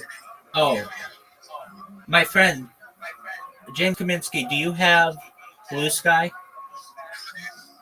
You got to get it.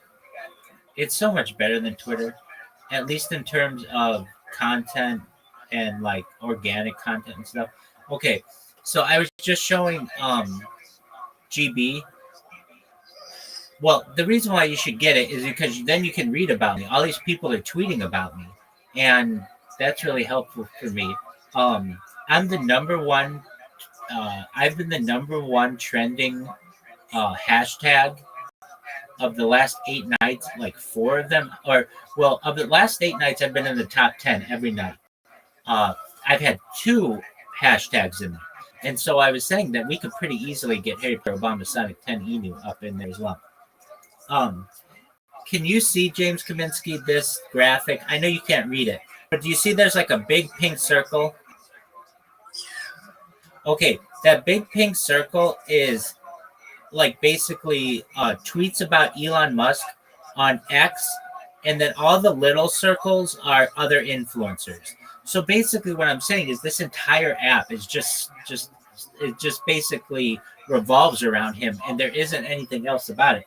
And I speak pretty positively about his purchase of X or whatever in some ways, but in other ways he hasn't done anything with the platform. And he's banned some really good accounts, like our main Harry Potter Obama Sonic 10 Inu account, and that's a really sad thing. And on Blue Sky, it still has real people working there, so they don't just ban people randomly. In fact, this is how impressed I am. I don't even keep track of how many accounts I make anymore on Blue Sky.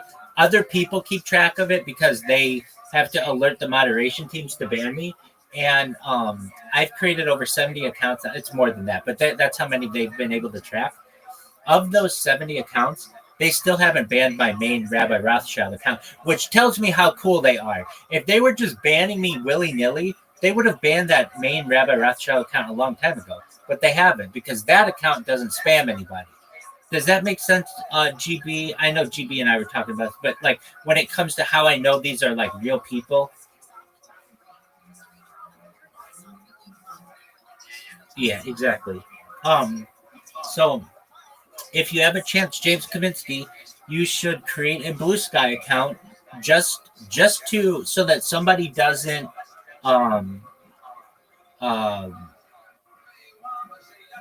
username. What did we call it, GB? It starts with the letter S. When somebody just sits on your username. Yeah, so someone doesn't username squat you. So just make sure to get your own name, so that somebody else doesn't get it. Somebody already username squatted our Harry Potter HPOS 10i and also Harry Potter Obama. So, we need to do what we can to get it. Anyway, it's really interesting to see what people are writing about me. You know how hard it is for just randomly people to retweet about you. If you're not like a big influencer, it's basically impossible. But because of my robots and because of the strategy that I've utilized, about once an hour, I get somebody who tweets about me. It's hilarious stuff. Can somebody please explain or exercise this Rabbi Rothschild person who keeps appearing ominously in my mentions? This person has, the person who said this, they have 85,000 followers. Do you know how good that is for me? That all 85,000 of their followers basically saw this.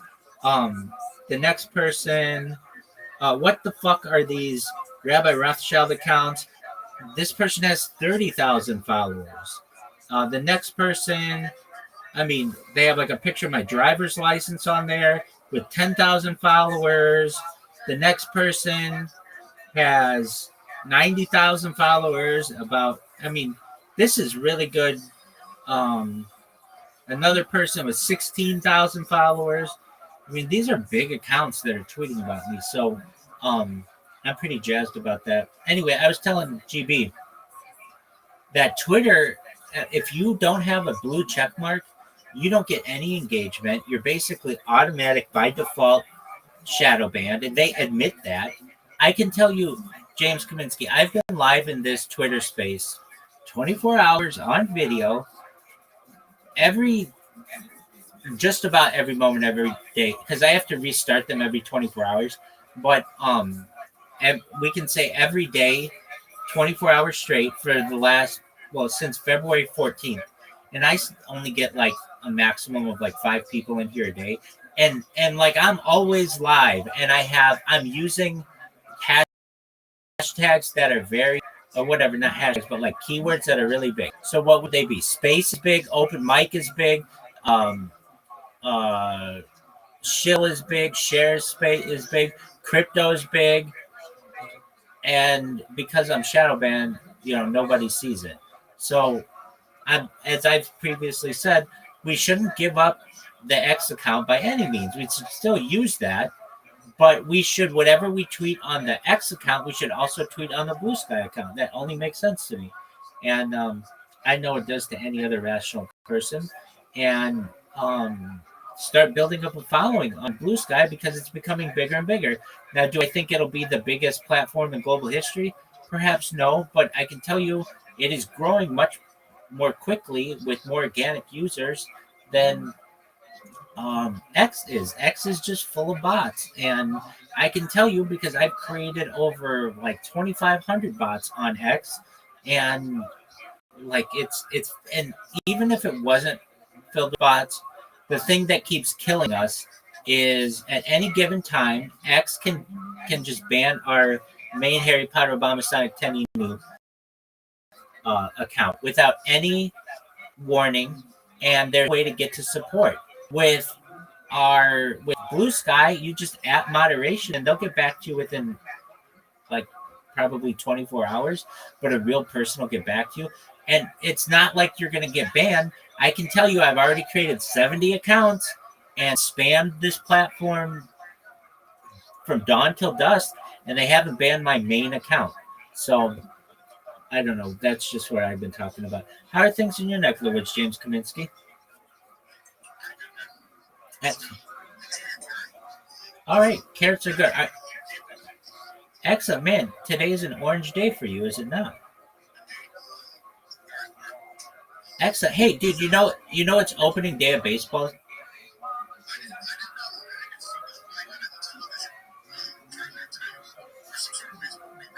Yeah, so I got 25 fantasy football or fantasy baseball teams this year. I haven't played fantasy baseball in a couple of years, and but they have this button that I really like, at least on ESPN, where it like self manages for you. So here's what I do, and it's actually like it makes baseball really fun. I did this with football like 2 years ago. Is I created 25 football teams, and chances are one of your teams is going to be in the running by the end of the year. And so you basically always win at least one fantasy league. And then I was having so much fun doing that, I decided to get WNBA teams. Now, no one follows the WNBA, and I recognize that. But it's kind of fun, and it'll self-manage itself. So I'm now trying to get 25 WNBA teams. The funny thing is, since the WNBA doesn't really have that many followers, it's hard to get into leagues. Like I can tell you with baseball, if you get into a league, you'll probably get into a new league like maybe once an hour. But with the WNBA, it's like once every 6 hours. Like they'll have a new draft. So yeah, I'm doing that and just going viral on Blue Sky. So it's just a matter of time. I really mean this, and I say this. I could be totally wrong here, but I could see myself going viral on Blue Sky within the next month. Just look at what the people are saying about me.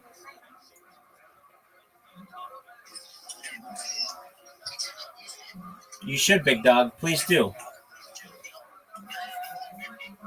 Peace, man. Take care, buddy. Shout out to James Kaminsky, everybody. Peace. All right, GB, you do what you need to do. I'm not going to talk to your elf anymore. Excellent. Good to hear from you as well. You take care, my friend. Peace.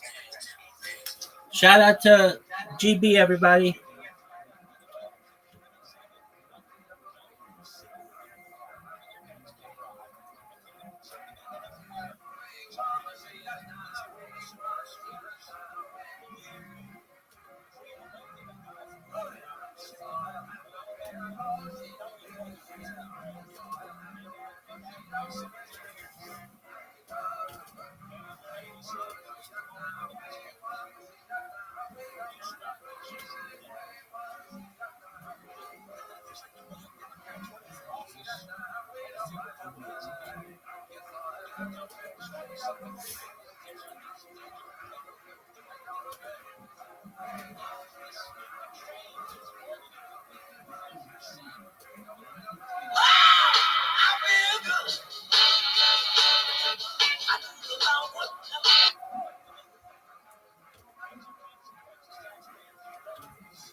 I feel good.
You can check it out. Links on my Instagram. Very cool. Very cool. He's going to be with us in Philly and Pittsburgh. We're going to have a lot of fun this weekend.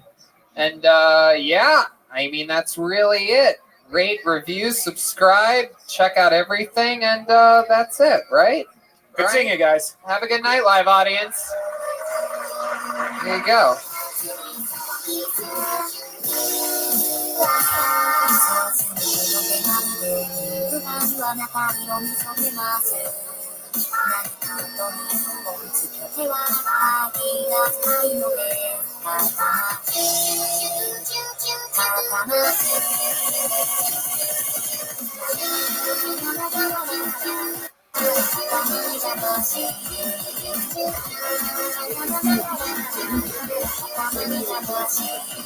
I'm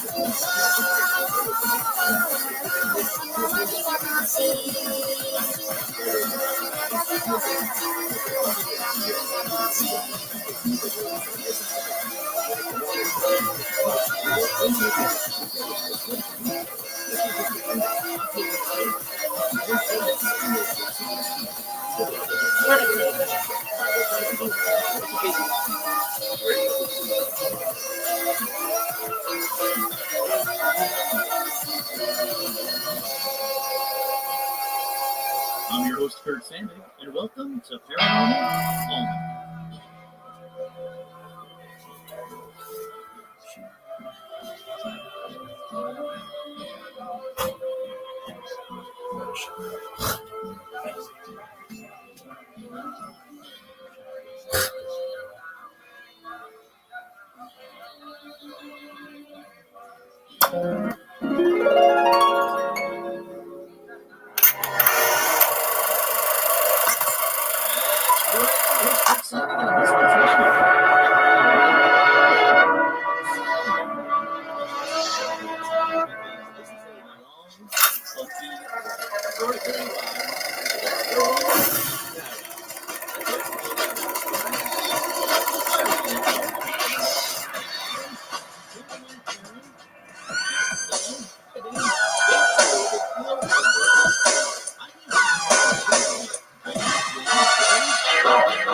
Hey, this is Rabbi coming to you live from the Fillmore in Philadelphia for a brand new episode of Kill Tony. Get up for Tony Hinchcliffe. Wow, come on, Philadelphia, make some noise. We're here.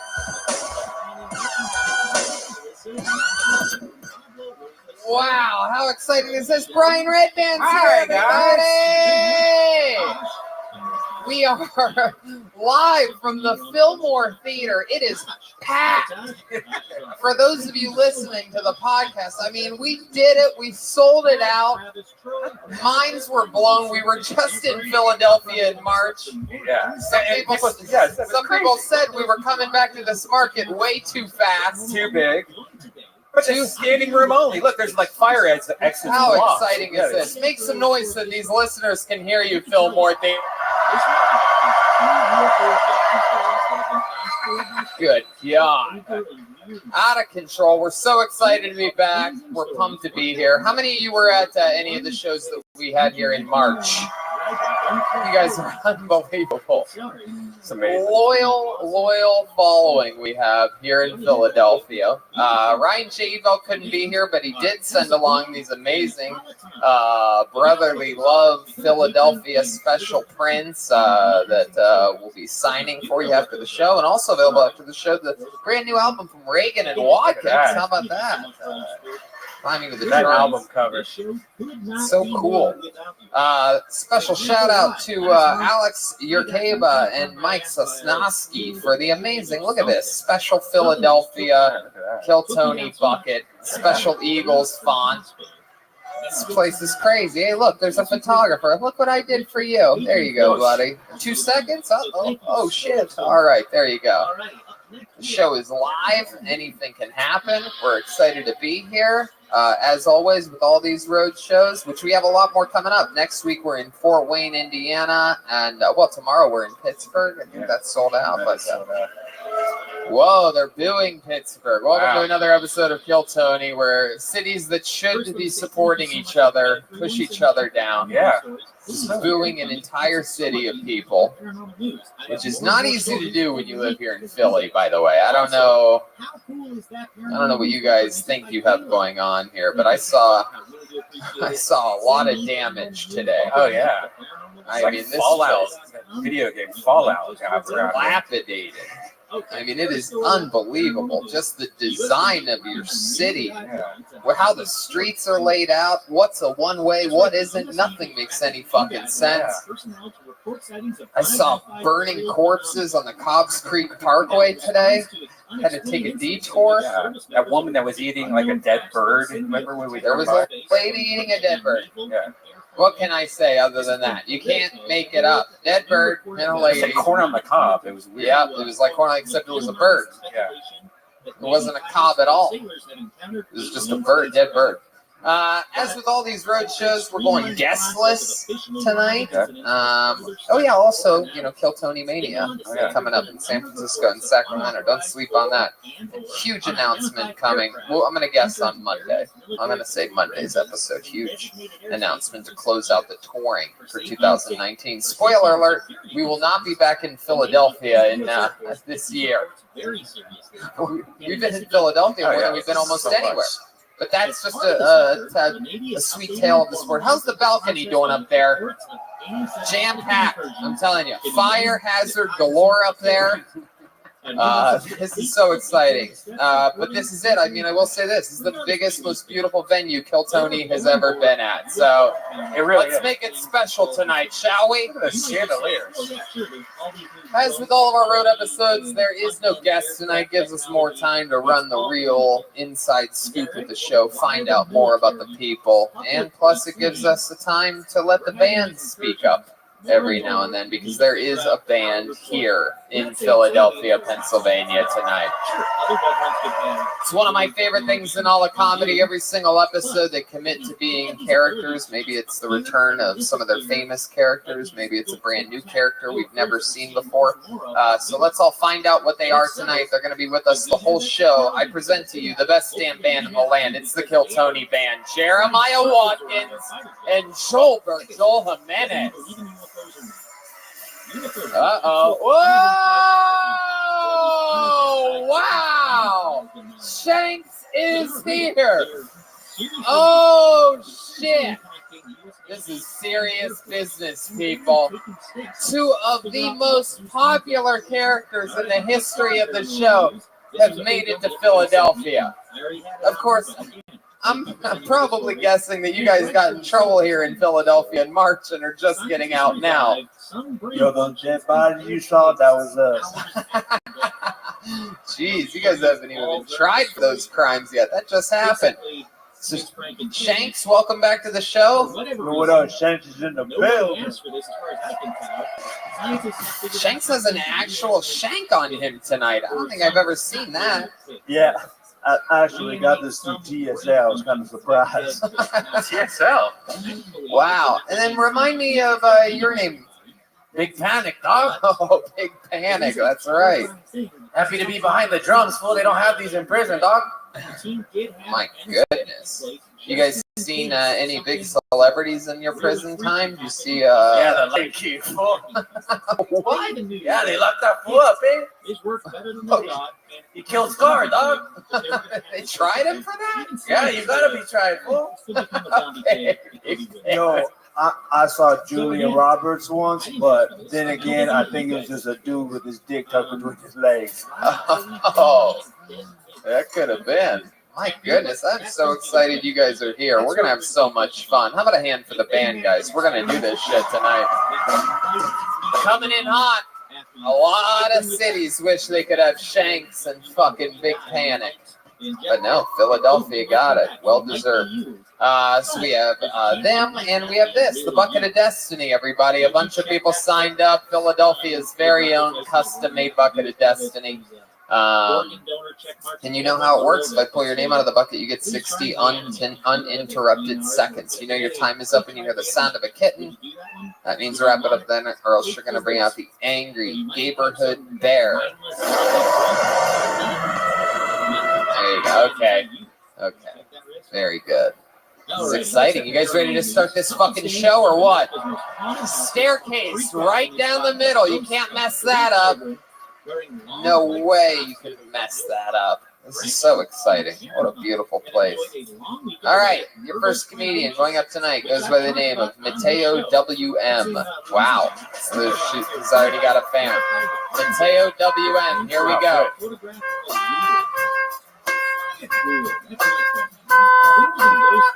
One more time for Mateo W.M., everybody. Yo, what up, Philly?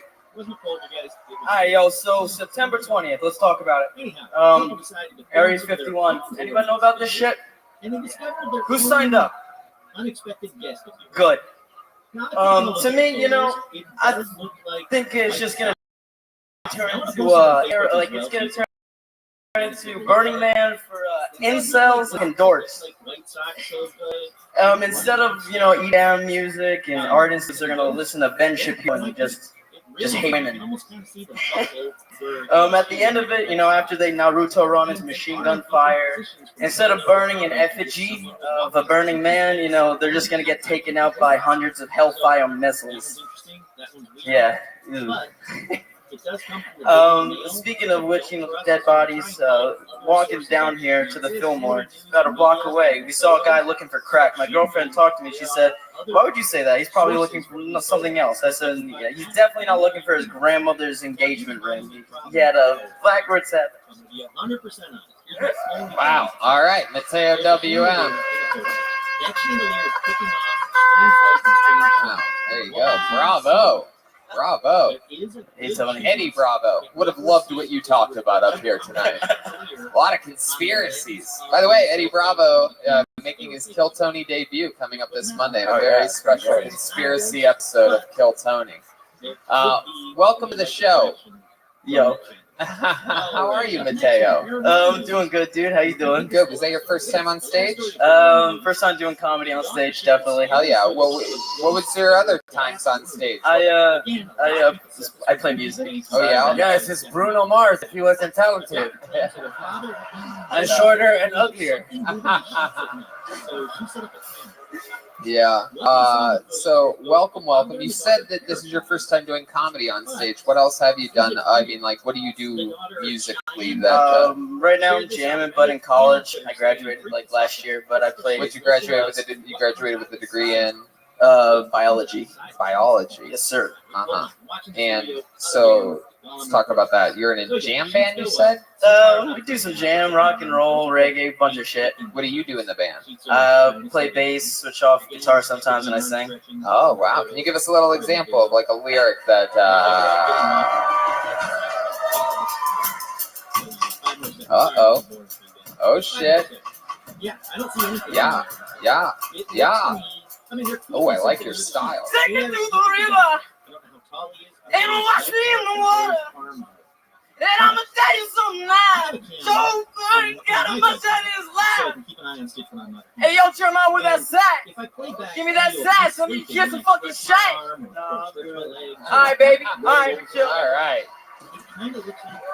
Now stick with me, Mateo. You're not going anywhere. Yo, don't drag me into that, dog. Why?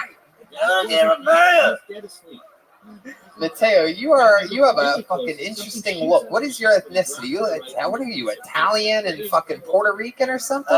Italian and Peruvian. And Peruvian. Sicilian. By the way, your singing sounded like Little Richard constipated. I'm okay with that. Take me to the toilet. Mateo, so let's talk about it. You said you came here with your girlfriend? I did, yeah. Wow. I mean, well, you're leaving here alone, fool. You look like a Sesame Street kid all grown up. He does look like that. That's exactly what you look like. Mateo, what do you do for work? I'm in pharmaceuticals. Oh yeah? The fuck does that mean? I make cancer medicine. Really? How do you do that? You sit in a lab? Sort of. Yeah, it's like a big old kind of lab area.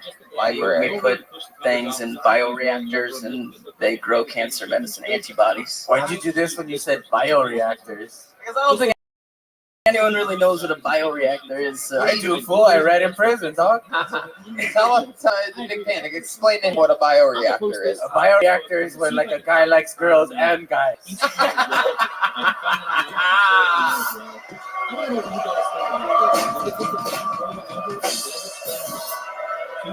Just can't beat that. The old home run derby king over there, Big Panic. So it's just like a giant, it looks like a distillery, except they put like media in there for cells to grow, and the cells secrete antibodies, and those antibodies. Okay, that's enough. So this dude is a nerd, man. Is that true? Are you a nerd? You seem like a cool guy. That's what's interesting about you. You look like a child, but you have the body of like the stepfather that would beat me or something like that. Shit together, kid. I do read. Yeah. So you work out a lot? Push-ups and pull-ups and sit-ups. Yeah, your chest is huge for the rest of your body. Whoa, look at that. Making a switch. Look at that. He's got the little baby lesbian body, and he can do that. You're built like a frog. What am I talking about? Well, I'm talking about a group of people. It's like Rhea Perlman's baby boy or something. I always wonder what it would look like if her and Danny DeVito popped out a baby. I know. Welcome No, it's not Danny DeVito. Yeah, it's Danny. Is that who that? Yeah. Danny DeVito and Rhea Perlman? Yeah, okay. Is that your natural hair or do you curl it?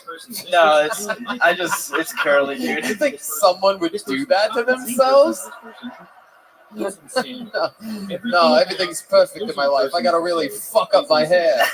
You think he sits underneath one of those heat things that moms used to sit under before they realized it gave them all cancer? Yeah. No, this is. What kind of shampoo do you use? Head and Shoulders. It was like a Morocco curl thing. I don't know. Oh, My mom damn. got it for me. Wow. We see who wears the fuck. Oh. All right. Hey, how many push-ups can you do? I could probably do maybe 50, maybe over. Wow. Shanks, how many can you do? You've been in prison a long time. Let's do it. Hey. Whoa, he's taking off the jewels, ladies and gentlemen. My feeling here, let me just tell you my prediction here. I think Shanks is going to be able to do 50 as well. But I feel like his form is not going to be quite the same as Potato WM's. He's stretching for push-ups, ladies and gentlemen. How are we doing this? Like one? Yeah, you guys gotta both go down at the same time. Okay. And then you guys try to go at the same speed. You know, keep an eye on each other on your peripherals. Or should we see who can do 50 first, like the fastest? Okay. Yeah, let's do that. That's Done. Well, no, that's not fair. Mateo has much longer arms. I think it should be beat for beat. I think we should just spend the next 3 minutes of our lives watching. What are we this. doing this? Some of the oldest In between every push-up, we kiss. What? No. You fools are homo reactors. My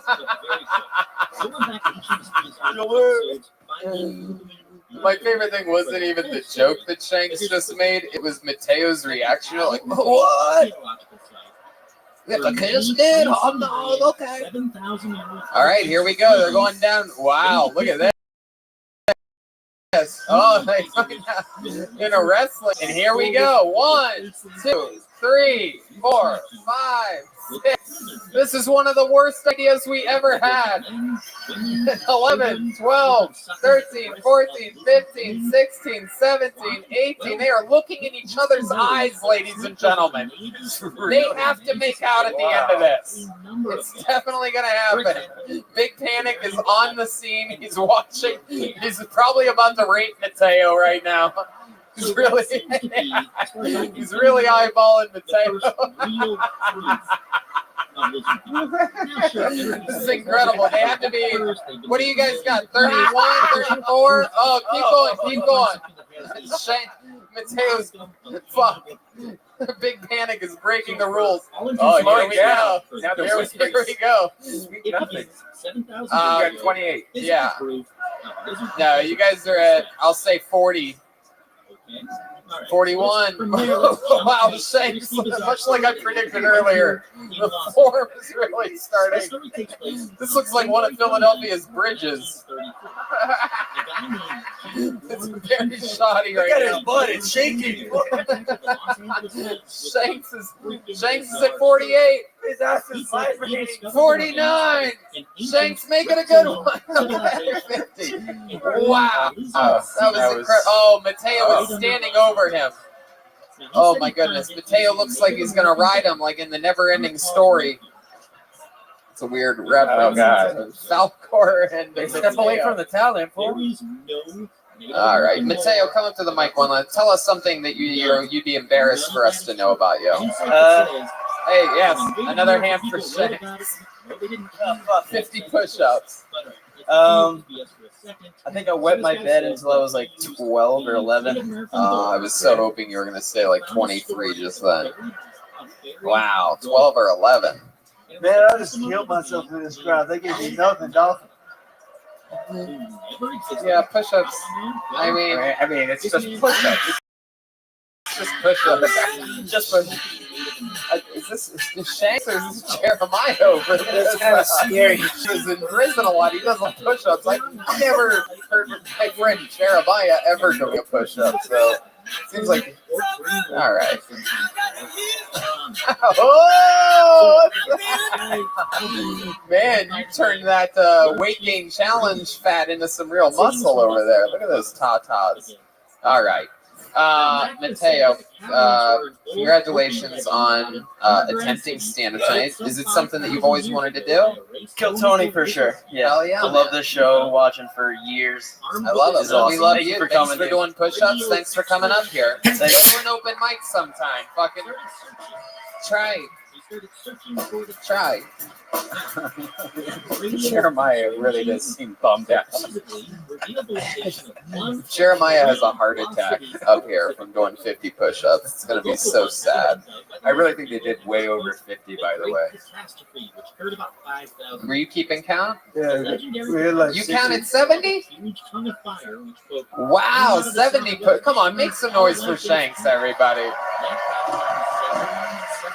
One of Shanks' old prison buddies counted for him.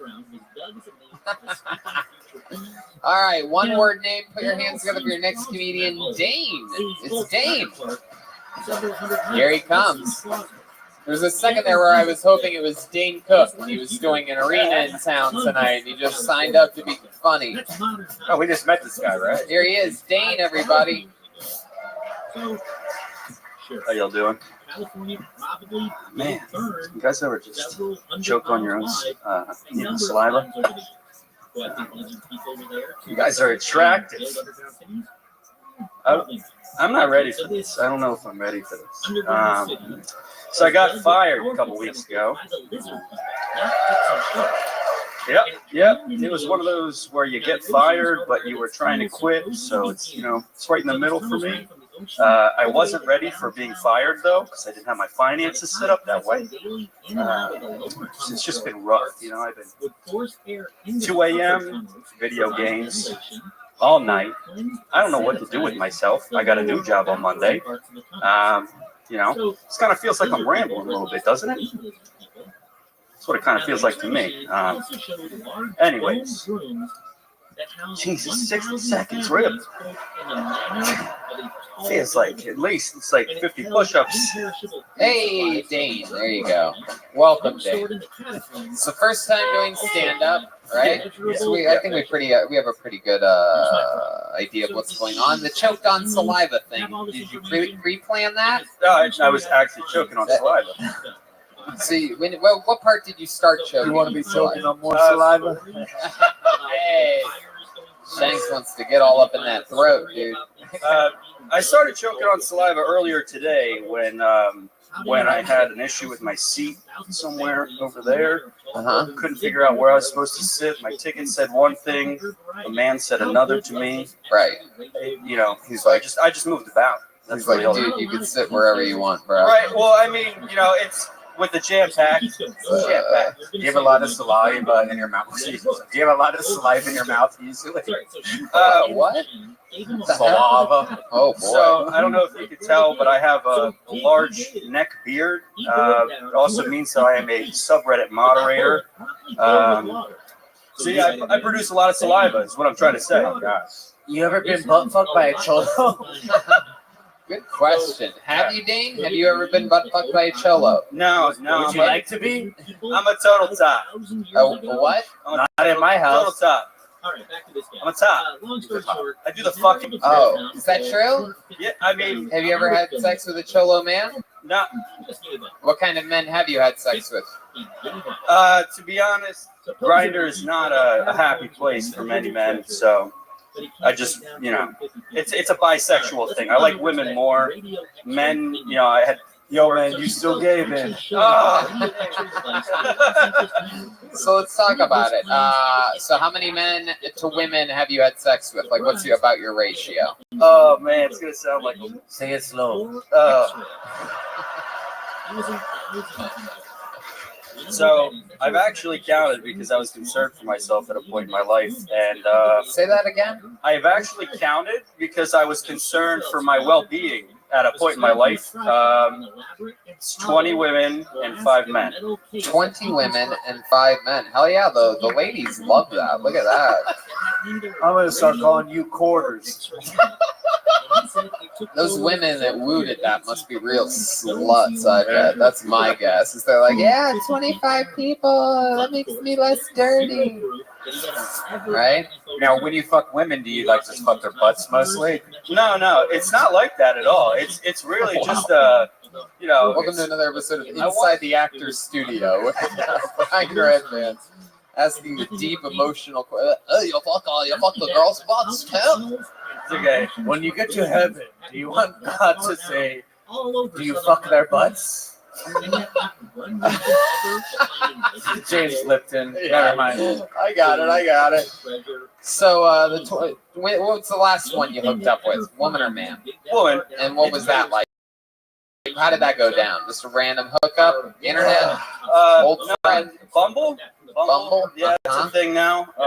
So it was Bumble. And yeah, I mean, so where'd you guys meet? On Bumble. I'm saying like when you physically met each other.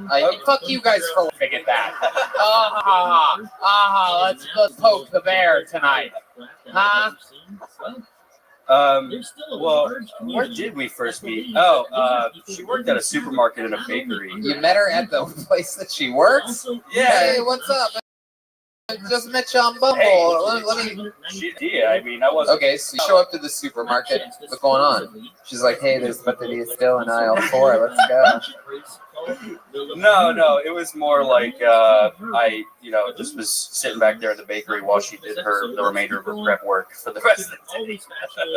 Wow. How long did you stay there for? You just hung out? Oh, yeah. I don't Give us a ballpark. Don't try to be funny. I'm asking you a fucking question, man. Serious. How long did you sit in the back of the bakery watching her bake? It was easily 2 hours. I'm not 2 hours. Perfect. That is the most frightening shit I've ever heard in my life.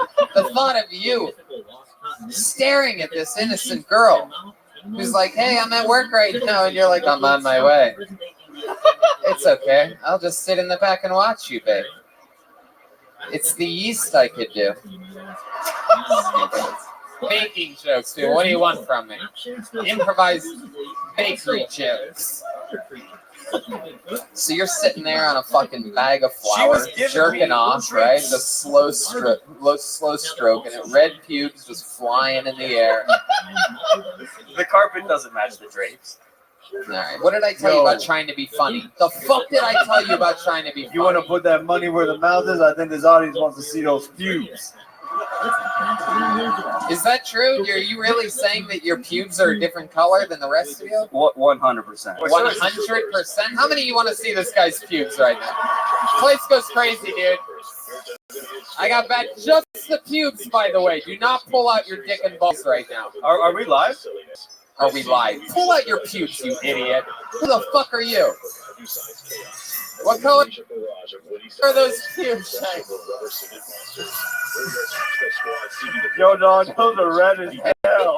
Those are red. What the fuck do you mean the carpet doesn't match the drapes? That's the exact same color as your face. They're even brighter red.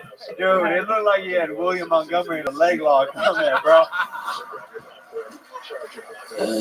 I mean, you are in pure fucking pubic denial, my friend. Well, his beard is a different color than his top of his head. Like, it's all fucked up. I'm not. There's a lot going on there. Did you dye the top of your head? I did not. It's just blonde like that. Yeah, so it goes blonde, red, red. Yeah, when I was a child, you're like an old school Hulk Hogan T-shirt or something like or that. butterscotch. A lot of yellow. Did I do that joke on Kill Tony recently? What did I do? Yeah, it was fun. I did? That was Monday? That's so funny. Like, oh, maybe it was one of the other shows. I was just It worked both times, though. Okay, so Dane, first of all, the carpet does match the drapes. All right, we're talking about like grandmother's, old grandma's house style, where like everything's the same color, usually pink or light blue or bright red.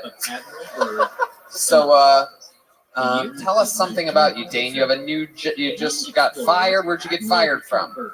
I'd rather not say the name of the company. Fired? Who gives a shit? Where'd you get fired from? I mean, it was a company. I did IT work for like a company. Okay, you're right. I don't want to know about Yeah, it. What's the job interview you have on Monday? IT work for a company that just intermediary company. What did you What'd you get a degree in? I dropped out of high school. Dropped out of high school, and you have all these IT jobs. That's weird to me. That's not really an industry where I see a lot of people getting not college degree work. How do you do that? I just I built my own computer, and just a super nerd kind of thing. I've always been involved in technology since. Have you been on the dark web? Yeah. What have you purchased off the dark web? Oh boy, red pubes. I actually have a 2 a.m. video games. That's your thing? Yeah, watch Kill Tony. Yeah. Well, I mean, Kill Tony's only what, an hour and a half a week or so, right? Yeah, but you got to binge it. Like you save up. And I bet you do. Knock it down. So, let's talk about these dudes that you fucked before. So how does that happen? You just go to their job at the auto shop and watch them work for 2 hours and then just fucking butt fuck them? No, it's more of a romantic. It's more. It's a mutual thing, actually. They go to an application called Grindr, for example, and you put a lot of your success on the app that started the whole thing. Yeah, I mean, if it wasn't for Grindr, I probably would have never got my dick sucked by a man. So, like, where does that happen, for example? So, like, when you got your dick sucked, you take him back to your place? No, fuck no. Fuck no. Why do you say fuck no like that? Because the dudes that I hooked up with, there's a reason there was only 5. Why? They were all on the same basketball team? No. They were all equally as disgusting, is what I'm trying to say. It's the Philadelphia 76ers we're talking about here? The 69ers now. Hey. Yo, you need to stop acting like you cool and stuff. Like it's like talking about how disgusting these dudes are. You still gay, man. Yeah. You let them suck your dick. And like most gay men's places, the carpet does match the drapes. Oh, it's so stupid. Honestly, I have black pubes. They're just a little short right now, so they're. Oh, you have nothing but excuses in the pube department, dude. You have all excuse specialists down there. Okay, so let me just get to the final question about this. What's the shadiest thing you've done with another man?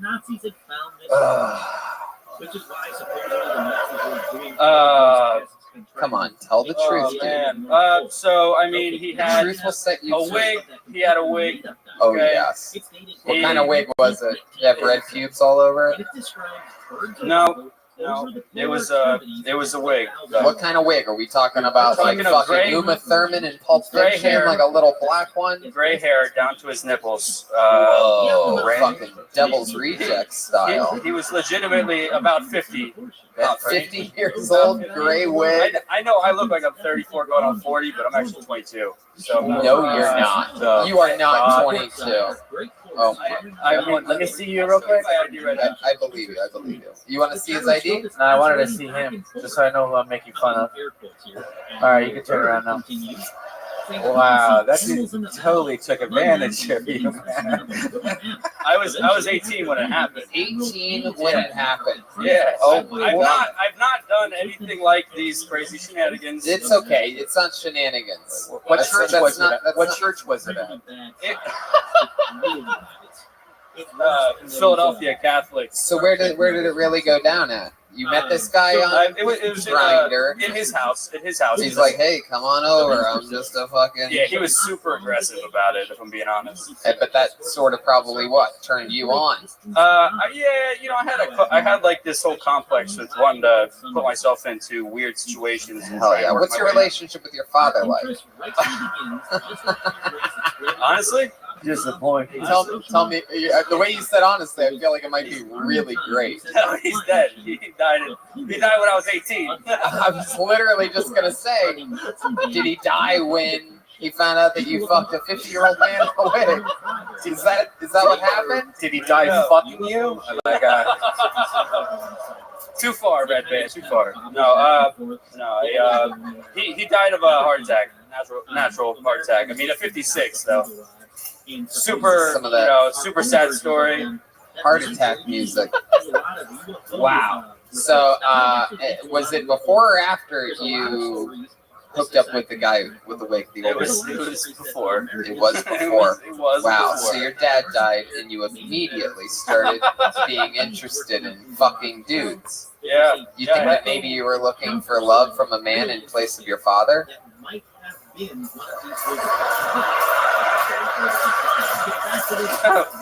No, of course not.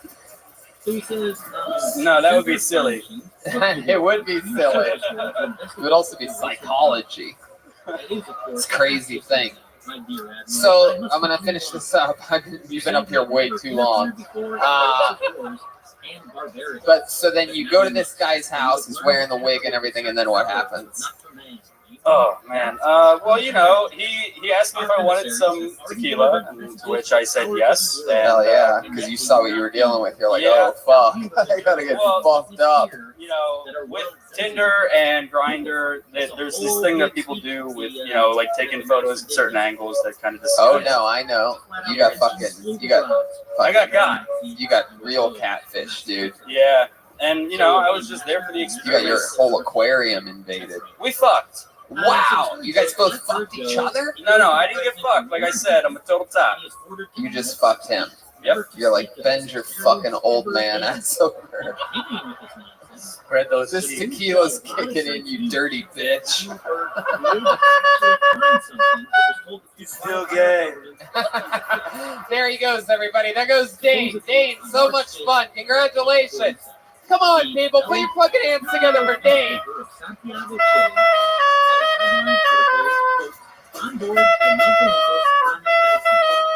Hell yeah.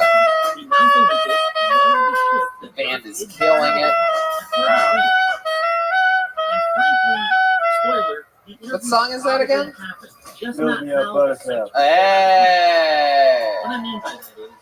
Pulled another name out of the bucket. Your next comedian is Dorian Vasquez. Here we go. Dorian Vasquez.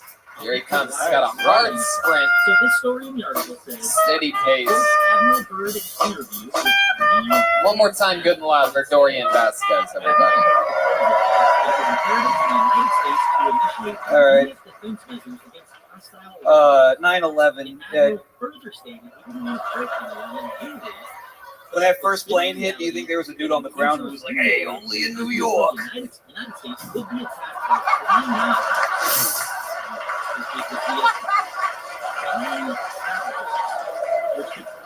Y'all fucks with impressions?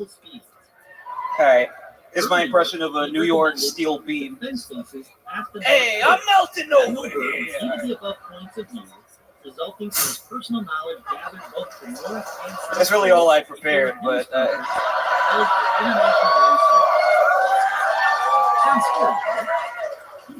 yeah, no, I got told I look evil recently, which I get it. Fucking, I know what I look like. Fucking sucks when you look like Ben Shapiro or that kid who upped the price on AIDS pills. Every day I wake up, look in the mirror, and flinch. There we go. There you go. Dorian Vasquez. Oh, yeah. Coming in guns a-blazing. I remember you from your last time on this show. You killed at Helium, correct? Yeah.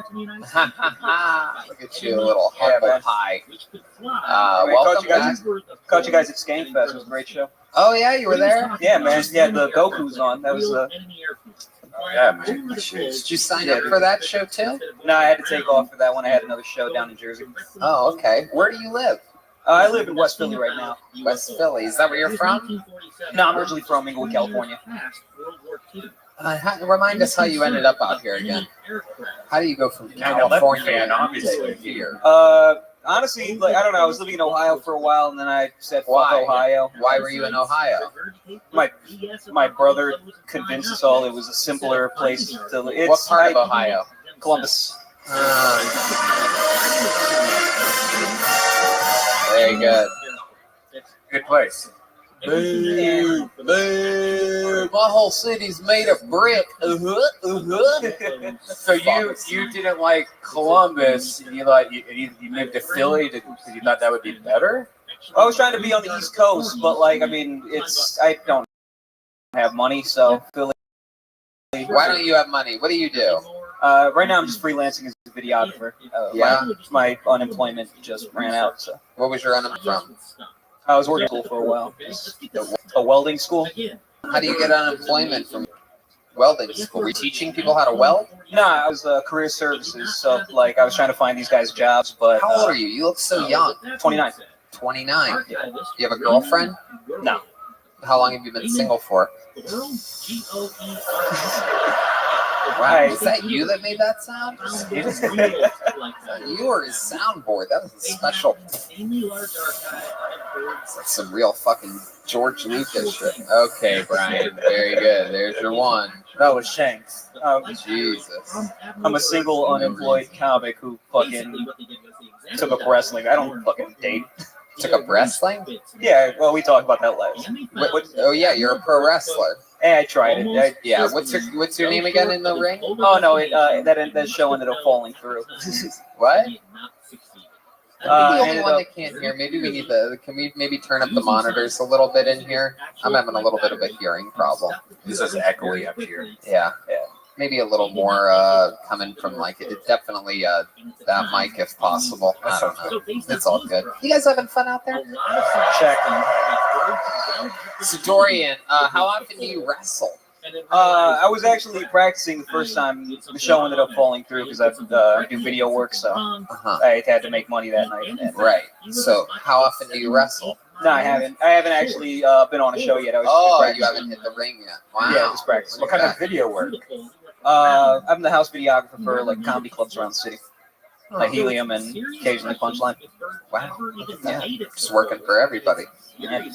God, so Dorian, what do you do? What's exciting about your life when you're not doing stand up or videoing other people doing stand up? That must be sort of I'm fucking boring. That's about all I do. I'll be honest. Yeah, but what do you do for fun? What's your guilty pleasure? Like, what's something that you really enjoy that you do on a regular basis? Apart from wrestling?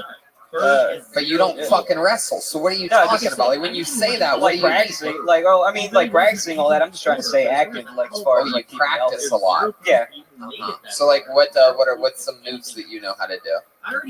Right now, I just last time dude was trying to get me with the choke slam, like teach me how to take that fall. Right. Did you learn how to do it? No, I'm a coward. I realized 8 feet in the air is a lot for a short guy. Well, what if someone that was like 5'9" choke slammed you? Do you think you could handle that? I don't know. I haven't been choke slammed yet, so I'm like just trying to learn how to take. How hard that drum elevated thing is. What this? Oh yeah, no, that'd be a hard fall, right? That would hurt. You're a fucking pussy, dude. That's what you are. That's all I'm hearing. You're like the opposite of mankind. You're like, ouchie, I don't know about that. Yeah. What's the hardest bump that you've taken so far? Anything? I did. I don't know what the move is, dude. Like my. I'll tell you what the move is. Just explain it to me. You got to do the Lex Luger. Just kind of waterfall. That's a Samoan back body drop. There you go. Not kidding. Idiot. Yeah, you fucking dumbass. You call yourself a wrestler, bro? I was gonna choke slam you until you fucking went soft on us. Man. So Dorian, you're a wrestler that doesn't wrestle. How often do you do stand-up comedy?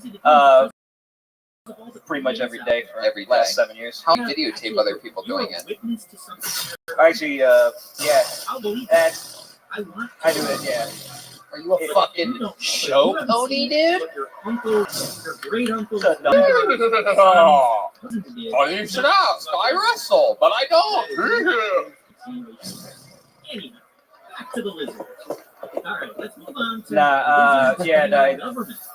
Pretty much every weekend, whenever people call me, just video.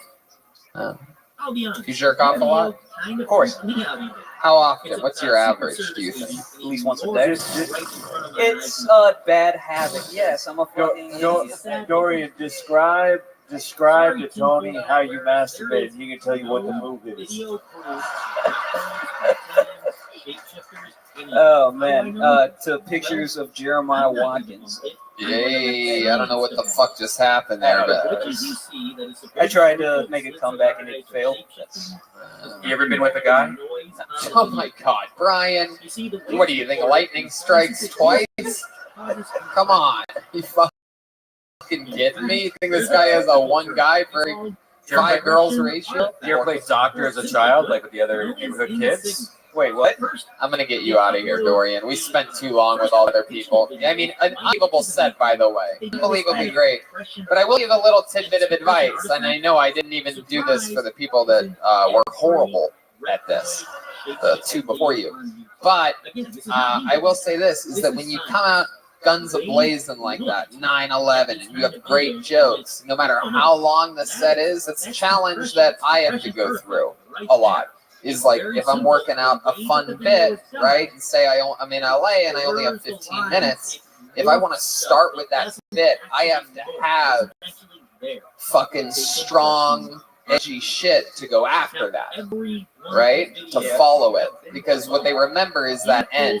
And you did, as hard as you slammed for 45 seconds, all you needed was one more fucking one-liner to go out and fucking light yourself on fire and be considered a hero. So just always fucking focus on closing strong. If you have to start soft with what was the topic that you closed with? A little cutie pie joke at the end? Yeah, just looking evil. Yeah, about looking evil. That could go first. Some people say I look evil, even though I don't really see that. I don't think you look evil. I think you look like a likable young man, the kind of guy that wouldn't even spend a day in a Trump detention center. You know what I mean? He'd be right in like, oh, look at his glasses. Get him out of here. Look at that attempt at a mustache. Come on, get back into America. Okay, Dorian. Congratulations. There he goes. Dorian Vasquez. Closing strong from now on. You should close with those bangs that you're getting right at the beginning there. Go to 9/11. You can't really follow a 9/11 joke. You either close with 9/11 or you fucking have some crazy shit coming up after that. Go right into abortion jokes. Again, I like to start with abortion jokes. I like to do abortion jokes in the first trimester of any set that I do. Pull another name out of the bucket. Make some noise for Davy Collins, everyone. Old Davy Collins. Here we go. Here he comes. Hell yeah. Here he is. Philadelphia's Davy Collins.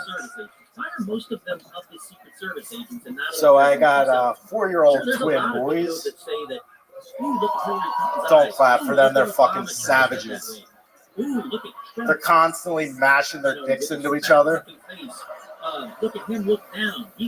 I used to think I was pretty open-minded about other people's sexual preferences. But all this toddler docking going on in my house, it made me realize I'm a hardcore bigot when it comes to incest. It's just fucking gross. Now there is one video that I am going to talk about real quick. Now this video, I was thinking about, like, with all this docking going on, do you think that, like, in 60 years from now, people are going to start to accept incest like we're accepting regular gay people? I don't care what you think. Thank you. I fucking love it, Davy Collins. Welcome. I loved it. You talked about yourself, something that only you can talk about. You got twin boys bashing their dicks into one of each other, into each other's dicks, and then you followed up with a smart little incest thing. I've always sort of in the back of my mind wondered that. You know, it's like, I mean, if family members really did want to fuck, I mean, if that's truly what made them happy. Well, there's a lot of good countries that it's actually okay and accepted. Norway is very popular incest community. Nothing you're saying is true right now. Nothing you're saying. I just hope that shit doesn't come over here. I'm not trying to pay. Red Bull and vodka talking. So Davey, you have four twins. Two 4-year-old twin boys. Yes. And that's true. They really bash their dicks together. Yeah, they went through a pretty hardcore phase of just mashing them They together. thought it was funny, or were they hard? No, I mean, I don't think they can get hard for you. Maybe they just thought they were walking into a mirror. Hey, they're not identical. They're actually opposite. Oh, really? The carpet doesn't match the drapes? No. You got one redhead and one redhead? No, I do have one redhead, though. You do have a redhead? Yeah, I got a ginger. Wow. Wow. So you still with the baby mama? I am. I've been married for 5 years. 5 years. Hell yeah. What do you do for work? I work at a local casino overnight. Oh shit! What do you do at the casino? When somebody hits a jackpot, I bring them the money, so I'm like a money waiter. Wow! Look at you, the fucking jackpot man. Yeah, I called out twice to come see Kill Tony. Hey, look at I've only that. called out 4 times all year. 2 of them were to come to the show. Wow! Thanks, man. That's so fucking cool. Taking your chances, and it's today you win the jackpot. Baby. Look at that. Anybody ever do anything crazy when they win something big in the casino? You ever seen anything nuts happen? Like someone just like cut off a finger or something? No, they're grave shift in the casino. They're absolute fucking maniacs. You got like the worst of the worst people in there at 4 a.m. They don't work the next day, so you just only imagine what they. So what hours do you work? What is the graveyard shift? I work 8 o'clock at night till 6 in the morning. Wow, that's crazy. So when you get home, what? The boys are almost going to be what? Waking up for school when that shit comes around the corner. Yeah, they're off for the summer, so I pretty much get like a nap till noon, and then I have the rest of the day until my wife gets home from like 5 o'clock. Damn. You're fucking doing it. What does the wife do for work? She's a orthodontist assistant. It's on braces. Hell yeah. So you work the opposite hours as your wife. You must have zero love life, so you must take No. advantage of We all have the the same days off. We both work 4 days a week, so we got Friday, Saturday, Sunday. So you guys to knock the boots. You guys just fucking bash your private parts together. Like Yeah, pretty much. She wants number 3 right now, so there's a lot of that Do you have going any on. special sexual maneuvers that you do in the bedroom that you could teach us? Is there like a special like Davy Collins fucking with a twist? You know what I mean? The old Davy Collins fucking rumper. There is not. My wife would definitely attest for that. It is not good. No. Surprised I made 2 in one shot, to be honest with you. Wow, look at you. Do you remember the time that you came inside your wife that time? Were you like, No, I came inside her every time, so it's like, what? My goodness. Yo, what's your wife's number? Hey. What is your wife's number, Davey? I don't even know. You I got arrested before and I couldn't call her. I had to call my grandma because I didn't know. funny. I only know one phone number. It's my dad's home phone. It's my grandmom's home phone number. She's the only one with a home phone anymore. Yeah. Does your grandma take loads? She also had twins. Really? My mom's a twin. Wow. I got a 6-shooter right here. Oh yeah. Looks like that's the only thing that runs in your family. It's got a little belly? Alright, whatever. Fuck you guys. It's the dad bod. Davey, what's something that we'd be surprised to know about you, maybe from your childhood or your teenage years, something? I grew up in a trailer park. Oh, I believe that. Not surprised. Man, how many years of your life did you spend in the trailer park? 13 years. Thank goodness. You were a real little stump jumping hillbilly, huh? Just out So there, many fights. just your bare feet with the fucking branch of a tree, just looking for shit. Mountain Dew cans everywhere. Fleas in your belly button.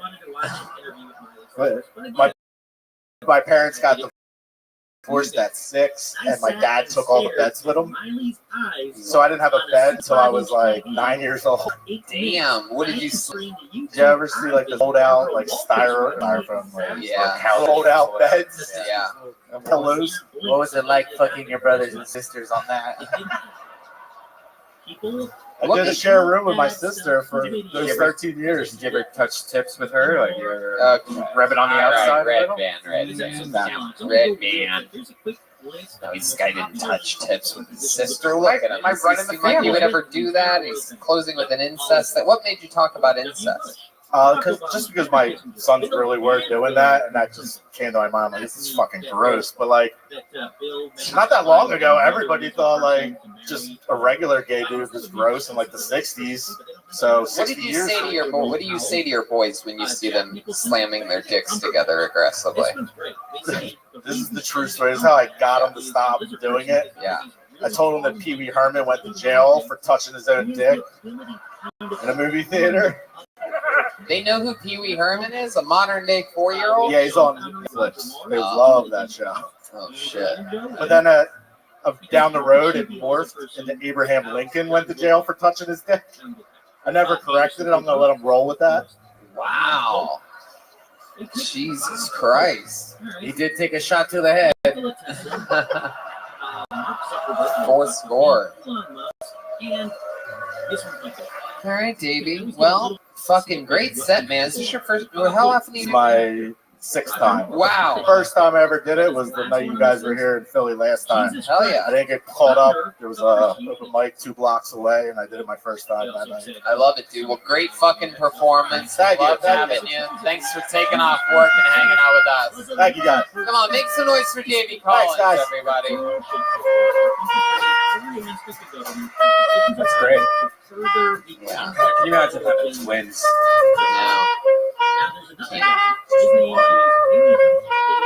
You could have half a one. Is that light supposed to be pointed at me? It seems like it's been on a lot lately. Oh, it's your Philadelphia cough. Ooh. Yeah, we just had a massive lighting change. What? Everyone said we had a massive lighting change. I think there was. I think there was a lighting change. Make some noise for Kevin Brocious, your next comedian. Kevin. And the lucky back corner.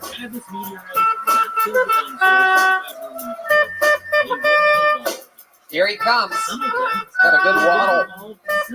Kevin Brocious, ladies and gentlemen. Thank you. Oh, one more time for Kevin, everybody. Thank you. Get this. Get this. I had to take a piss test for my new job. I got 11 feet. I passed the test. They loved it. They hired me on the spot. They didn't like that one. They didn't like that one. I feel like we can all afford the monthly subscription cost of knowing the next loved one's login credentials. So we're all watching the same thing. We're all watching Netflix. Like today, I was watching Netflix for most of the day on my ex-girlfriend's account, just finishing the shows that she had started watching and paused halfway through. I cleaned out the continued watching list. It's gone. I'm petty like that. The My List. I cleaned out the My List. Her My List is now my List. When she logs in next, she's only going to see one show recommendation: Making a Murderer. There was a Bigfoot documentary I watched recently, and I realized that Bigfoot is very similar to my dad, of all people. Yeah, because I also have just one blurry picture of him from the late 60s, and I don't know if he exists or not. I don't know if he's real. There you go. Kevin Brocious. Welcome, Kevin. Thank you. Hello. First time doing stand-up? No, it's not. No. How long you been doing it? I'm about 5 years in. 5 years in. Yeah. The audience gasps for air. Thank you. 5 years. All of it here in Philly? No, I'm not in Philly. I'm in Central Pennsylvania. This is the first time doing it with one arm tied behind your back, though, right? Yeah. From where? I live in Milton, Pennsylvania. Where's that at? It's just right in the middle of the state. Yo, that sounds like the white people part of Pennsylvania. Yes, very. You look like you're from Mill House, Pennsylvania. Thank you. Thank you. Milton, Pennsylvania. What type of population they working with down there in Milton? I don't know, maybe 5,000. Wow, 5,000. That's where you were born and raised? Yeah, near How there. old are you? 33. 33 years old, been doing comedy for 5 years. What do you do for work? Currently, I'm cab driving. An actual taxi cab? Correct. None of A those yellow? Uber. Is it yellow? No, it's white. White taxi Correct. cab. How long you been on that for? 3 months. 3 months. And in Milton, they call taxis. There is no Uber, right? There is no Uber. There's no Lyft. It's mainly, again, it's like the people who take taxi cabs are either extremely poor or extremely rich. It's like the people who don't have cars of their own, or they can just afford to pay me to drive them around. Right. Oh yeah, that's how taxi cabs work. Yeah. That's a pretty international thing. Some people have cars, some people don't. So, Milton, what else in your life? What do you do for fun? I just called you Milton. Your name is Kevin. You're from Milton. You're from Milton. Milton, what else do you do? And I thought Millhouse. I'm an artist as well. Ah, what kind of art? Graphic art, computer art, typography. You must get all the pussy. Out of all the types of art, those are the ones that really just make fun. Oh my God, is that your taxi I have cab? before. You're so good at Photoshop. Oh, yeah. Wow. So, you have a girlfriend back in Milton? I have a girl, but not necessarily Not your friend. She's not a an relationship. Yeah. She's tied up. It's not a relationship. Why isn't it a relationship? You keep repeating that. Like she yells it at you once a week. In case she's listening live, I need to just. She's not listening live. I promise you that. She's dead right now too. The internet in Milton isn't strong enough for her to be actually listening live right now. And we're not streaming. I don't know if you know this, but only really poor people and really rich people have the internet in Milton. Yeah. Either they're at libraries or they have money for the internet. What AOL do you use? Like AOL 75? Like what is it on right now? All right. No one even knows what AOL is anymore, do they? Yeah, we know what. Yeah, we know what AOL is, bro. But why would that? Why would he have AOL?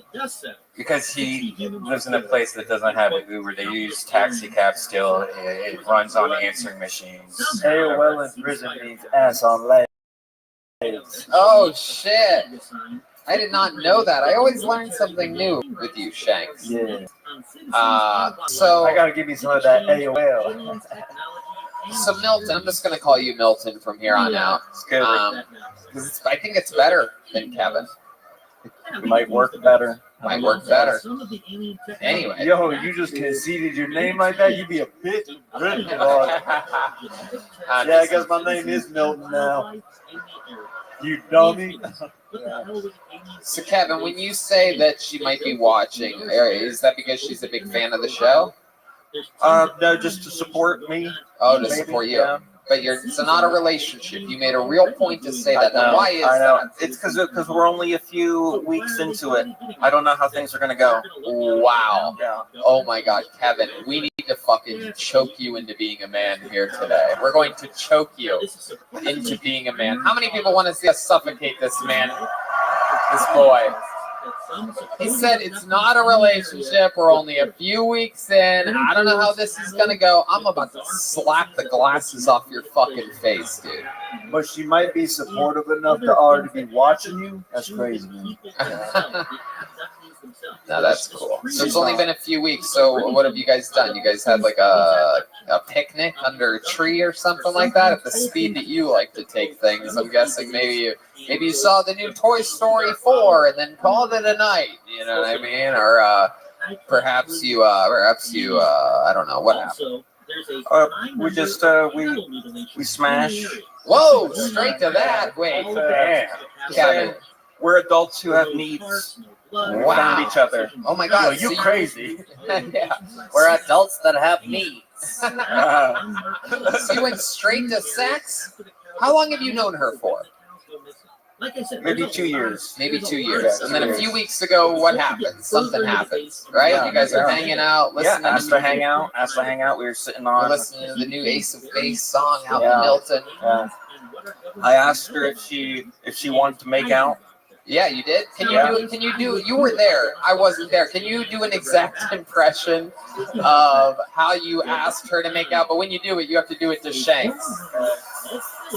Here, wait. Let's go no music on this. Let's go absolute zero music. I want to really feel the tension in the room here.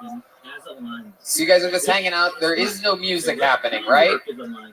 No. The TV is off? No TV. No TV. What are you guys doing in the room? Sitting next to each other? Sitting, talking. On a couch or two separate chairs? Is it like because in Milton I picture it just being like two of those big lazy boys, you know what I mean? There's like a coffee table in the middle, an ashtray. Fold out futon.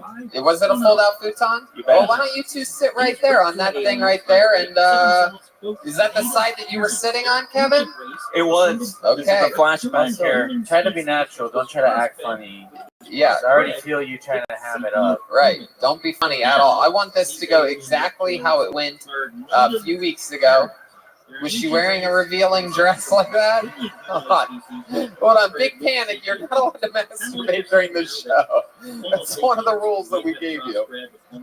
So, is this how it was going down? And do you remember the conversation that led into your question? It was a moment of silence that popped up in that awkward silence. We had 60 seconds of silence when you were on stage. It's perfect. So it's just like this. You guys are hanging out, and then show us how you started this. Go ahead. So, I would really like to kiss you. It's very interesting that you mentioned that one, but I don't know when he said that. You just putting it out there like that? I mean, I guess I like a man who knows what he wants. It's very interesting that you brought up that, but again, I don't know when he brought it up. Whoa, what are you gonna do to me if I let you kiss me? See, she said yes. Oh, Yes. she said yes.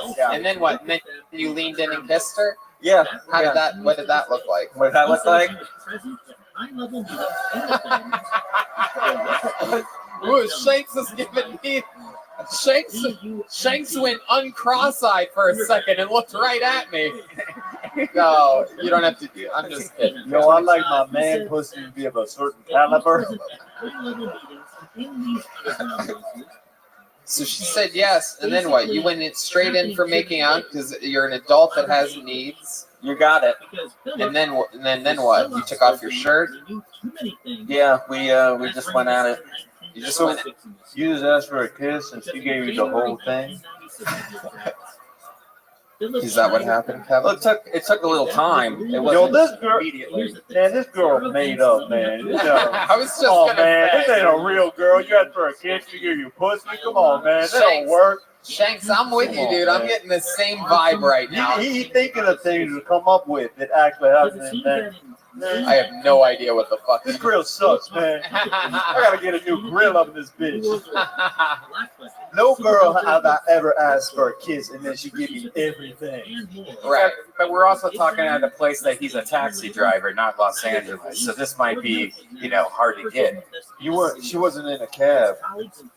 So, no, you guys, they were on the futon. What is it? Your futon or hers? Hers. And so when you say that everything happened, what exactly do you mean? So you're making out, your clothes are on, then what happens? We stripped, we got naked, You and stripped? we bumped our uglies together. Yeah. Yeah. How long did you last? Yo, this sounds like a police confession, dog. How long did you last, Kevin? Condom or no condom? Condom. How many? Just one. Where did the condom come from? Did you have it or did this girl have it? She had it inside drawer. Oh, man. Shit. Wait a second. Was she trimmed? Like, was it really trimmed, or was it like a crazy bush that looks like it hasn't been unkept for a while? No, it was tight, Right. and So clean. she has a lot of condoms in that side table. So, how long do you think you lasted with the condom on? Because you look like you would last. You look like you would come in the condom while putting it on. Yeah. It's like, oh fuck, this never happens. Because this never happens to me. Only the really rich and the really poor have condoms. They're built in. I love it. I feel like the story he described is the plot of a sex ed film. Well, sometimes when you ask to kiss a girl, she gives you everything. So you have to be ready. Also, I got a question. What's thicker, your dick or the lenses in your glasses? Fuck. I can see them up close, man. You can see it to the future. How many times have you and this girl have had sex since a few weeks ago? A dozen? A dozen times, 12 times. Baker's dozen? Yeah. Is she hitting you up for most of that, or are you hitting her up? Like, what's the deal? It's mutual. Mutual. Yeah. 6 and 6. Have you been counting the condoms in her nightstand?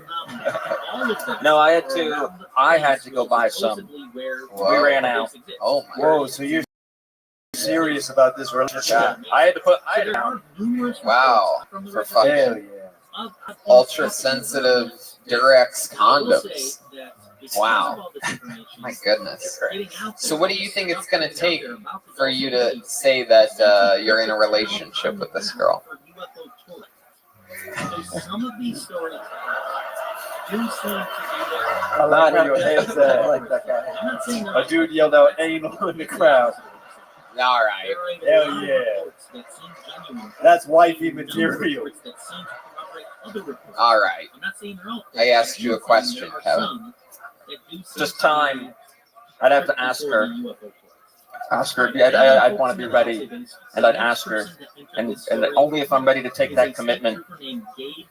Are you on the spectrum? No, but to answer your other question though too, it's I do last longer than I'd like to. Sometimes I don't even come at all. Again, it's the antidepressants. What a problem. They fuck you up. They numb you. Hey, Man, I'll make you come right now, dog. Come on, man. Do you still get hard? You just can't complete? Sometimes it's frustrating. What's the name of this medication? Kevin, I like your style, man. 5 years in the game, it's not easy to be doing stand-up comedy in Milton, Pennsylvania. I'm positive of that. And the fact that you even listen to this show and know about it, you know what I mean? This goes to show you probably just had a rough night, and you probably have better jokes than what you did here tonight and how they came off, you know. And another thing is, the longer sometimes people do this, the more stress they put on themselves to do great, and then that nervousness hits you harder when you got up here. You think that might be what happened tonight? Okay. No. I just need to keep writing. You know what? You can stand up now. Thank you. There he goes, Kevin Brocious, everybody. Let's keep it moving along. Oh my goodness. Back to Milton, Pennsylvania.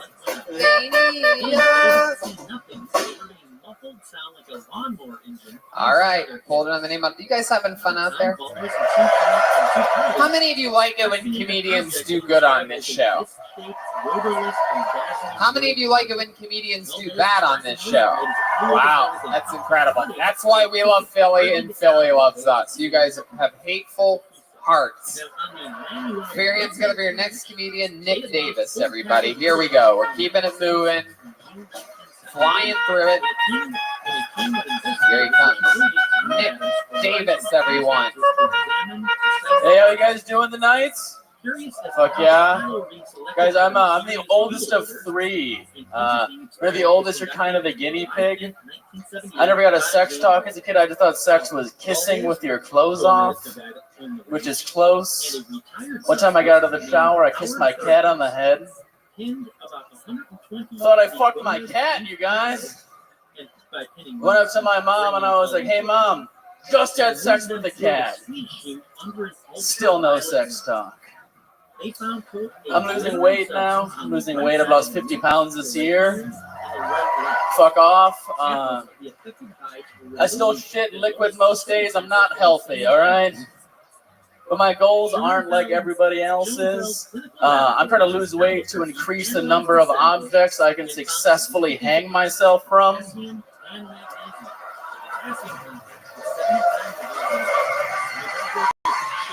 Yeah, right now I'm like a sturdy tree branch. But I hope to get down to a ceiling fan one day.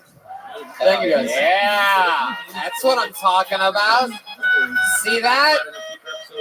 Look at that. He did almost a reverse of what Dorian Vasquez did. Dorian did a slamming 45 seconds and then sort of fizzled out at the end.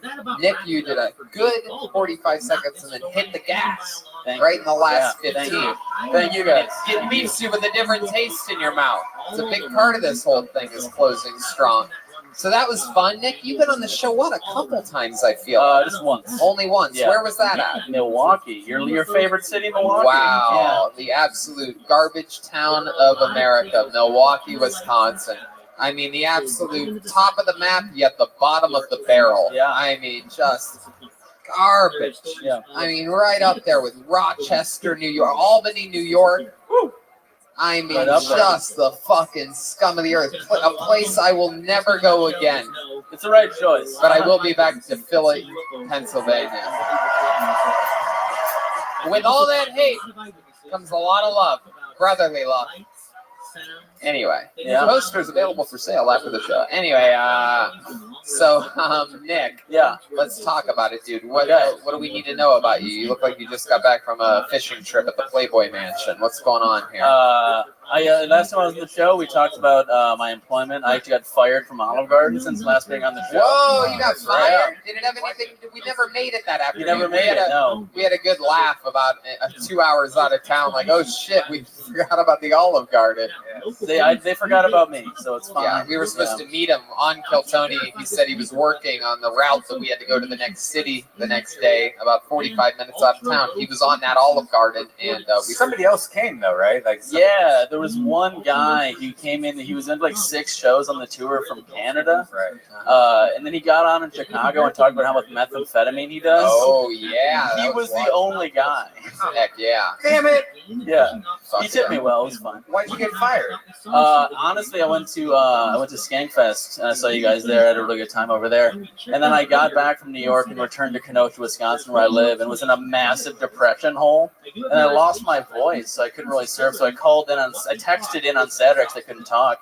And then Sunday, I was in such a piss poor mood. I just like put my phone away, and I'm like, I can't do this today. And then they just fired. So I kind of chose to get fired. I just couldn't do it anymore, man. I couldn't serve. Yeah, thank you. Are you working somewhere better now, like Applebee's or something? I worked at an Applebee's before I worked at Olive Garden. No, I got a new job. Supposed to start on Monday, but I've been doing like random odd jobs and like selling shit for money. That's how I came here. I've been doing graphic design work, cleaning houses, yard work. I've been selling like my record player and shit. Just to come hang out. Do you think being fired from the Olive Garden has helped you lose weight? I bet no. You stop eating the food pretty quick. You get over it pretty fast. You know what I mean? Right. Did they fire you awkwardly? Or were they like, Nick, look, when you're here, you're family, but you've been calling off a lot. Yeah, they disowned me. Yeah.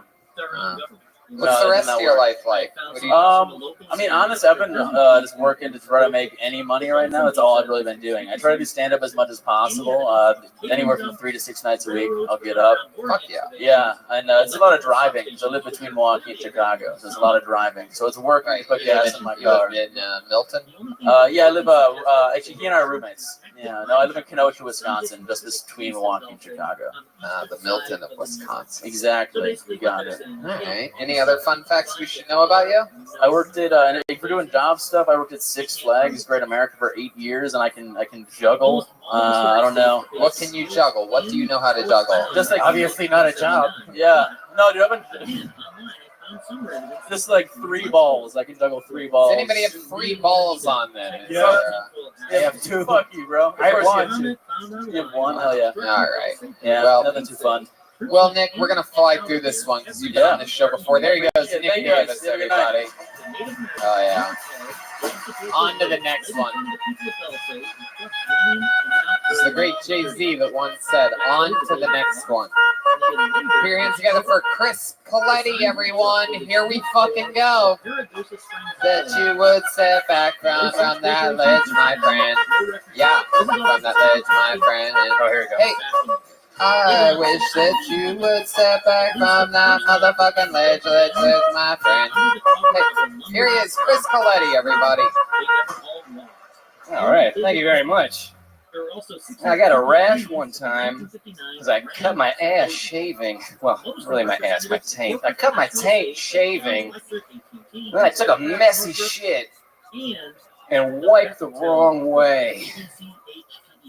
Which is how I know I wouldn't make it. I wouldn't last 3 days with a vagina. I wouldn't make it 3 seconds. I would get that thing so infected so quick. Well, I broke it already. Mom, it's dead. I killed my pussy. Stabbed it too many times and now it's bleeding. You're running around shoving all kinds of shit in there like a wood chipper. What else can this thing take? Ooh, that was a big one. That one kind of hurt in a good way. You know, my fingers would just be pruny all the time. What happened to you, Chris? What are you smelling your hand? What? I don't know. They're always like this. They got sweaty hands. Wow, Chris Coletti. My goodness. Hell yeah. It's your first time on the show? Yes. Red Band Monthly magazine already calls you one of the top young rising comedians in the world. I was going to say, I've heard that material before. Have you? No. Oh. You look like an Amish reboot. You look like what Milton's gonna look like when he gets out of that relationship he's about to get into. Welcome to the show. Welcome to the show, Chris. You look like you're your own lawyer. Am I correct about that? Yeah, pretty much do what do you do for work, Chris? Right now, I'm super unemployed. Super unemployed. Really? What did you do before that? Accounting for Banana Republic. I wish that would have been much nicer. I was waiting tables in Baltimore. Wow. Okay. How long you been doing stand-up? About 6, 7 years. 6 or 7 years. Where at? Mostly Baltimore. Baltimore. Hell yeah. Interesting scene there, right? Oh yeah, it's awesome down there. I miss it actually. You really? Yeah. What do you like about Baltimore? Just the comedy scene, pretty much. Really? But isn't it mostly what they would call urban comedy clubs? Not really. I mean, there's definitely a lot of those, but it's like it's really diverse. Actually, You say too many? Like, what's the place that you perform at in Baltimore? What do you consider your home club? You know. Oh, my home club. I would say the Sidebar Tavern. That's really where I got my start. It's on Lexington Street, right next to City Hall. It's a dope room. And like, they get regular audiences there? Oh, it's mostly just an open mic. They don't really do shows there. Check in with Shanks for a second here. Yeah, can we just mention his set? Like, what? It's clear he hasn't had sex with a lot of women because he thinks poop comes out of a pussy. He's like, if I had a pussy, there'd be poop everywhere. I'm like, dude, you don't know anatomy at all. Shanks, I don't think he was saying he thinks that poop's gonna come out of his pussy. He's saying that when he cut his taint, he wiped from back to front, pushing poop into the taint hole. Yeah, he's saying that he would shove poop into his vagina by wipe. Man, thank you for breaking that down. No, don't over-explain it. He thinks poop come out of a pussy, dog. Whoa. Is that true? Do you think poop come out of a pussy, dog?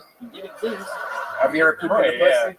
Your poop pussy, starts with the same letter. That makes sense. It's okay, Chris. Let's talk about it. So, where do you live now? Baltimore. I just moved to Fishtown. What's that? I feel like you people. We're like where you're at right now. Just like I literally. This is it. So what made you move here? I was not really having a good time in Baltimore anymore, and my sister was like, "Hey, my friends have a spot open in their apartment," and I was like, "I guess I'm moving." You say you weren't having fun in Baltimore anymore. What exactly do you mean? What happened there? What was going on in your life? You could share with us. We like compelling nature stories. I was just didn't like where I was living anymore. I didn't like my job, and just needed something new. Just needed to change of pace. Interesting. What about friends or girlfriend or anything like that? I have friends. Oh, geez. All right. Sure you did. I got those. What were your friends like? Other comedians. Also, do you guys all get together sometimes and drink coffee in the afternoons at the coffee shop? Yeah, kind of. I mean, mostly not really coffee. You ever ask your friends to sit on the futon and ask if it's okay if you could kiss them? Yeah, I have done that. Wow. So how's life changed for you? How long ago did you move here? Like 3 weeks. 3 weeks. 2.5 weeks. What have you noticed? What's going on here? What's the report? Well, so far so good. I mean, I still haven't found a fucking job, so it's not.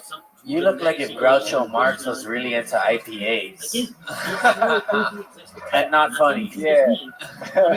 Oh, he's right on that one. But again, Groucho Marx, you nailed it. maybe it was a rough set. So, what else about you? Like, tell us something very interesting about Chris Coletti. There must be something. Your parents were in the mob or something like that. No, I got a twin sister. Oh, does she look just like you? Nope. Oh, No, she looks like my mom. No, she got poop in her pussy. oh my God! So much poop in the pussy. Wow. So, Chris, Yes. so far so good. No job. Yep. What do you think you're gonna end up doing here? What did I? What? What do you think you're gonna end up working as here in Philly? Probably. I mean, this. Hopefully, more of this. I would love to do more of this. And get paid for it. I would like to. Yeah. I mean, if I would get paid to bomb, I would get paid to bomb. You know. Oh, join ISIS. Hell yeah. Well, Chris, we're gonna keep flying through it here. Yeah, it was nice to meet you, man. Thank you. Six or 7 years doing this. Just fucking keep at it and have fun. If it's what makes you happy, if you love doing it, then fucking keep rocking it, man. We'll see you again next time. Do a different minute next time. All right. Thank you very much. For the love of God. Also, don't bring up another name, Jerry Tinkle, who is quote an expert. Let's see what happens here. Put your hands together for Aaron Kilty, everyone. Aaron Kilty. There we go. Wow. My goodness. Right from the front. Here we go. Come on, make some noise for Aaron Kilty, everybody. Come on. That came up out of nowhere. My name is Aaron. Something about me. I'm a fucking scrub. You can kind of tell. I know this because the other day, this girl told me, she was like, Aaron, like, what do you even do? Right? I was like, fuck you, mom. Like, I'm fucking talking shit like that. And it's not just my mom, it's my dad too. Like, I asked him for $1 the other day. He was like, you need $1? Like, you broke? I was like, yeah, I'm asking for a fucking $1. He was all like, you're fucking broke because you don't work, and that's because you're lazy. How did I not instill any of my work ethic into you? I just wanted $1, but all right. So he watches TV every day before he goes to work. I'm white, so I fucking broke his TV right when he left. I was like, fuck this guy talking shit. He comes home, he's all like, Aaron, what happened to my TV? I was like, what do you mean? It's broke. I was like, you sure it's not just lazy? Why don't you fucking put some work ethic into it, motherfucker? Oh my God. All right. Thanks. Aaron Kilty. Hell yeah. Hi, Aaron. Sup, dude? How are you? Look at you, little fucking Tom Petty, illegitimate child looking motherfucker. Look at you. Hell yeah. God. Dude, I fucking watch you guys so much. This is crazy. I love that. I watched a lot of you too. I mean, you are fucking David Spade and Gollum from Lord of the Rings. I've seen all of your films. You're incredible. I like you in everything. Lord of the Rings, Tommy Boy, Black Sheep, Home Alone. Home Alone. Fuck yeah, Homo Alono. Yep, that's one. Nice to meet you, man. So Aaron Kilty, you from here in Philadelphia? No, I'm from Arizona, living in Maryland. Living in Maryland. Yeah. Oh, Baltimore? I heard a place just opened up there a few weeks ago. What are you doing in Maryland? I'm like an hour away, about a place called Havre de Grace. So why'd you end up there? I Fish? I got in trouble in Arizona, so What'd you get in trouble for in Arizona? I was moving weed around. Yeah, you were.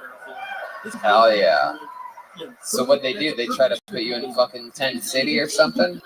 I went to a low, but I was in 16 months, and then I came to Too, dog. I didn't even get raped.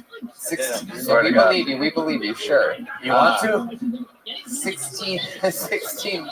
You did 16 months in prison? All right. Big Panic. Sit down. Sit down, Big Panic. 16 months? Yeah. What was the hardest part for you? Other than the penis that was in your butt. I know Big Panic wants to say that right now. Go ahead, Aaron. What was the hardest part for you? Honestly, it was fucking. I had like a checklist I wanted to do. I wanted to smoke, get a tattoo, get into a fight, and I did all of it. It was kind of easy. Yeah. What happened with the fight? How'd the fight happen? I got into 3 actually. I got jumped on the basketball court one time because I was trying to be a bully, and I looked like this, so it didn't really work out. How were you being a bully? What'd you do? There was this older guy, and he was talking about having necks, and I was like, I fucking got necks. Right, because that's what you have to do in prison, right? When you look like a grown-up Chucky doll, you have to be like, oh, fuck you. I got this. Be afraid. Even though you don't know why you're afraid. Be afraid. I got necks. And they're just like, no, you don't. Look at you. It's actually fucking crazy. I wouldn't ever say this usually, but fuck it. The dude who started the fight had one leg, and he walked on a wooden like thing like a pirate, and he like smacked me of this. He fucking basically kicked you in the face. He started that. He swung his own leg at you, and then the old guy. He popped his leg off and swung it at you. No, just open hand. Oh, open hand. So he had one leg on. Yeah, he was like this, and I was like, all right. He slapped you? Yeah, that dude wanted to play basketball. What? No, he was there with his friend. His old guy punched me in the back of the head, but it was whatever. Yeah. Wow. See, it was a crazy little fight, though. It was definitely a crazy little fight if you were in it. You had a leg up on the competition and still got bitch slapped, it sounds like. How about your other 2 fights? What went on there? One was with a roommate. We were just having a disagreement. I think you mean cellmate. I do a lot of things that I can't really fucking like do. Right. Like I try to fight a lot of people, and it doesn't work out well. Man, and just all for having pot on you, selling pot. Intent to sell pot. Yeah. Wow. So now here you are. You're in Maryland. You're on the run from the law, living that fucking bloodline lifestyle up here. And what are you doing now? I'm a scrub, dude. I literally don't do anything. What do you mean? I've had like 15 different jobs since I got out. So like today, for example, well, let's go with yesterday, because today you came here. So yesterday, what was that day like? Where'd you wake up? Home with my people. Yeah, home with your people. That's where I'm going to start, is right there. If you say home with your people, you live with your parents. Anyone who says like my people. Oh, we don't know what you're talking. If you say that, that means you live with your parents. Yep. No one else would say, "Oh, I woke up at home with my people," unless they have a cult or something like that. Okay, so you live with your parents. They live in Maryland. You went to Arizona. You got in trouble, and now you're back. Yeah. Got it. Now I got it. So what are your parents like? Vanilla.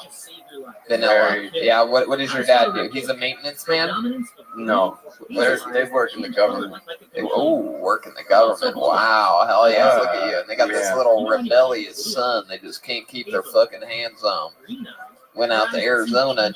I don't know. Maryland people don't have that accent.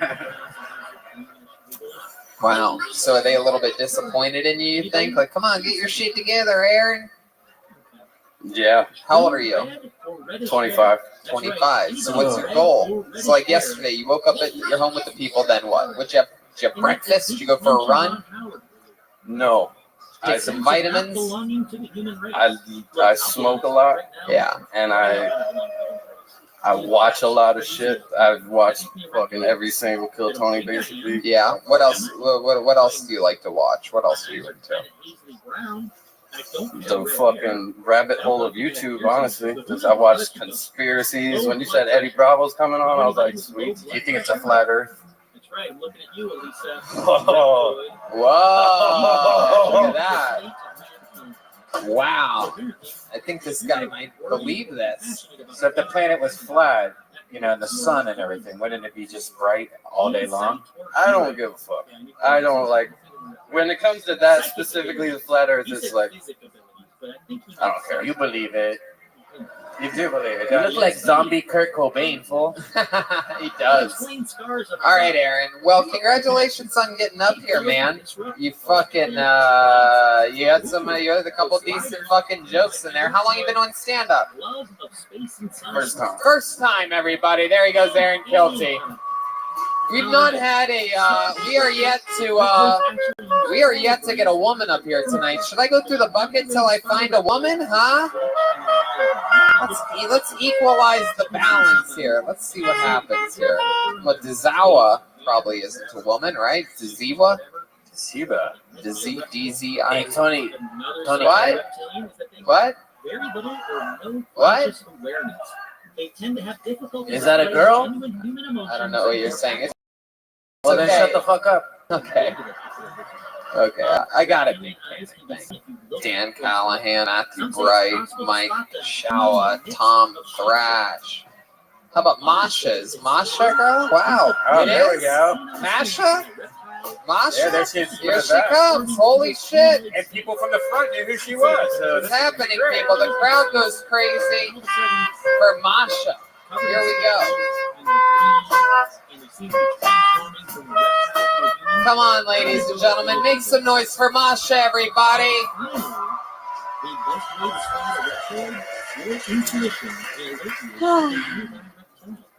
For the longest time, I thought that the term baby boomer meant pedophile. Okay, with that brings me to the end of the episode. I'm sorry, English is not my first language, so I thought they're booming babies. Oh, they're out there booming babies. I'm originally from White Russia. I grew up drinking vodka, working the potato fields, wearing Adidas tracksuits.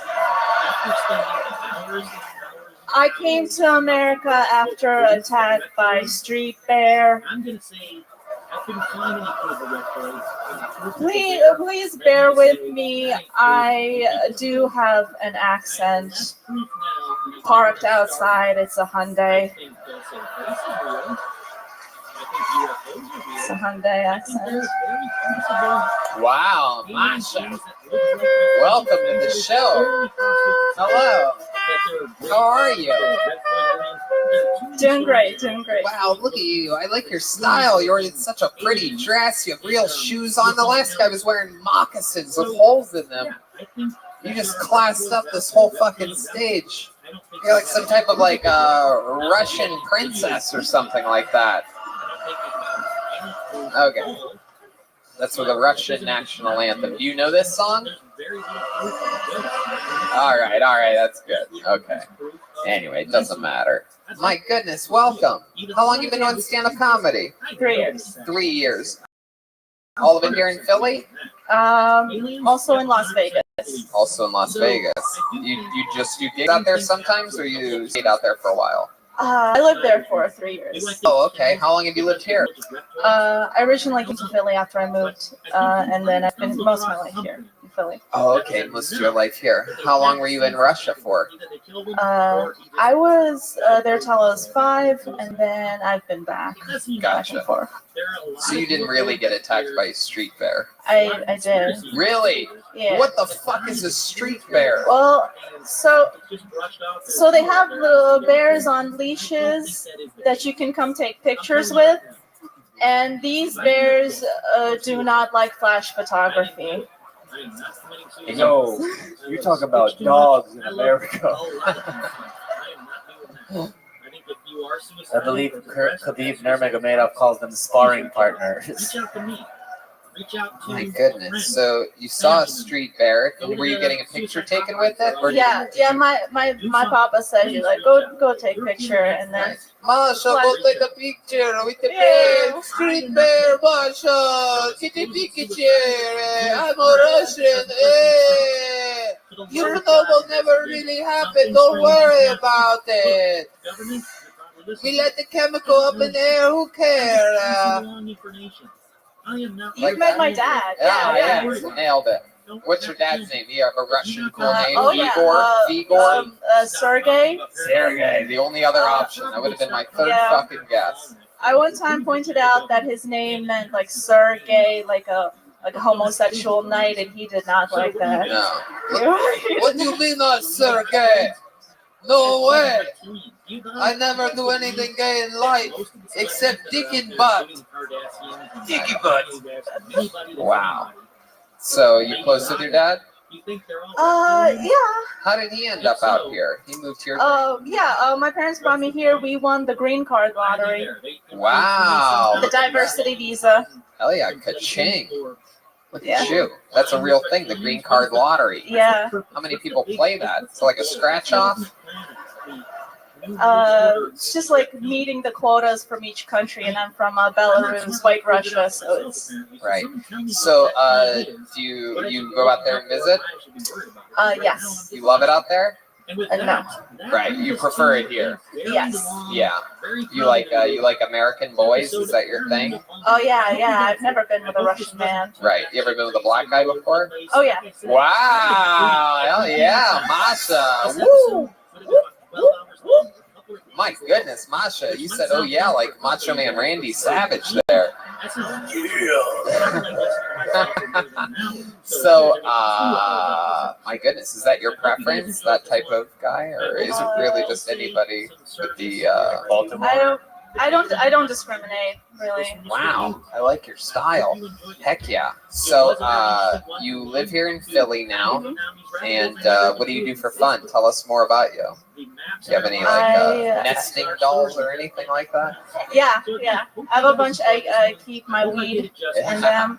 Hey. Because what cop is gonna go like open every single doll? Yeah. That's a solid applause break right there. Look at that. Her vagina is actually like a nesting doll. When she hooks up with a black dude, it's the big one. When it's an Asian dude, it's the little tiny one. Yeah. Wow, Shanks, you're getting a little dirty over there. Yeah, dog, get dirty in prison. Wow. So, Masha, how do you make a living? I'm actually Okay. There you go. Russian to English legal translator. Wow, legal translator. My goodness. So I do documents, or I appear in court and translate verbally. Have you gotten a lot of work from the old Russian nothing ever happened thing that happened? I have translated some classified KGB documents. Yeah. Wow, look at that. Classified, I can't talk about. Of course. Oh my goodness. Can you say something, can you tell us something sexual in Russian, and then afterwards tell us what you said in English? Can you, like, it doesn't have to be like, it could be like silly or whatever, but like. Yeah, you can say something like, oops, poop came out of my pussy again. Yeah. And then say that in Russian. Yep. But then. Ой, какашки выпали из моей влагалища. Wow. Hey, wait, did you just say poop came out of your pussy in Russian? Wow, I could tell. I remember that from Russian class. I'm a translator. It's what I do. No, I love it. So give us another example of something like that, like just something weird that you could say. Давай пойдем, найдем две лягушки. What does that mean? Let's go find some frogs. Let's go find some prawns? Frogs. So, like ribbit. Gushki is frogs? Lягушки. Man, that's our word. Wow. My goodness. What's up, man? The Gucci. Well, Masha, I'll tell you, you represented the ladies great up here tonight. I mean, it's unbelievable. Great performance, very solid, great interview, well spoken, so much fun. You came ready to fucking perform. You look great, like a star. How about a hand for Masha, everybody? She's on Instagram at Masha Room. Guys, you think we're really out of time, but you think we should do one more out of this bucket? Good or bad? It's got to be the end, though.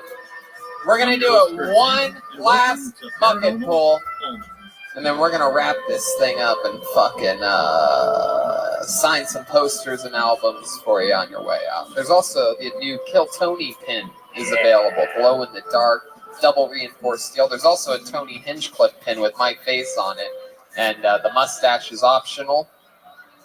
All right. And I brought you Death Squad pins also. There you go, Death Squad pins. And Reagan Watkins album.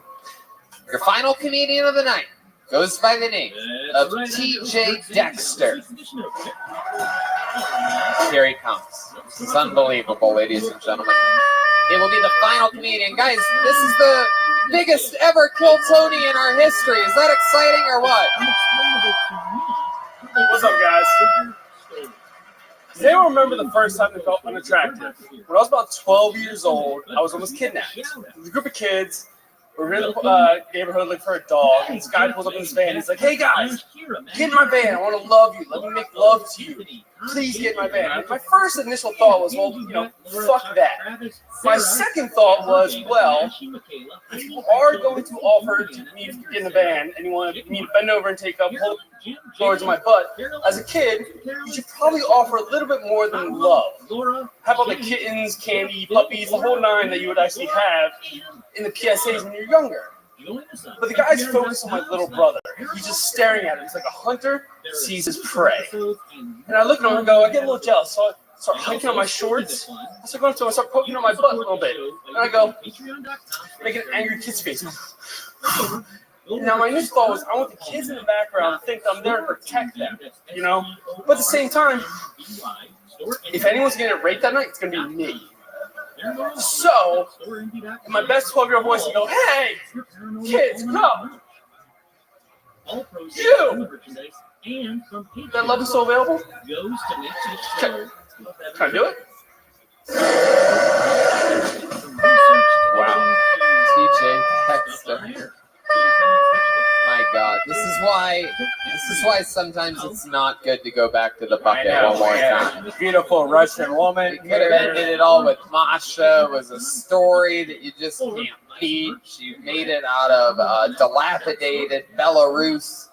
And then we have this spoiled, rotten American kid with no punchlines whatsoever.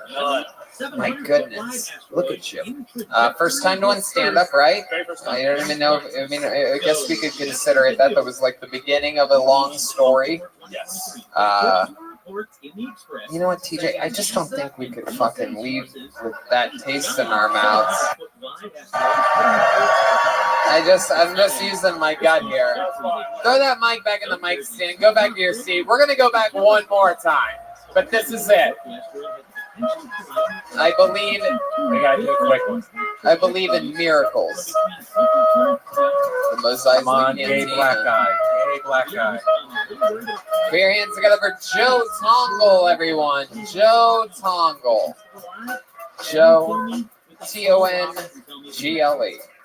I'm not seeing movement here. Oh, that's him right in the back corner right there. Is that? We have somebody coming. Here he is. Wow, from the very back. Oh, hell yeah. I can already tell I like this guy. Here he comes. Joe Tongle, everybody. This is going to be your final comedian of the night, live from the Fillmore in Philadelphia, Pennsylvania. Fillmore, how the fuck is it going? All right. I feel like if you lick my asshole, you have to at least acknowledge me in public. That's kind of like a special thing we have, So I saw my ex-girlfriend. I was walking out of the gas station, and I see her walking in, so I hold the door. Not even a hello, not a nod. Like, that's something we have. Like, we should have, like, a signal, if we see each other, like, like a wave, or, like Jeter tipping the cap, Just not fair. Whew. So I'm 22 years old, and I live at home. Thank you, man. Thank you. And it's a weird age because I'm at the point where I see people younger than me being way more successful. Like last year for the Steelers, Juju Smith-Schuster caught 100 passes for 1,000 yards, and I have early onset diabetes, so that's great. Another reason why I really want to move out finally is because after a long day home, a long day at work, I come home and I saw my dad butt ass naked in the kitchen eating Girl Scout cookies. Do you know what it's like to see Dad dick at 22? I remember the veins. Thank you guys. Joe, you are adorable. Joe Tongle. What's up, man? How are you? Good. How are you? I'm fucking nervous as shit. You are just a big little fucking cutie pie. Thank you, man. Look at you. I just want to roll you down a fucking sledding hill, something like that. I appreciate it. Watch you get all covered in snow. Like, Tony, why'd you do that? Yeah, let's check in with Shanks over there. Yeah, can I just say this is the best Artie Lang has ever looked? It really is. It really is. It's also the best Amy Schumer has ever looked as well. It's crazy. Is that a can of dip in your pocket or bubble tape? It's a dip. Yeah. It's dip. Oh, it's still dip. Redman, how many people you roll with to pull out bubble tape? Dip was even a thing still. Wow. Yeah, dip's still a thing. Was that dip or bubble tape? Are you happy to see me? That'd be awesome if it was bubble. I love it. Joe, how long you been doing stand-up? Just over a year. Just over a year. Fuck yeah. All here in Philly? I'm from Pittsburgh. Pittsburgh? Wow. Look at that. Whoa. Wow, that explains the chewing tobacco. Now I get it. I'm actually a door guy at the Pittsburgh Improv. Really? You're going to be there this weekend? Oh, I'll be seeing everyone. Well, what are the odds of that? I'm doing 2 shows there tomorrow night. 1 stand-up show, 1 Kill Tony, and then 2 stand-up shows on Saturday, all at the Pittsburgh Improv. Absolutely. You're going to be working the door this weekend? Yes, sir. Oh, how fucking cool is that, Joe? The show was almost over, and we needed to bridge it with one more likable person, and you were able to do it. That's so fucking cool that we're going to get to hang out a little bit this week, and hopefully not too much. I don't want you barging your head in on the green room or anything like that. Like, hey, Tony, you need anything? It's me, Joe. They put the bigger guys there. I'm too short to stand by your door. No, it's okay. I think you're just the right height to stand by my. I like a good, fucking lawn Buddha. I'm as tall as I am wide, so it works out. Lawn Buddha? No, that's not the right. Gnome. Lawn gnome. Lawn Buddha. The fuck's the lawn Buddha, Tony? Lawn Buddha. God damn it. I knew I should have drank another Alpha Brain before this. Joe, tell us something super embarrassing about you that you would never want anyone to know, but you don't know why you just said it into a microphone. I had a threesome when I was 19. It was 2 girls, and this girl's uncle won and tried to sell her coke, and he started freaking out, and I didn't know what to do.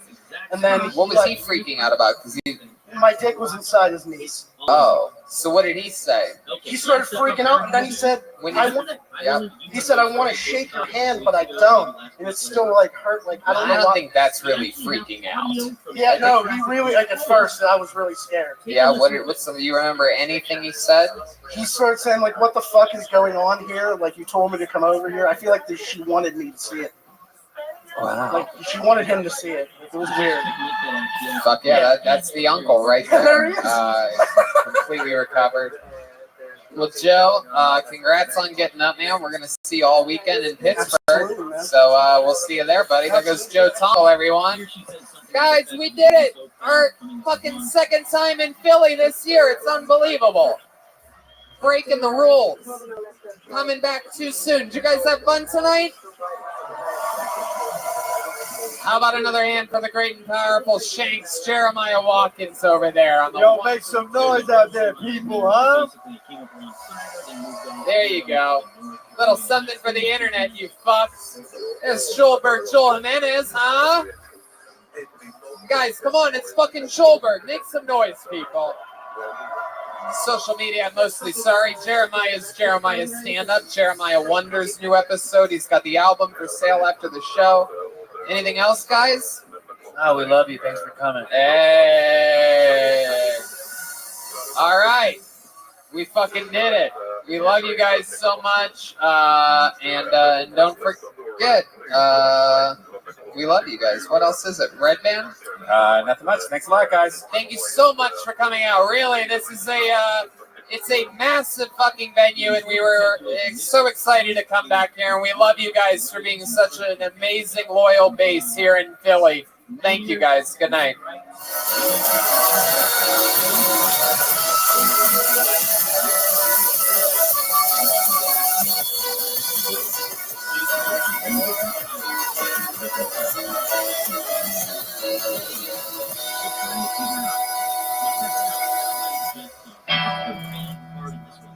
It does go on for another 10 or 12 minutes, but the main...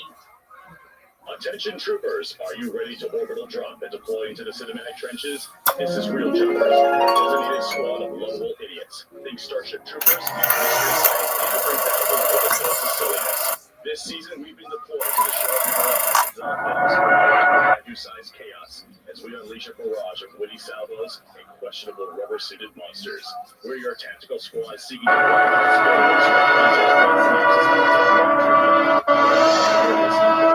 join our ever-expanding legion of troopers. Our battle broadcasts are now available on all platforms, and we've reached a crucial milestone of 1,000 charge your plasma rifles and listen to the Real Jumpers.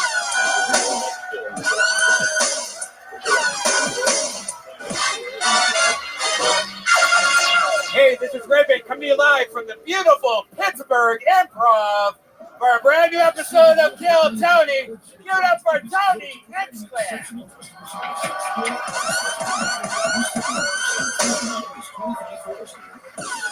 Pittsburgh, come on, make some fucking noise. There you go. That's a city made of goddamn steel right there. Brian Redband's here, What's ladies up, and guys? gentlemen. Wow, this is exciting. Kill Tony, Pittsburgh, Pennsylvania. It's a bunch of real goddamn Americans in this room. You guys excited to be here or what? This is fun. We're in Pittsburgh. Going to Kill Tony here. It's our first Kill Tony here? Second. We did one a long time ago with the arcade bar or something like that, right? Oh yeah, you were there, weren't you? Fucking Amy Schumer just in the audience over here, wearing a backwards hat. Works every time. Good to be here. Red Band and I are here. We go on the road. We do these things. We do Kill Tonys. We also do stand-up comedy. Brian Red Band's headlining the American Comedy Company in San Diego on August 17th. And I'm headlining Miami, Florida in just a couple weeks. Lucky. Yeah, Miami, Florida, and Palm Beach, Florida in September. Yeah, big weekends at the Improvs there.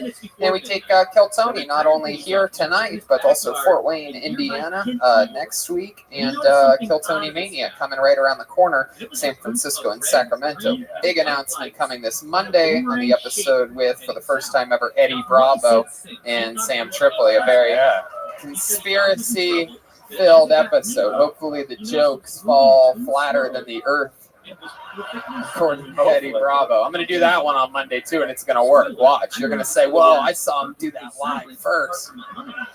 Tested it in Pittsburgh.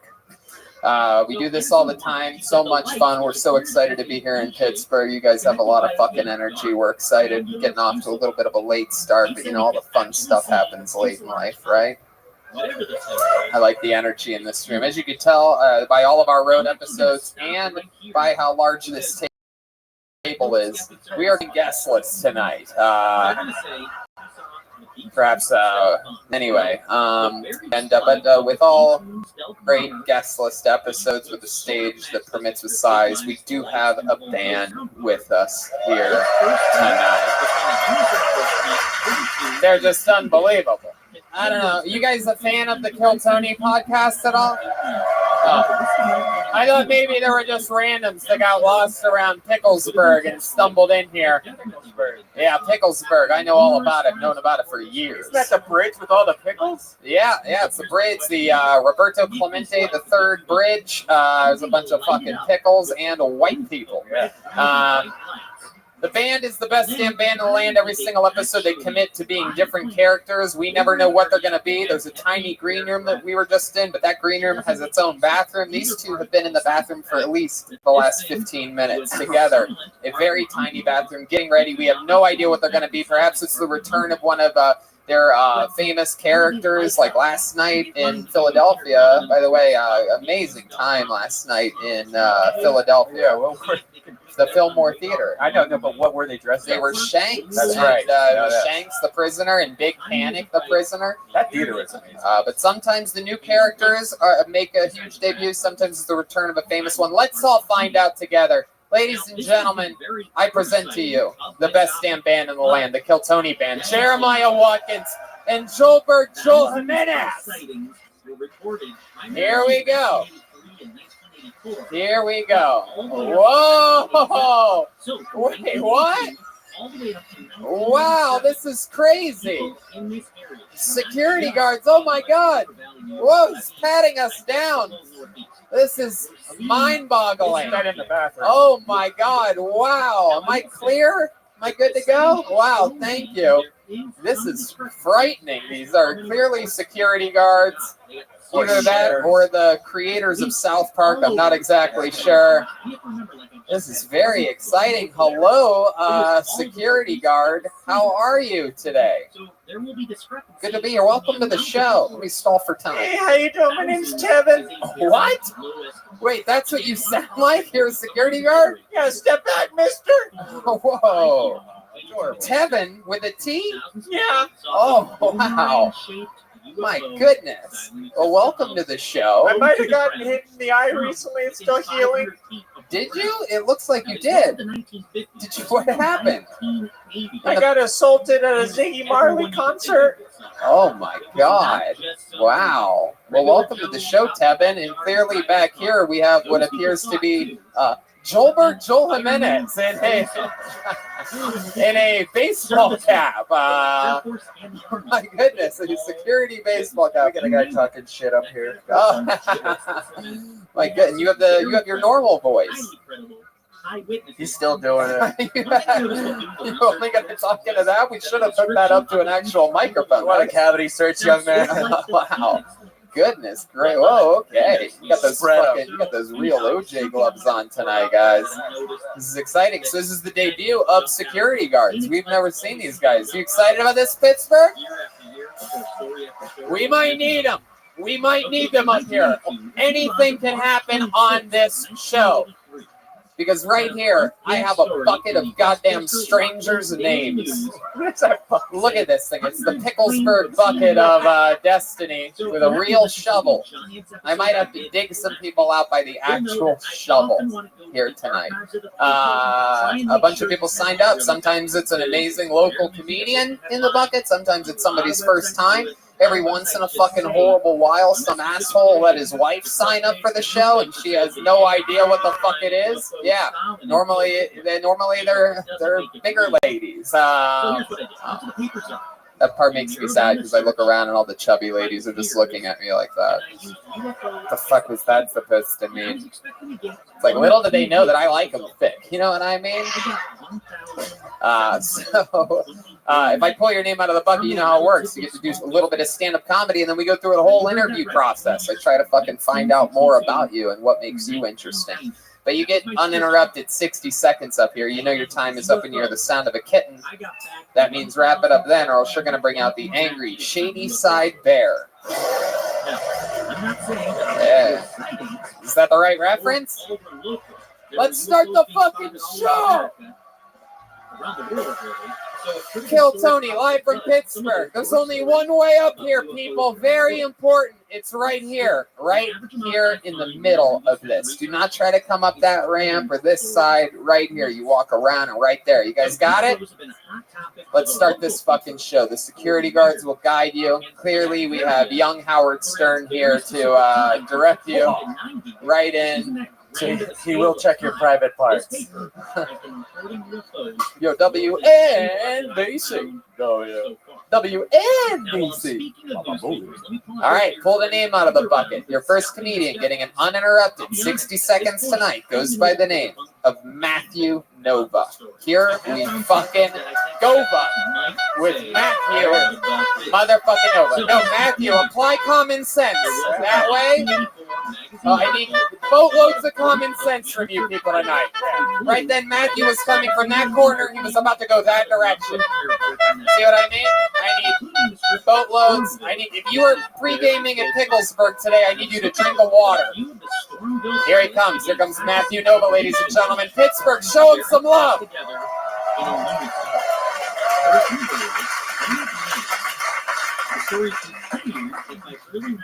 Listen, I don't want to sound racist, but hot dogs are delicious. Now, the only thing about hot dogs is they tend to make you a little gassy. I farted in the car on the way over here. I just realized I forgot to leave a window down, so I don't know. I'll probably just go ahead and abandon that car. Before it's on all bad, I used to date this girl, and one time we were having sex, and she farted on my balls. And it was kind of nice, you know? It was like she was blowing on him for luck. They say romance is dead. That's all I got time. Hell yeah, there you go. 1 minute from Matthew Nova. That was it. You did 58 seconds, and the little cat came in when they started clapping after you said that's my time. So how are you, buddy? How's it going? I've never been here before. Relax, stop talking. Stand right there. Face the audience. Not that close. Not that close. Right there. And you fucking stand right there like a goddamn gentleman. There you go. Yeah, sure, right That there. makes sense. I like That that. was for the stand. What the fuck did I tell you about talking, dude? Hey, the fuck did I tell you, you fucking ginger Pee Wee Herman looking motherfucker? I'm sorry. There you go. You're damn right. You're sorry. Matthew, you look like the kind of guy that only has one pillow. Yeah, I do. What? Say it again. Look at them and tell them. I only have one pillow. You're damn fucking It's also right. it's an applied pillowcase too. It's an applied pillowcase? It's not even a thing. All right, very good, Matthew. You always say a little bit too much. I'm gonna check in with Tevin over there. Yeah, when you were at the tattoo parlor, did you also say, I don't mean to sound racist, but I'm going to need these 2 neck tattoos? Is that what you said? Yeah, I'll give it to her. Yeah. So you have a lip piercing too? Yeah. Interesting guy. How old are you? I'm 36. 36 years old. And that was your first time doing stand-up? No, I've been doing it for about 4 months. 4 months. Fucking awesome. All of it here. You're a real Pittsburgh guy, born and raised? No, I live in Ohio. This is actually my first time trying comedy up here. Oh, very fucking cool. What part of Ohio? Shady Side. Shady Side? What's Shady Side? It's past, just about 15 minutes outside of Wheeling. It's just a little town. It's a village. That's crazy. Shady Side is the gay part of Pittsburgh. Did you know that? I thought you were actually talking about Shady Side, Ohio. Hell no, I wasn't. Not in his town. No. Heck no. You look like if Gollum became an Old Navy model. Wow, that is true. You do look like if Gollum became an Old Navy model. What do you do for work, Matthew? I work at a hospital in the laundry department. Wow, you have killed their patients before. So it's just poop and blood, right? Like that's yeah, it's pretty fucking gross. I don't mean to sound racist, but I love to keep the sheets really white. Oh shit! Oh shit! Oh shit! Oh shit! He's Schulberging up already. Let's check in with Tevin over there. Yeah, he looks like Ron Howard directed American History X. Wow! Wow! You look like Louis KKK. Oh shit! Oh my god! He's unstoppable! He has his own lighting change. It's beautiful. Oh my god. Matthew, what do you think you look like? Roast yourself for Christ's sake. I don't think I can top that. You're damn right, but I want to see you try. I got all gussied up in the mirror and I was like, I don't think they got anything to say to me. I was fucking wrong. You were wrong. So what was racist about the hot dog thing? I don't get it. It's just a dumb thing I said to myself, and it made me laugh out loud. It made you laugh out loud? Yeah, but I think of a lot of just dumb shit. You laugh out loud a lot? Yeah. LOL a little bit. So like you were like you said it out loud to yourself. So I was doing dishes and I just said it. You were doing dishes and you're like, man, I don't want to sound racist, but hot dogs. Just doing the dishes, laughing out loud. I should write that down. See, they're just driving in the car. I just say dumb shit out loud. You were washing dishes while driving your car? It's either one of the two. Whenever I usually say it, it's currently up here too. So, what's the population like in Shady Side, Ohio? It's small. It used to be considered a town, but I think it got bumped down to a village. So Wow. it's tiny. You live in a village. What's your dating life like out there? I'm married. You're married? Yeah. Oh shit! How long you been married for? 11 years this month. Wow, 11 years this month. She must have put on a lot of weight by now, huh?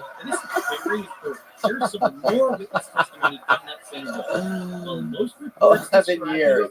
We have a security issue. There's 13 fat women storming the street right now. Oh shit! So did she put on a lot of weight in 11 years? No, actually, she lost a lot of weight recently. Wow, you like them big. Nice. She was. Abortions don't count as losing weight. Damn. Wow. This place has been years. So, when you say she lost a lot of weight, like how much weight are we talking about? If you had to How much guess. weight did she lose? Yeah, just like circus guess. Step right up. Let me guess how much weight you lost here. Go ahead. Just like 5-10 pounds. Ooh, She changed her diet. And trying to eat better. Wait, that's a lot of weight. Like, how old is she? 5? Yeah. Brian gains and loses 5 to 10 pounds every day. That's a shit. So that's cool. You guys have kids or anything like that? No kids. What's your pull-out method? I'm fixed. Oh, you're completely fixed. Yeah. Look at that. My God. When did you get that done? When you found out that your redheaded gene could carry on to another generation? Yeah, pretty much. It was a long time ago. Long time ago? Before you met 5 her? years ago, 6 years Oh, ago. 5 Yeah, we've been married for a while, but Did you get, let me ask you this, did you get fixed because you had to get a little, the old vacuum seal the deal? oh no, but we were always paranoid. We talked about it. We never just never wanted. But you always have pulled out regardless? Or once you got fixed, it's just fucking cream pie city, right? That's where the 5 or 10 pounds is coming from. It's just dried up cum that just stays in there like a goddamn You gotta fucking. get her a scoop, man. Yeah, little one of these fucking vagina shovels right here. Little fucking what do they call that? The scraping thing that they do.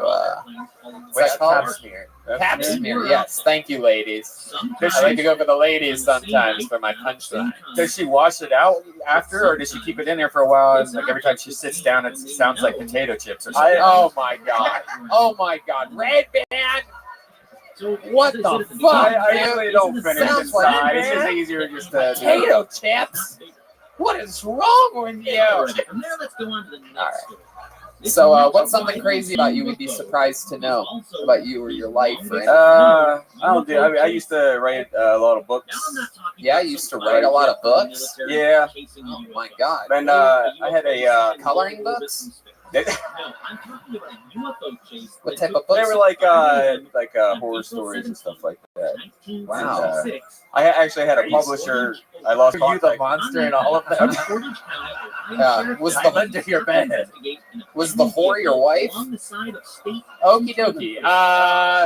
Boy, again, sometimes you take chances. You don't know what's gonna happen. Just kidding. Your wife's not a whore. See, when I say it like that, it makes it sound like she is, though. Yeah. No, your wife's totally not a whore. Leaning over the table. Anyway. You seem like the kind of guy that would let a black guy fuck your wife. Is this true? I've never thought about it. Oh, hell yeah. Picklesburg tonight. Someone just pointed at their black friend right there. Could be the guy.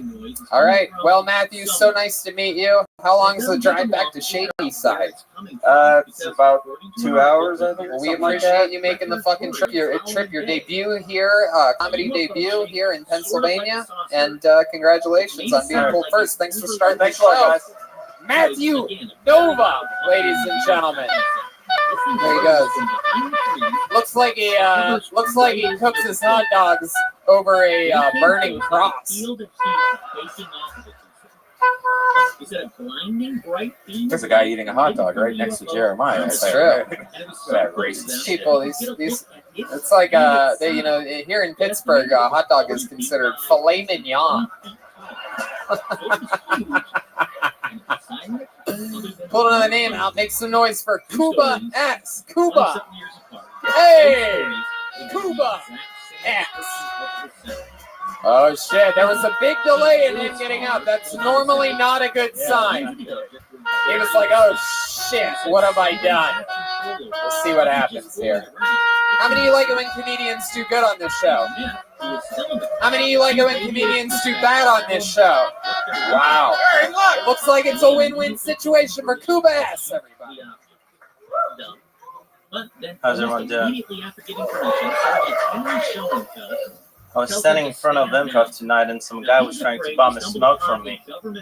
I haven't smoked since I was 12 years old. Luckily, I still had a pack on me. My mom caught me smoking when I was 12 years old. She sat me down at the dinner room table and she said, "You'll finish every single cigarette in the household." At that time, I knew if my mom ever catches me masturbating, she's gonna make me finish off everyone in the household. I know what you're thinking, ma'am. Yes, my dad is that tall. Well, he's about my height, but his genitals are on his chest. That's because we grew up in Chernobyl. Wow, I love it. Cuba. Fuck yeah, dude. I like that. The punchline came at the same time as the cat, but I loved it. It was Chernobyl, and that all made sense and was funny. I like your style. First question, are you a robot? I started smoking when I was 12. You're good at it, but you're definitely covering up a thick accent of some kind. I can tell that you really, take a beat before every word. I can hear it. I had to jerk off my family. What do you mean I sound like a robot? I am from Russia. I speak perfect American English. 12. My parents don't say 12 again for me. 12.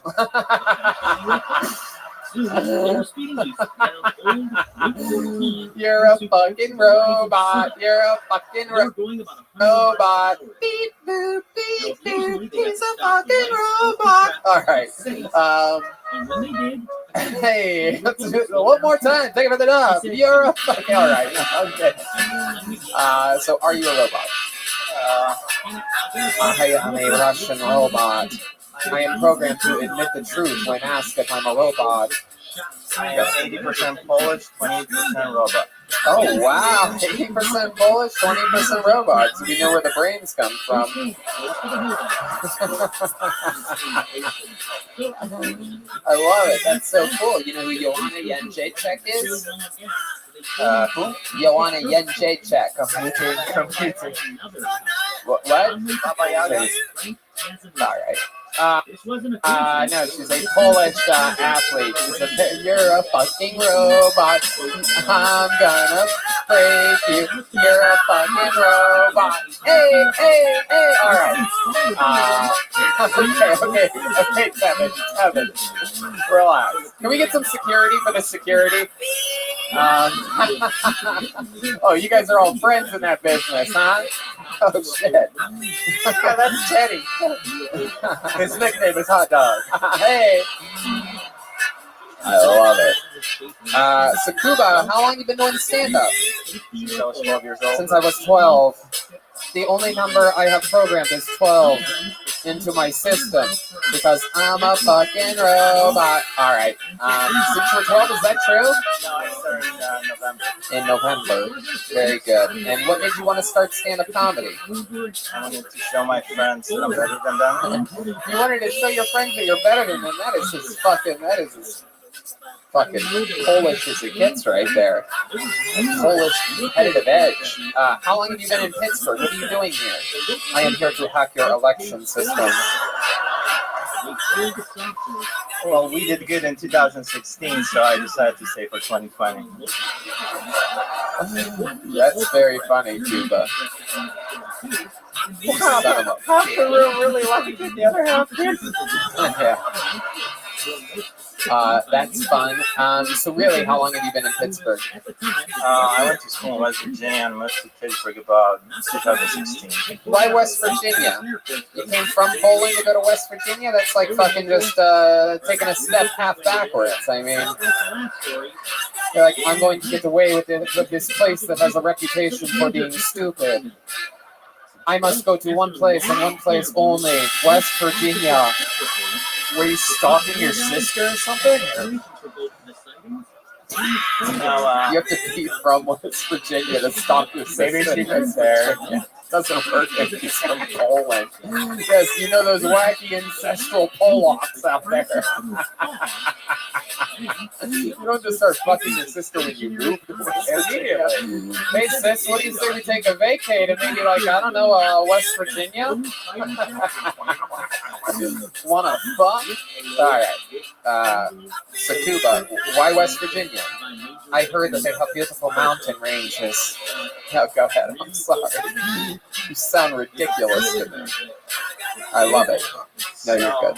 My parents are huge Catholics and they wanted to punish me, so they sent me to Jesuit school. Jesuit school? Oh my God. What is that even? I haven't been molested enough, so. You were? No, you weren't. When I was 12. 12. Let's check into Kevin over there. Yeah, so Kuba, you've heard Tony do his impression of you many times. I think everybody would like to hear your impression of Tony. Oh, God damn it. Oh, Kevin. Oh, jeez. You always want to give these people what they want, huh? All right, here, let's just let him do it. Let's hear your impression of me. I'm a fucking robot. You son of a bitch! What a twist! I'm a fucking robot. Alright. Wow. So Cuba, what type of girls you into? You into live ones? Yeah. What's your favorite type? Like American, Russian? I would love to have Asian babies. Wow. I would love to have Asian babies. Half robot, half Asian. Half what? Robot. Half robot. Robot. Half robot, half Asian. Fuck yeah, that'd be an interesting conundrum. Probably a great cook, though. Hard worker. Yes, hard worker. So, how old were you when you moved to America? 18. So you learned English after that. How old are you now? No, honestly, I did not know any English. No, I know. That's what I'm saying. You were 18 and then you learned English. How old are you now? 26. Here we are. Not bad for 8 years English. Take your time. Most like Russian people, most fucking immigrants, you know what I'm talking about? Most of them like just try to learn fast and then they try to talk fast to keep up with us. But you actually take your time. It sounds a little robot-y, but I can understand what the fuck you're saying. You know what I mean? Have you ever been confused for Cuba Gooding Jr.? Both named Cuba. I'm gonna ask if I know the band Cuba Stank. Cuba Stank. Oh my God! I know Cuba Stank. I got my dick sucked in a porta potty at a Hoover Stank. What? Oh my goodness, Kevin! Weren't you supposed to be working security at that show? Yeah, I have my buddy coming for me. Wow. So Cuba, you have been with an American girl? Once. Oh my goodness, this was in West Virginia? Yes, my virginity. You lost your virginity in West Virginia. Isn't that beautiful? Wow.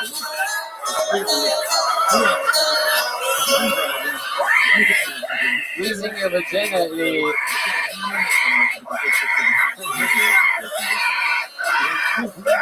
Wow. It is true, Tony. It is true. I fucked a pig. I fucked a pig. P-I-G, pig. Was it your sister's first time? My God. Right. Unbelievable. So how'd that go down? Like, what were you doing? You were out at a movie or something? What was the setup? Paint a picture for us. First time we did it, I mean, I kept on wondering if she was gonna come, and then I realized I never gave her the address. Oh my God, Cuba, you son of a bitch! You sneaking jokes in on me, Cuba? If she doesn't come, then she'll never leave. You are going to stay for 12 months. All right, Cuba. Well, I mean, you're a fucking blast, dude. You live here in Pittsburgh now? Yes. Carnegie. Congratulations, dude, and good luck on your career as the voice of all GPSs forever. We're going to be rooting for you. We're going to say you met that guy on Kill Tony in Pittsburgh. I was going to say, if it all fails, you could always be Louis J. Gomez's stunt double. Oh, yeah. Well, there he goes, everybody. I mean, you're a funny dude. You fucking had a great set. Can I plug a show? What do you want to plug? Sure. Tomorrow. Yeah. Still sitting in our theater. Wait, tomorrow? Fuck you, dude. I have 2 stand-up shows here tomorrow. You get the fuck out of here. There he goes, Cuba S. Is it a repeating show? What do you do? It monthly? Yeah, I'm not gonna plug your show. You're going up against me, dude. Good fucking luck. How many of you guys are coming to see one of my 2 stand-up shows tomorrow night? Oh, okay. Well, geez, fine. Go see Cuba, you assholes. Oh my God. Yeah, we like your podcast. Your prepared material that's not right off the top of your head, not so much. Bunch of assholes here in Pittsburgh. All right. Put your hands together for your next comedian, Jacob Dempsey. Jacob Dempsey.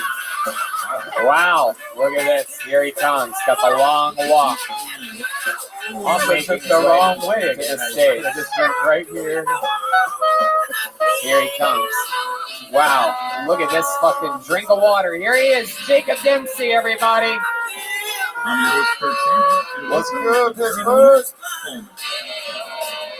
Does Michelob Ultra come in a combo pack with Virginia Slims and your trash on? You know the one that comes with a cookout, a 6-pack deep, with a 12-pack under her arm going, baby, you want a beer? Of course I do. I'm fucking 11. Why is it that most homophobic fathers get their kids into wrestling? I mean, it's nothing more than extreme cuddling. A thin piece of cloth, a lot of nuts to butts, but those same fathers are the ones every single Sunday are out there yelling like it's a religion. Stick 'em, Jimmy, stick 'em, put 'em to his back. Get 'em. I mean, I'm a college All-American wrestler, but the best, most thing I learned about it was that I'm really good at cuddling and I'm a power top. Oh, I'm just kidding.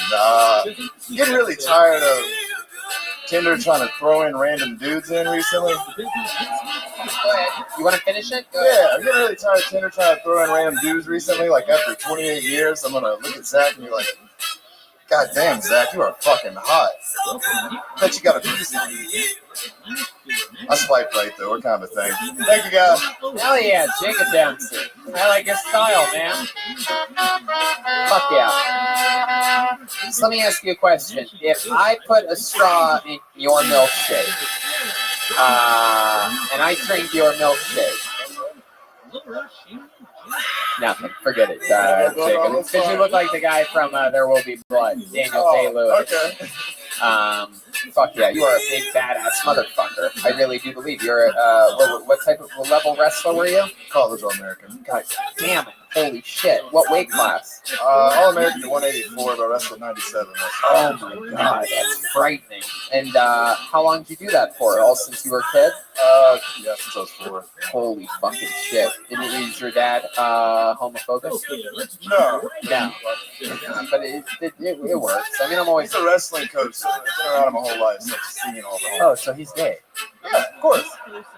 It's the opposite. You know, the wrestling in Pennsylvania, it's the football coaches that are gay. I'm from West Virginia, though. Don't ever forget where Brian and I are from, you motherfuckers.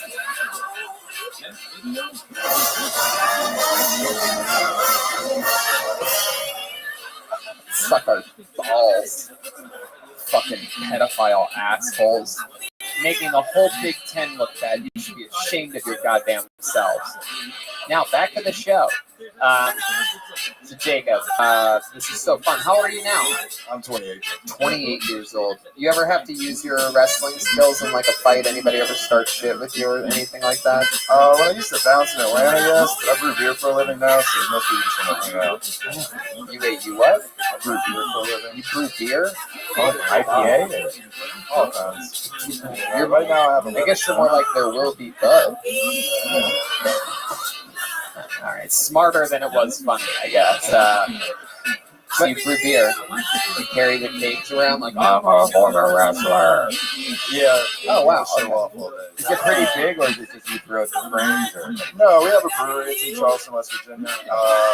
Have you ever ran into my robot Russian friend?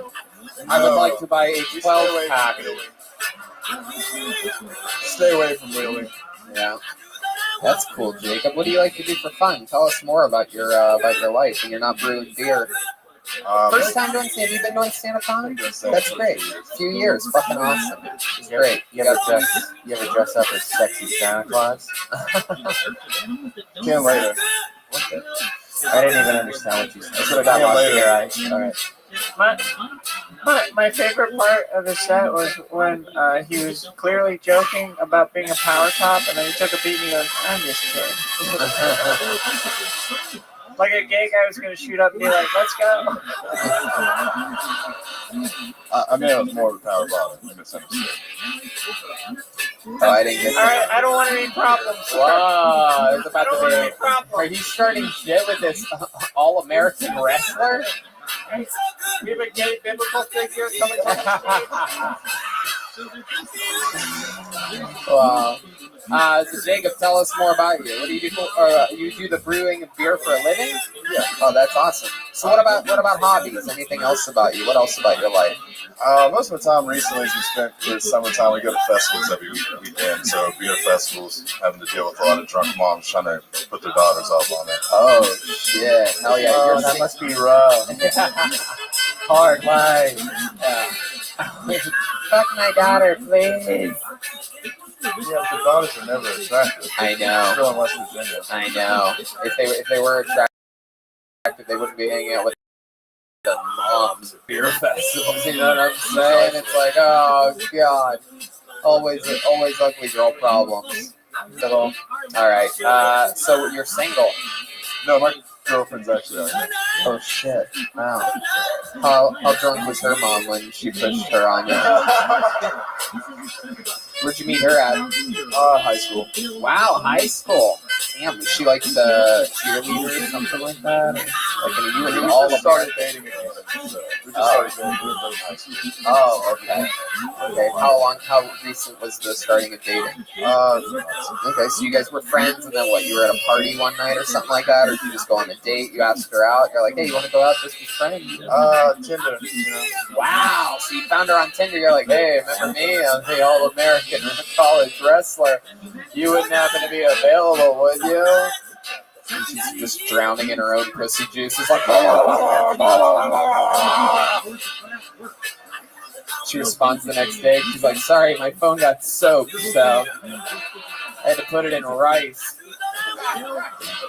Or I can text you back, Jacob MC.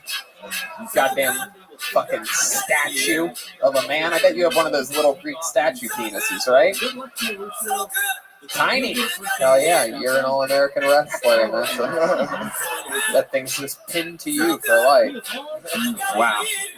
It's so fun, Jacob. So when you hit her up on Tinder, that first date, did you guys hook up? No, actually not. No, you took your time. What a gentleman. Does the carpet match the drapes? Do you have a gigantic beard on your ball sack? Yeah. Yeah? You just But let her I all shaved it up here. Just on. Right, right. No happy trail. No. Because you don't, yeah, none of that. It's like a poker face. When you, I don't know what that means. What the hell? I was trying to think of a way to, like, don't show them that you're happy. I don't know. It's like, it doesn't work. Anyway, that's fun. What part of town do you live in? I actually live in Charleston, West Virginia. Oh, Charleston, West Virginia. You made a trip up here to be here. Yeah. How long of a drive is that? Well, we had left from Huntington, so about 5 hours. Wow, 5 hours you guys drove. That is so fucking cool. Thank you so much for signing up. Great performance, great interview. Jacob Dempsey, everybody. How fucking cool is this? All-American wrestler. What college, Jacob? Knight University in Georgia. Hell yeah. Right outside Atlanta. Fuck yeah, that's one of the best community colleges anywhere. Penn State. There he goes. Daniel K. Lewis, everybody. Back to his seat. I tried to keep shoehorning that there will be blood joke in there, but it's coming back to fire. All right, here we go. Let's keep it going. You guys having fun out there? Make some noise for your next comedian. He goes by the name of Dylan Lyons. Dylan Lyons. Here we go. He's got a steady walk. He's high-fiving people on the way to the stage. Come on, Dylan. Keep your focus, buddy. Here we go. Here he comes. How about a hand for the band? Killing it tonight. Always new songs. Just incredible. Hell yeah. Here he is. Dylan Lyons, everybody. What's going on, guys?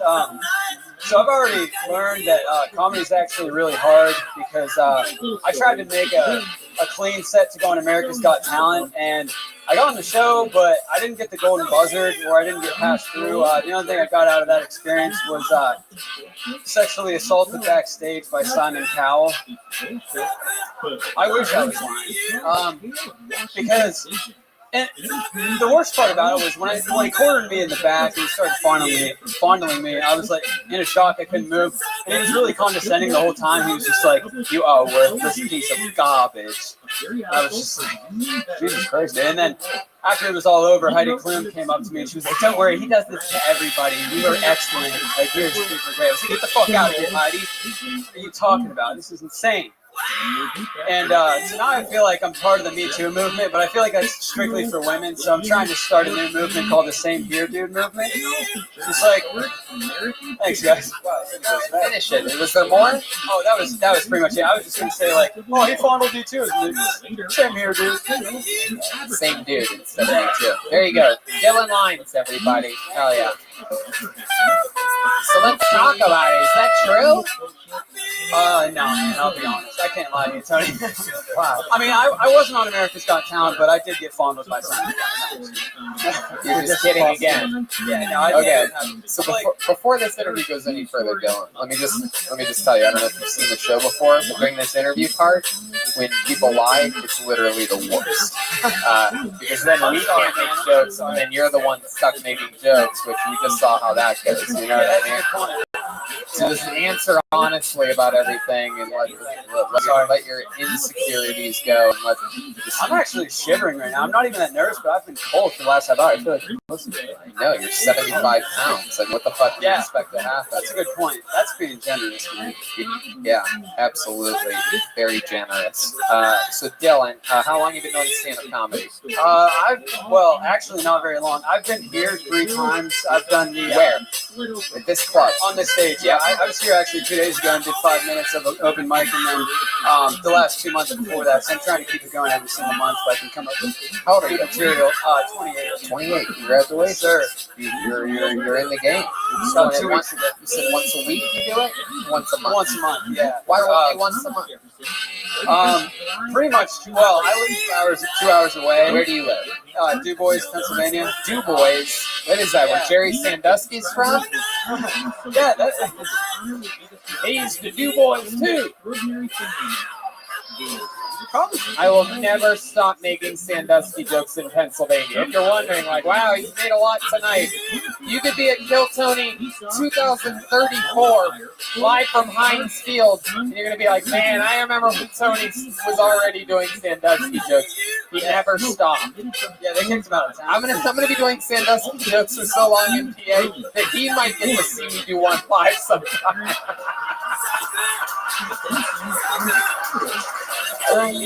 Oh God, that was a good one. So tell us something about you, Dylan. Go ahead. What do you do for work?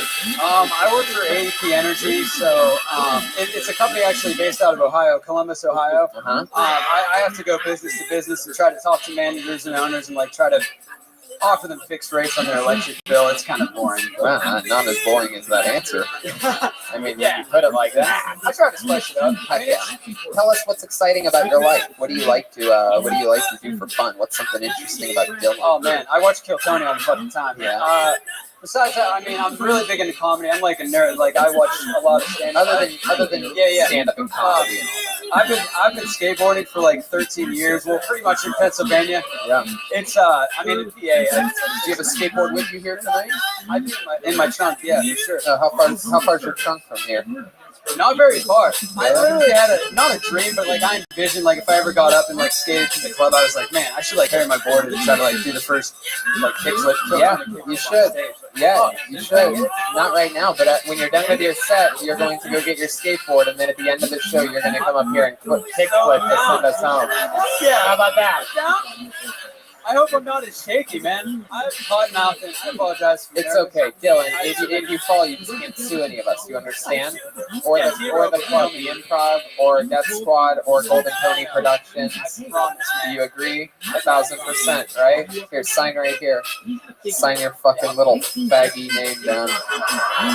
Just sign it right there. Just real tiny, just so that I have it. There you go. The video camera's got that perfect. There you go. That's enough. That's enough.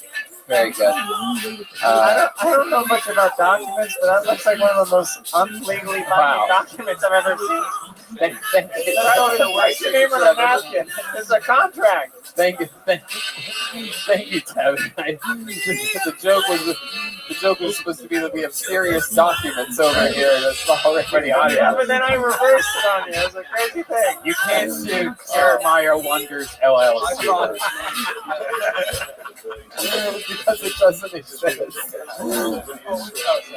Wait, what the fuck are you talking about, dude? Oh, sorry. I thought you said I can't sue Jeremiah. I won't sue you. No, you're not suing anybody.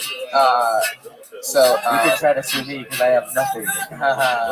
Before we let you go, Dylan, tell us something embarrassing about you that you wouldn't want the public to know. Oh man, I have something great. Well, there's a friend of mine that lives in Lawrenceville. He's not here tonight, but well, that's probably good because he'd be pissed if I said just fucking say it. All right, sorry. So in 10th grade, me and my one friend panty raided his mom's room. You only have one friend? Okay. Yeah, pretty much. But yeah, so me and my one friend Ethan Nelson, we panty raided our friend Tyler's room. Jeez, you don't have to say full names. Oh my bad. I hope he's watching. But so long story short, like we found his mom's dildo and we took it and put it. Where do you put it? Well, two different places. First, your butt in your mouth.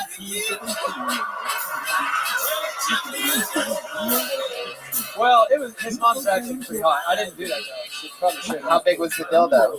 It was pretty. It was like bigger than I don't know, probably 12, 14 inches. Like it was so wow.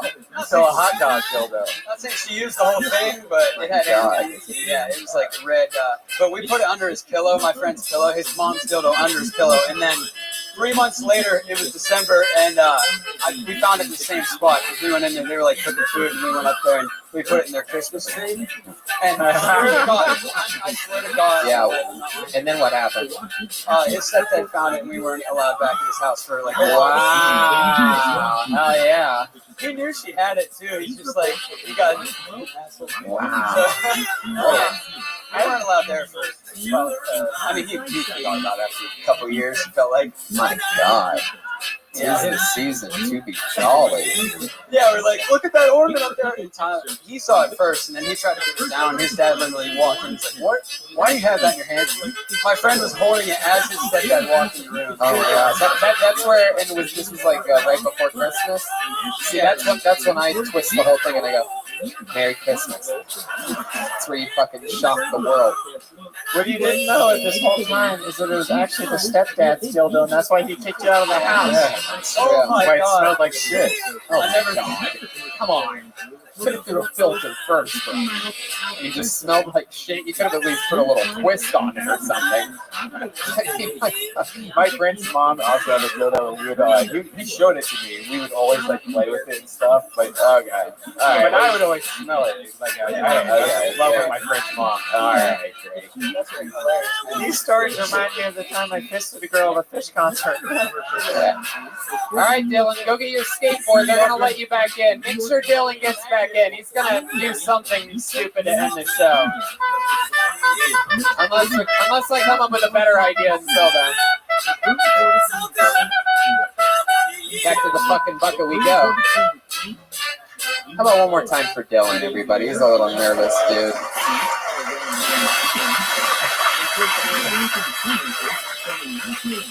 Let's see what happens here. Put your hands together for Andrew Balliet. Andrew Balliet. Andrew Balliet. Here he comes. Wow. My friend Andrew Balliet. So I have tinnitus, which is like in my case a really loud, constant ringing sensation right here, and it drowns out all the other high frequencies in my life. So like I went camping with my wife, and she's like, "We're being surrounded. Like there's something happening. There's like animals that are surrounding us," and she's like freaking out. And it's like. And it turns out there's bats flying around. I just can't hear the screeching, you know. So it's a weird condition because no one else can really like tell that it's happening, and I can't really like describe it, and I don't really know like I don't really think about it. It's like white noise, but I only think about it when I only notice it when I think about it. So I don't actually know when it first happened, but I know like when I first noticed it. So it's also the highest I've ever been in my life. So we were riding around with my buddies. I had just seen what appeared to be an alien mothership passing by overhead, and I thought they were trying to talk to me.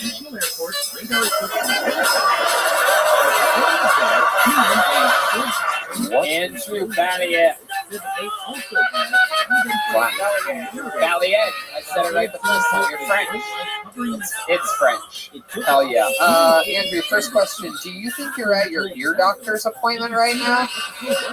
The fuck is going on? Yeah, right there. You can believe me. He was like, love it. Wow. Thank you for taking a break from being on the Big Bang Theory to be here tonight. Let's check in with Tevin. Yeah, he has this condition where he can't hear if people are laughing. Wow. Andrew, how long have you been doing stand-up? First time ever. There we go. There it is. We're popping cherries up here. Heck yeah, man. How old are you, Andrew? 27. 27 years old. What do you do? I'm like a marketing analyst. Boring. You're from Pittsburgh, born and raised? No, I was born in New Jersey, but yeah, I grew up in Washington, Pennsylvania, south of Pittsburgh. Oh, okay. You ever been to Ryer's, the world's largest shoe store in Sharon, PA? Okay, Brian, that's literally how you even come up with ideas. Like, how do I get people to turn off this podcast? Damn it, Brian! We don't. What is wrong with you? Is that the sound you can't hear? Yes, it's the sound no one wants to hear, dude. What are you talking about? Doesn't matter. And yes, you heard that. Is it still playing? No. God, that's the worst noise ever. You'll never need that again. If anyone ever has tinnitus again, let's not do that. You hear that? Can I tell you a fun fact about Washington? Oh wow! You know what? It's funny. I would love a fun fact about Washington, Pennsylvania. I love it when people actually help the interview process. Go right ahead, Andrew Valier. Birthplace of Jerry Sandusky. Is it really? Oh my God! Wow! Wow! My goodness! He was born in Washington. My goodness! There's a thing that's actually a map you can look up and it shows the most famous person from every town in America. What do they have over his area? Just a little shower? Shower head? Has anyone ever told you look like American Mr. Bean? No. Jelly bean. Am I right? Fuck. Wow, that is so interesting. So it's the birthplace of Jerry Sandusky. Have you ever seen him? Have you ever seen him? Yeah, it's hard to see him when he hasn't turned around facing the floor. Anyway. That's when the ringing started. Hey, Coach is here. I went to Penn State too. You did? You went to Penn State? Oh my God. Wow. You're a big fan. My goodness. That is incredible. What did you study at Penn State? Statistics. Wow. Man, especially as a Penn State student. I mean, what a sad thing to actually have to look at your statistics. You know what I mean? I just want you to think of me every Saturday when you guys play college football this year. Just remember when you see the Buckeyes score, like, oh, that's Tony, he's still winning. Anyway, back to you. So tell us something interesting about you, Andrew. Do you have weird parents or anything like that? Do you ever find your mom's dildo or anything? Put it in a Christmas tree? No, my dad's an alcoholic, though. Your dad's an alcoholic? Oh, dude. I just figured out the tinnitus thing. You got one of the old drunken dad slaps when you were a kid to the ears. That's how it happens. My goodness. Do you have scoliosis? You do? Do you know that there is a connection between having scoliosis and tinnitus? Did you know that? I've often wondered, but I did not know that. God, I'm good. Yeah, no, it's true. My wife has both scoliosis and tinnitus, so I learned about that. Yeah. I should probably see a doctor. Yes. Yes, you probably should. Wait, you have self-diagnosed scoliosis? How's it? You know, I'm just a little bendy and My goodness. They told me about it. They didn't really give me much of a solution. You should see a chiropractor. I'll bet you 3 rounds at a chiropractor will change the way that you hear. Would you do that? And then I do go to a chiropractor. You do? Oh, really? Oh, well, there you go. All right, fuck that idea. How many times have you gone? More than 3 times? Fuck. I've been going pretty consistently, just open every time. Right. Well, at least one out of you and your chiropractor's cracking something up, you know what I mean? It's so stupid. So I just got booed on my own show. For those of you listening to the podcast, I got booed by what was probably a fat lady in the back of the room who's just been waiting for me to fuck up here since my first reference of Chubby Wimp. Okay. Tony Levi's in the back just to confirm. She is a best. Oh, wow. My goodness. She didn't say boo, she said move. Shut your bison ass up.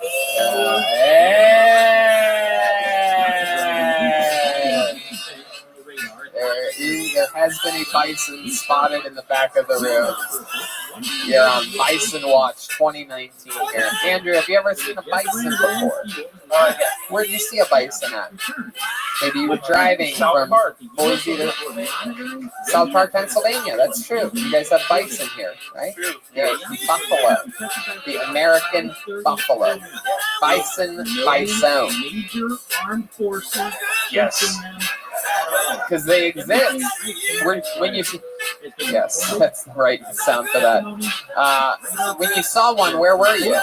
Driving down the street? No, I was working as a park ranger. You were a park ranger? Did you have to wear the hat?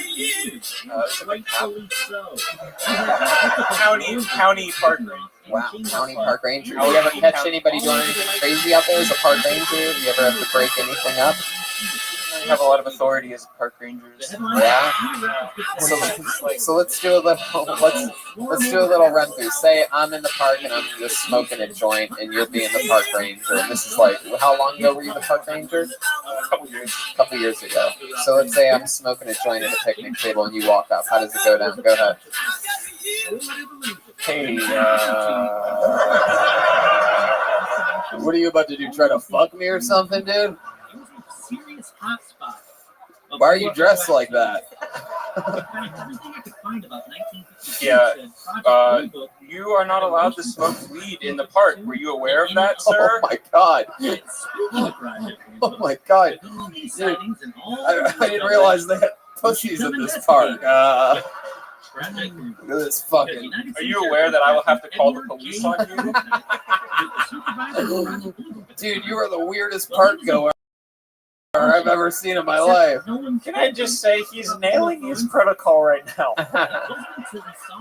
Andrew, fun times, dude. Congratulations. You had your time ever on stage here tonight at Kiltony live from the Pittsburgh Improv. Hell yeah. Andrew Ballier. All right, back to the bucket we go. Where it stops, no one knows. He's a fucking shovel. He's a fucking. Should I use the shovel? Yeah. Brian really wants me to do this. This is very exciting, people. Anything can happen. Here we go. Let's see what happens here. Two. Oh, look at that. Your next comedian goes by the name of Jonas Notaro. Jonas Notaro. The bucket of Picklesburg has summoned you. Here he comes. He's got a steady pace. Step back from that ledge, my friend. I wish that you would step back from that ledge, my friend. Here he is, Jonas Notaro. Make some noise for him, everyone. Hope everybody's doing good. We have any mother lovers out there? Yeah? Yeah, I've been getting criticized for how I treat my mom on the phone. Yeah, like I guess good sons end the phone call with like, hey mom, love you too. But whenever my mom says I love you, I just hang up. Because I don't like lying to my mother. All right. I love my mom. She asks me a lot of weird stuff though. Like she asked me the age-old question. Jonas, if your friend jumped off a bridge, would you do it too? I was like, Mom, no, not dumb. Objects were again observed over Washington National Airport. Now again, what's good? Just got done doing some yard work. Stressing, trying to set my mind right for court coming up. When is that, big dog? April 4th. You got it. That's my first felony charge. Can they lessen it to a misdemeanor? I haven't had that option yet. All right. Are you looking at time? I've already done time. Well, there you go. Hopefully it'll be okay. I'll keep you in my thoughts. Appreciate it. Absolutely, big dog.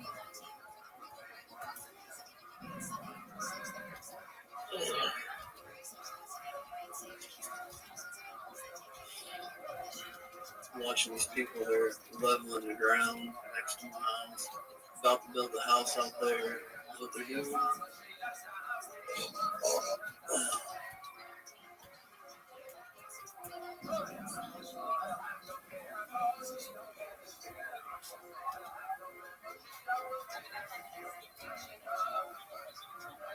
But just stopping by and seeing you in a while. Well, I appreciate that. I guess well. Well, keep me posted on what's going on, okay? I will, no doubt. Just take your Excellent. time. Take pictures of them real good. We'll talk to you then, okay? What else is going on in your life that's good? Quit drinking. All right. That's a major win, dude. I was drinking like a vodka almost every night. Yeah, that's not a good habit to get in.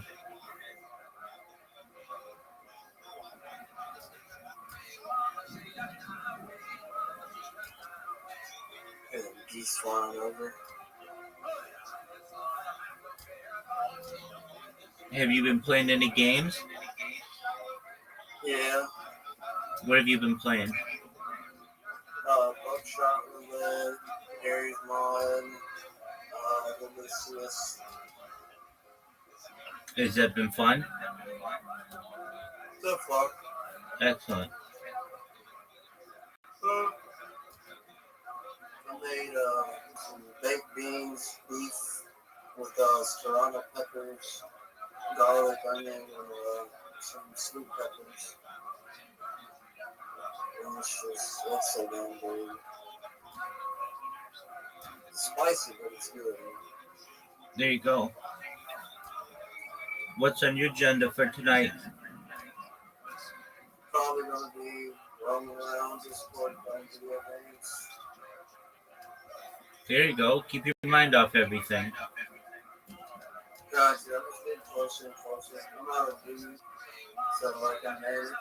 And so like used to smoking weed. It's literally my medicine. I gotcha. Well, it should all turn out for the best. How's your mom doing? She's at work right now. She's doing good. Okay, good. Planning a family gathering. We're gonna cook out here at the house in May. Excellent. Well, big dog, I don't mean to be rude. I have to use the restroom. So I'll be right back. Here's some Kill Tony. Excellent. Good seeing you, man. Come by whenever. You know I'm here to support you. If anything, I'm jumping first. Be a leader, not a follower. It's what the scouts would have wanted. Now, my mom, she wanted me to go on a water diet with her. It's a little weird. She wanted me to have 16 cups of water a day. I told my mom, like, we're already 70% water. She didn't care, though. I saw her later that day, and she walks up to me. She's like, Jonas, had my 16 cups. I'd like to announce I'm now 80% water. Told her, Mom, that doesn't make any sense because you're at least 30% bullshit. All right, thank you. Wow. Fuck yeah. Jonas Nataro. This guy's got fucking mommy issues all the way, huh? Hell yeah, dude. I was like, what should I bring? I like your style, dude. You're a fucking, like, super confident nerd type, huh? Thank you. Yeah, I try to pull it off. You don't give a fuck about your lisp. Well, mother, we're 70% water, mother. It might just be the way your jeans fit, but this is an ass Sandusky would die for, dude. Jesus. He does have a fucking big ass, I'll tell you that. Is there stuff in your pockets? Yeah, just a wallet. Let me see that. Let me grab that ass real quick. Come here. Let me touch this fucking thing. No, there's no there. No, feel, Joel. It's made of like cotton. Is this consensual? Just do it. It's a fake ass. It's a fake ass. That's right. That's it's like your jeans are like what are those fucking Fashion Novas? Yeah. You have fake ass jeans, dude? They're passed down from my dad. Or they passed down. My father passed away and he passed me down. Is your dad dead? No, he's alive. He's alive. We just don't have money, that's all. What? We just didn't have a lot of money, so he's like, That's "Here, right. Take It's my hard. jeans, It's hard get for it?" Jerry Sandusky to fuck you when you never take a shower. Ooh. Okay. You know what? Fuck you guys. You guys really didn't have a lot of money. What do your parents do for work? Well, whenever I was younger, my mom and dad, they didn't have good jobs, but my dad's actually a radiologist now. Oh, at wow. a hospital. Hell yeah. My mom just watches kids. They're divorced. Oh, okay. Yeah. Where does she watch them? What park? She watches like 6 kids at a time. Like she'll take them over to the supermarket. It's really weird to watch. Wow. And she tries to get me to watch them. I'm like, no. No, fuck that. Right? How old are you? I'm 22. 22. Hell yeah, dude. How long you been doing stand-up? About a year now. About a year. I love that. All here in Pittsburgh? Yep. Awesome. What do you do for a living? Well, I tried to go to college for marketing, but I didn't really like it. So right now I'm just doing like convenience store stuff at like the Frick building downtown. You thought marketing was just buying groceries? The personal shopper. No. So now what do you do? I'm just like a convenience store, pretty much. Yeah, downtown? Yeah. A lot of crazy shit happen there? Not really. Everybody's pretty nice in my building. I mean, outside, though, it's like fucking, yeah. It's Right. like Wood Street. Right. What's your love life like? I have a girlfriend. I've been with her for about 4 years now. Wow, that's so cool. Where'd you meet her at? We met in high school through her brother. Oh, through her brother. You were Yeah. fucking her brother, and he's like, hey, I decided to make the switch, yeah. Right. What did she do? She works at a bank, Citizens Bank. Citizens Bank? Goddamn. Citizens Bank. I went to classes for this. It's right It by. didn't fix anything. It's right by the Caesar Clemente Bridge, right by Picklesburg. Citizens Bank. They have a lot of different notes, and you can savings and accounts. Wow. You use your lisp in the bedroom? Do you ever dislodge your tongue and eat her pussy? I feel like you got to ask my girlfriend that question. Whoa. Is she here? Yeah, she's here. You think she wouldn't come up here and answer that question? Is she? I don't know. Whoa! Here she comes! Get that music going. What's happening? This is so exciting. Oh, man. Holy shit. I might get in trouble. Jonas is the first comedian in the 6-year history of the show whose ass I've touched, so I might get in trouble here. Nice. Hello, how are you, sweetheart? I am good. How are you? Aren't you a little fucking cutie pie? What lens crafters did you two meet at? It's exciting. Look at these nerds up here. I want to watch you guys either fuck or play Magic the Gathering. I'm not sure. My goodness. You guys are incredible. Thanks for putting down the video game controllers and coming out tonight. My God. This is incredible. My God. You guys must go out. What? How many fortnights a week do you guys how often do you guys get to make it out? I mean, geez Louise. All right. So okay, first of all, welcome to the show. What's your name? My name's Allie. Hi, Allie. You're such a sweet girl. I like your style. You're smiling. You're happy. You clearly have a good sense of humor. So let's talk about how is Jonas's, as he would call it, pussy eating.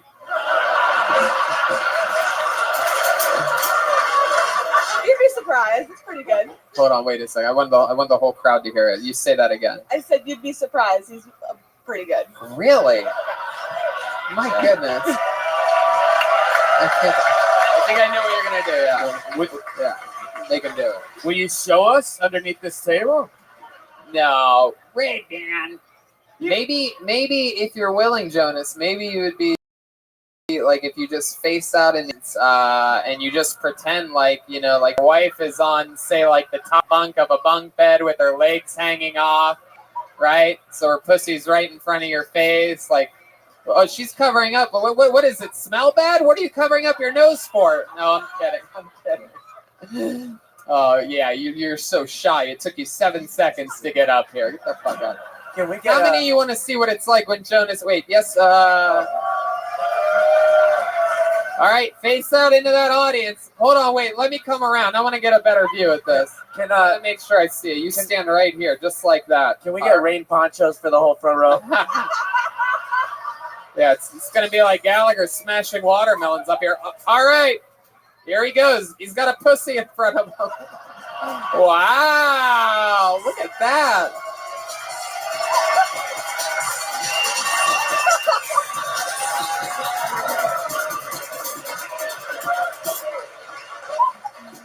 He doesn't even know how to give a cool handshake. You're so fun. You're a badass, Jonas. I could tell you have a good style. You were doing the alphabet. A little bit of trouble with your S's, I noticed, but was that pretty accurate? Is that what he does? Looking, I don't. Oh, all right. In that case, let's see how you eat her asshole. Come here. You haven't done that yet? Oh my God. I don't go ass to mouth. Tevin, would you be willing to show him how to eat an asshole? I was actually going to show this audience how Tony Hinchcliffe eats pussy. Oh, okay. Wow. Here we go.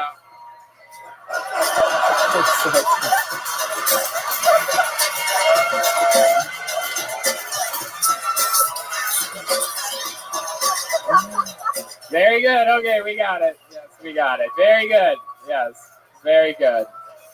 Wow. Some real cutting edge humor there, Jeremiah. We had no idea what you were going to do there. I was so shocked. I thought you were actually going to pretend like I was eating a vagina. I never would have guessed you would have turned it into a super gay, simple joke. And then you have all these hacks going crazy because of all the fat lady and Sandusky jokes I did. You guys just couldn't wait to get your revenge. Was that accurate, Tony? Yeah, that's how I eat pussy. No, it's true. I take the vagina and I just hit it with my hand in circles like that. And then I take her legs and I spread them like that, and I point her feet at me and I start giving her a foot massage. I give her a foot rub like that, and then you massage her foot, and then I go back and I move my head. I just bounce my head off of her pussy with my oh. That's how I eat pussy. I don't know what else that could possibly even be confused for. Because that's just how, we eat pussy where I'm from. In Youngstown, Ohio. Well, I mean, so much fun. What was your name again? Allie. Allie, you are so sweet. Thank you so much for coming up here. You're amazing. And how about one more time for Jonas, everybody? Fucking did it. Way to do it, bro. Hell yeah. He's got it. You got it. Nice to meet you, Allie. Fuck yeah. How sweet are they? My friend. All right. We're having fun out here. Fucking shovel it again. I'm not afraid to use this goddamn shovel. Here we are. Okay.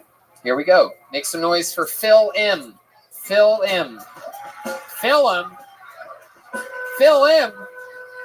Phil M. Isn't that what Cherry Sandusky used to do? Phil M. Here he is. Phil M, ladies and gentlemen. Come on, one more time, good and loud for Phil. Hey guys, I'm Phil. I am as nervous as I was getting pulled over for my second DUI. That was not the best time, but no, for real. I wrote down my jokes on a notepad. So I have a little bit of an issue. I can't move half my face. I don't have Bell's palsy. Doctor said the nerve endings didn't connect on this side of my face. My mom doesn't really consider the fact she did cocaine when I was in her womb, but not my call. Yeah. A lot of people's first impression of me, maybe I'm gay, maybe I'm a retard. I'm okay with both. You know? Gay guys have a good chance with the women. Retards don't have high expectations. Helps me out. Yeah. So the hardest part of my life, though, honestly, I'm vegan. Has anybody ever been vegan working in the kitchen? Good God, I've never seen more hate crime in all my life. But hey, I do wear a leather belt, and I am pro hunting. So heck yeah, Phil in. Heck yeah. Phil M. Now, let's get right into it. Much like your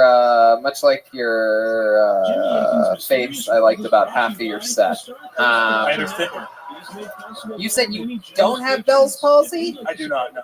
That's a doctor said. I don't. It's just a nerve ending issue since you were a kid. That was what I was told my life. Yeah, I used to do go to Children's Hospital, and they would do like scans on it, and they said the nerve endings never connected. Right. So since you were a little baby, you had this issue. Yes, sir. Oh, okay. Well, that makes sense. I was gonna say you have a really shitty doctor, but I mean, In Philly, they call that Liberty Bell's palsy. hey, I like that little local reference. So you don't have Bell's palsy, you just have the nerve ending. So it's just one of those things where, and your mom, is that true? She was doing cocaine? She did it once, yeah. It was like very early in pregnancy. She told me her friend was like, "Hey, you want to do a little bump?" She started out with a bump. And she was drinking, right? What was that? She was drinking during the pregnancy. Yeah, she smoked the whole time too. That was one of my jokes. Smoked cigarettes. Oh yeah. Oh wow, the whole time. Welcome to Pittsburgh. 9 months, huh? That's crazy. 9 months pregnant, she was still smoking? Oh my god, that's fucking ballsy, dude. So 2 pregnancies. That was the second born. 2 packs a day? No, 2 pregnancies. That was the second born. Oh, so wow. the first pregnancy as well. Yes. Did you say ballsy or palsy? It's ballsy. We went from palsy to ballsy. That's incredible. Yeah, it's always scary when you see a woman like 9 months pregnant and she's smoking a cigarette and just the smoke comes out of her belly button. You know what I mean? Wow. How would your mom do now? What Walmart does she work at? She's a dog groomer. She's a what? A dog groomer. A dog groomer? Dog groomer. Fuck yeah, hell yeah. You think she'd take better care of this fucking dog in front of me, you know what I mean? Wow, that's interesting. Does she have some kind of like Dumb and Dumber van or something like that? Or she drinks dogs? No, as a Kia Soul. Kia Soul. Heck yeah. What do you do for work, Phil? I work in breweries as well. I used to brew beer. Right now I'm going to be managing a tap room. Oh, wow. My goodness. What, you brew for a specific company? I was brewing for Reclamation Brewing. It's in Butler. But right now I'm working for Voodoo. They're opening up a tap room in New Kensington. Wow, look at that. There's some big fans of Voodoo. Heck yeah. Maybe you can get one of those Voodoo dolls and like fix your face. You know what I mean? Like fucking. We'll keep hoping. Yeah, something like that. I don't know. You drink a lot? Yeah. I did get pulled over for a second DUI. Yeah. Second DUI? Yeah. My That's goodness. not a lot. Yes. Wow. Which one did you like better? The first one I got pulled over for weed. Second one I was 5 drinks in. I honestly was probably right at that line, but right at the line. Then what happened? He smelled it. No, he pulled me over and oh, he saw your face. He's like, dude, you're fucking wasted, bro. You're like, fuck, it fucking sucks. I only had a couple of drinks, officer. You have to believe me. Fuck yeah, that's gotta suck. You probably have gotten DUIs after not drinking. Like, I don't believe a thing you're saying, boy. You look shit-faced. In 6th grade, my gym teacher asked me about shooting. Right. That's exactly when you first came up and did the turnaround. I'm like, I can't believe this guy is fucking chewing tobacco in his mouth. Then you're all like, I don't have Bell's palsy. I'm like, oh, okay, cool, all right. It's not chewing tobacco. Fuck yeah. What do you like to do for fun? You seem like you probably have some cool white trash hobbies. You ever shoot birds with a BB gun or something like that? Or fucking, see how far you can pee?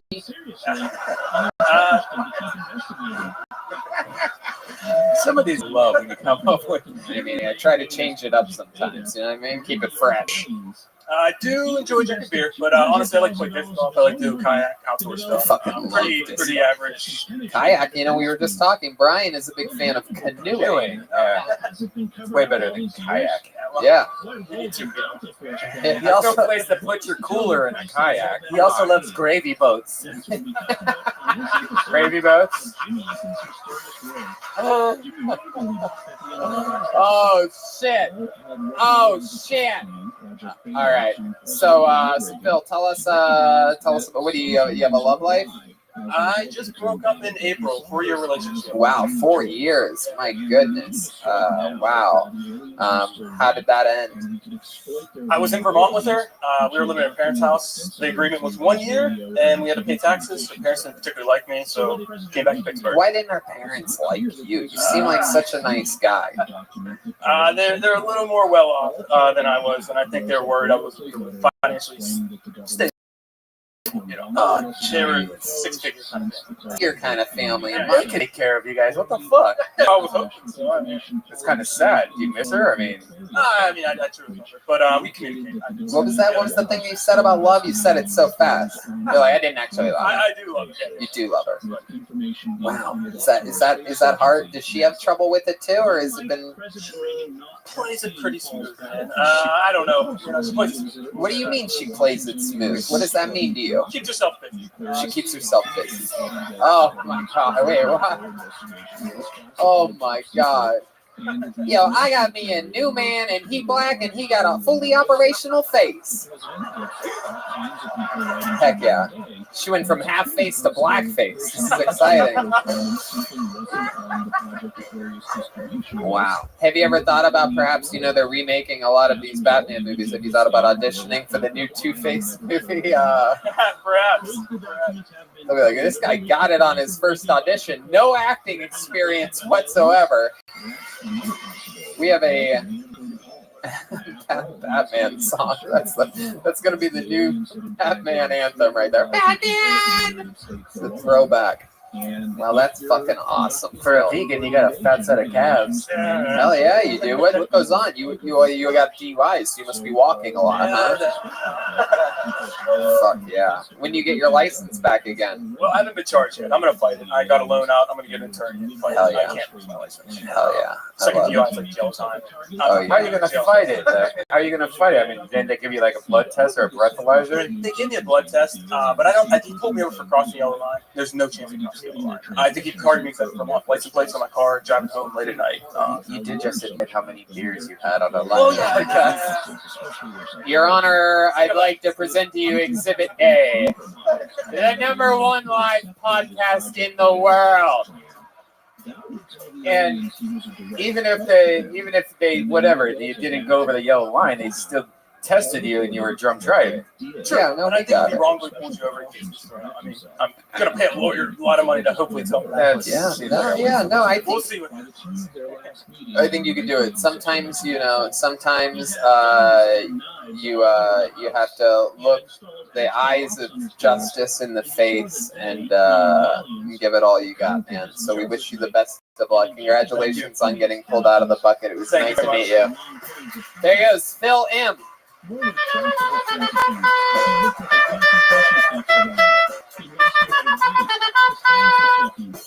Let's go back to the bucket. It's exciting. Shovel time. Digging deep. Look at all this. Look at all these fucking names. All right, pick a good one. What do you think? How do you think this fucking thing works? Good one. Let me be super strategic with this shovel. Okay, this looks fucking interesting as fuck. Triple C, ladies and gentlemen. Calvin Charles Calhoun. Wow, what a cool name. Calvin Charles Calhoun. Oh, shit. We know this guy. He's a star from Omaha, Nebraska. Was it Omaha? St. Louis. Omaha, right? It is the return second time ever. Calvin Charles Calhoun. Yeah, Pittsburgh Improv. I came 1,000 miles this morning to be excited with you guys. I love your excitement. What I used to do for excitement, I was a bit of a dope fiend. I would go on these crazy ass crime sprees. Now here's a lightweight example of something I did. I took a taxi cab and used it as my getaway vehicle for a liquor store I knocked over. That's a lightweight example. There was a police sketch of me on the front page of the Sioux City Journal. So I'm like, they're never gonna catch me or something. I gotta find another pastime, something else to do for fun. So I go down and I tell the cops, guy you're looking for, I'm here to turn myself in.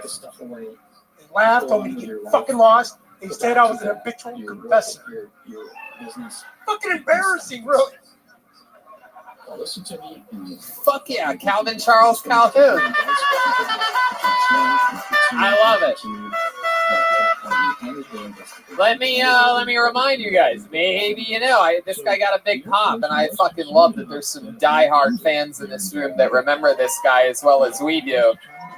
Calvin Charles Calhoun was on the Omaha. Am I right? Yes. This is my birthday, June 8th, Omaha, Nebraska. And you got pulled out of the bucket, and you had a fun set, and you were hilarious during the interview. But we found out that you had spent some time in jail, that you had attempted to murder someone via stabbing them, or at least that's what they charged you with. I swear on my balls, I wasn't trying to kill him. But the jokes that you did during your 60-second set there were very much not about the type of actual life that you've lived. And our extreme advice to you, fun fact, in the history of the show, no one has had a longer time on stage. I believe it was 17 or 19 minutes or something than you, Calvin Charles Calhoun, on that Omaha episode. Because we kept finding out. Very good. We kept finding out more and more about your interesting backstory as it went on, and we extremely recommended to you that you start interjecting that into your what was more of a jokey, sort of cleaner, different type of act. And look at this. It's literally it was June 8th. It is now fucking July 27th, not even 2 months later. And you have a brand new minute doing exactly that. Talking about being addicted to dope and using a taxi cab as a getaway car. Did that work a lot? The taxi Well, only did that night I had to improvise. All night long. It was, my worthless wheelman lost his fucking car. Oh, no. That's like Goodfellas, man. Samuel L. Jackson fell asleep in the getaway car. But I got away. Got away with the cab driver. Hell yeah. He didn't know he was unwitting. He didn't know. Oh yeah. When you got he didn't get a cut. when you got in the back seat of the taxi cab, was the guy driving like, did you murder that man back there? It's a Pulp Fiction scene. Bruce Willis uses a taxi cab as a getaway car. Yeah. Yeah, I knew there wasn't unprecedented. No, it's good. If you really did that, that's fucking yours, dude. Hell yeah. And he didn't. You're fine, Calvin Charles Calhoun. Yeah, we have our biggest security flag of the night up here on stage right now. Heck yeah. So Calvin Charles, remind us. So how long was your trip here today? I flew, so it was. You flew from Omaha? Sioux City. Sioux City. That's in Iowa. Iowa, right. That's right. You flew from Iowa to Pittsburgh for this show? Yes. Wow, that is so fucking cool. That is so fucking cool. Then you got pulled out of the bucket. Right after the guy fucking said, pull someone good, I pulled literally probably the only Kill Tony legend in the fucking room. How cool is that? I got Kill Tony Mania. I'm going out to Sacramento and San Francisco. Fuck yeah, dude. You bring that ass. What happened was, my wife and I were supposed to go to Canada and Vermont in October. And I started talking about this here. She's like, "No, we're going to watch the leaves change." I'm going to California. Guess what she did? She booked hotels. I got tickets. She flew me out here. Wow. My God.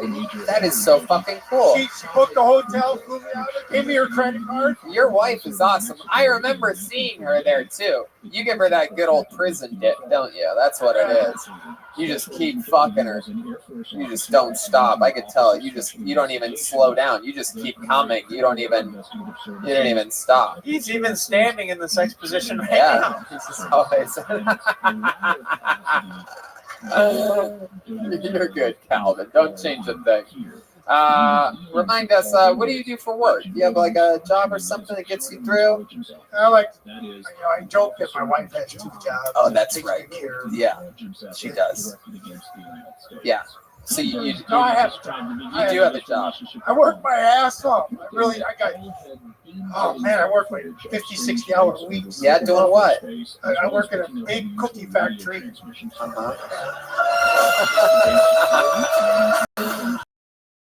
Hey, Cookie Factory. I'm one of the Oompa Loompas there. Yeah. You should see us. We got to dress up. Big rubber boots, yellow apron, red hat. Take shovels and clean up gigantic piles of chocolate. Wait, what? Fuck yeah, I'm like an Oompa Loompa. Is there really piles of chocolate? Fuck, you wouldn't believe it. They got these giant tanks and they leak all over. That is so fucking cool. That sounds like a dream job. Oh, fuck, I hate it. Yeah, let's check in with Devin.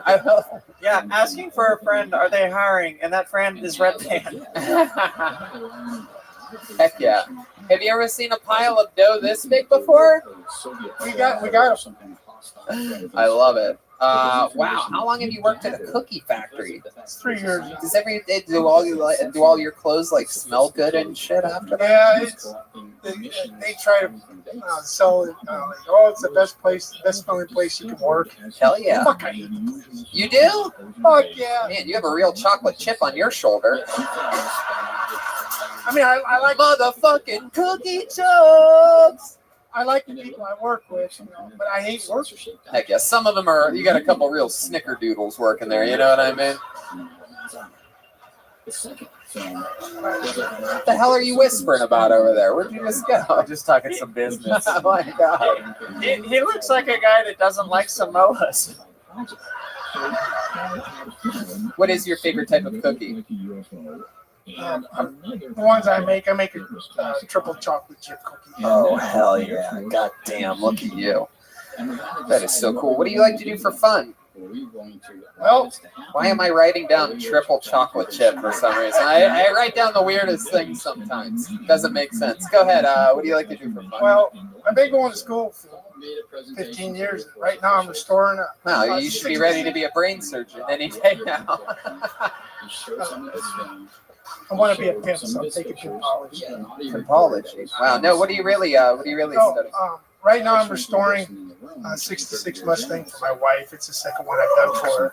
Fuck yeah, man. The first one I did was the last car her dad raced as a family heirloom. But for fun, my wife and I, we go to car shows and we like rockabilly music and we dance. We get dressed up in the 50s and, we do. And so after the meeting, like that dance scene in Mask. Or the dance scene in. So.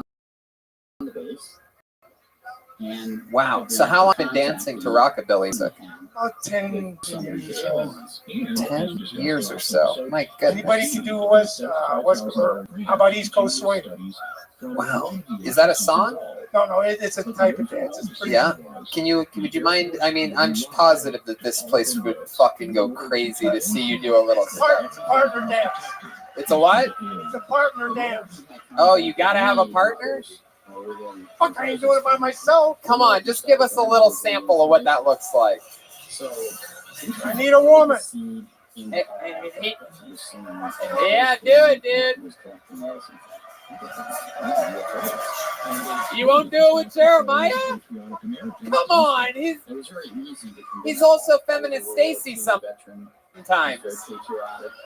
Come on, look at his hair. He looks just like Rhea Perlman. Nobody with a dick. All right. Is there a woman here that'd be willing to dance with this guy? Come on up here, sweetheart. Yes, come on. Yes, you. Hurry up. Come on, you fucking lady. She's just sitting there shocked. She can't believe it. Like Ellen. Tony's also like, and no blacks.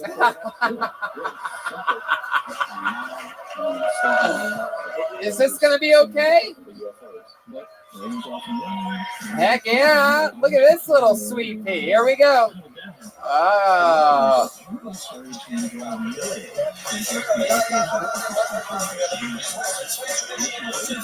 Wow. Look at that. Hey.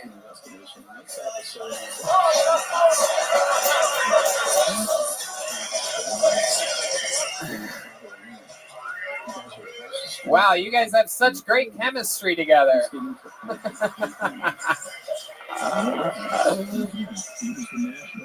Wow, this is incredible. How about a hand for this sweet, sweet girl? Wow. Yeah, let's check in with Tevin. What if I guaranteed you I can dance better with you than that girl just did? Yeah, you could, but I ain't doing it. Let me lead, you bitch. Yeah, that's the trouble. I don't want to. Wow, tonight's the night a security guard got shanked at the Pittsburgh Improv. What's your name, sweetheart? How about a big hand for Kylie, everyone? Come My on. wife's name. Thanks, Kylie. That's my wife's name. Your wife's name is Kylie? Wow. That is, what are the odds There's of not that? very many women named Kylie either. No, that's true. Anyway, Kylie Jenner, this one, your wife. Not a lot. Wow. All right, Kylie, you can go back to your seat. There she goes, Kylie, everybody. That's amazing. What are the odds that she has the same name as your wife that you rockabilly dance with? That's fucking crazy. That's amazing. That is a big coincidence. I mean, that's crazy to me. Look at that, Calvin Charles. You, yet again, have been up here a long time. We always have trouble getting rid of you, man. You No. Hey, let somebody else know. No, yeah, I'm going to. I fucking love your custom made. You made that yourself. It's got a bison, the Kill Tony logo. It says Hinchcliffe's Notes 2019. I was worried you'd think I was pandering. No, that's so fucking cool, dude. I love your style, man. How about one more? How loud can this place get for Calvin Charles Calhoun? Huh? Calvin Charles. And you know what? Before you go, Calvin, I'm gonna tell you this. I'm going to in Sacramento on one of those Kill Tony Manias, and you can sign up for all the other ones or however many you want. But one of them, I'm giving you a minute on that one of those Sacramento shows.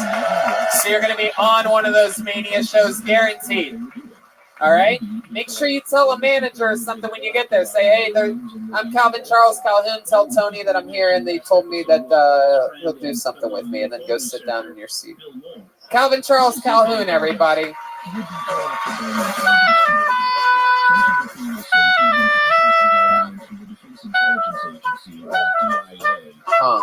What do you guys think? Should we go to the bucket one more time? Should we try to get a woman up here? We haven't had a lady all night. All right, let's see what happens here. Okay, so Jacob's not a girl. Tom's not a girl. Jack isn't a girl. Colin. No, Colin's L's look like C's. Corey's a boy. Is Chuck a girl? Brian. In Pittsburgh, Chuck could be a girl. You know what I'm saying? I don't know why I'm so hard on the females here in Pittsburgh for some reason. They're a good one. Wow, there it is. Ladies and gentlemen, one word and one word only. Put your hands together for Allison. Wow, there she is.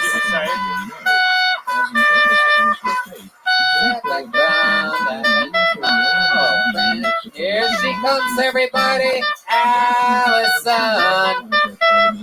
Hell yeah. Come on, one more time, good and loud for Allison, everybody. Hey, so I'm 4'9". Yes, I'm a midget. Let's just talk about I'm the middle child, which this is syndrome. And I just found out that my sister molested my brother. And it's real sad. It's real sad because my sister's a lesbian and I'm literally her main dish. And she didn't offer me anything ever growing up. So here I am, a woman, her main dish, and she's never offered to molest me. But she molested my brother. I'm confused just as much as you are. I'm also confused because I have a taco in the back of my calf. And my dad was racist growing up, but yet the Mexican race was okay. Sorry, Joel. Because they were hard workers. But black people, it wasn't okay growing up. But the Mexican people were hard workers. So I'm just as confused as you are about everything about my life. Wow, look at you. Oh my goodness. Allison. Yeah. Wow. Heck yeah. Yeah. My crazy meter just went off right now. You think she's crazy? What could possibly be nuts about this little tattoo covered little fucking wild pog? Yeah. Look at you. God damn it! You are exactly what I look for in porn when I'm. This is for some reason I just can't help myself around little tiny fucking thick chicks like you. It's just something so wrong about it, like so like. Right? It's like Awkward. It's like almost midget porn, but without like the weird faces. It's weird hands. I wouldn't say that. My goodness. So, Allison, welcome to the show. That's your first time doing stand-up? Yes. Congratulations. There it is. That's how you pop a cherry. How old are you, Allison? Yes. 49. 42. 30. I was just kidding. You're adorable. Yeah, There you go. thank 30 years old.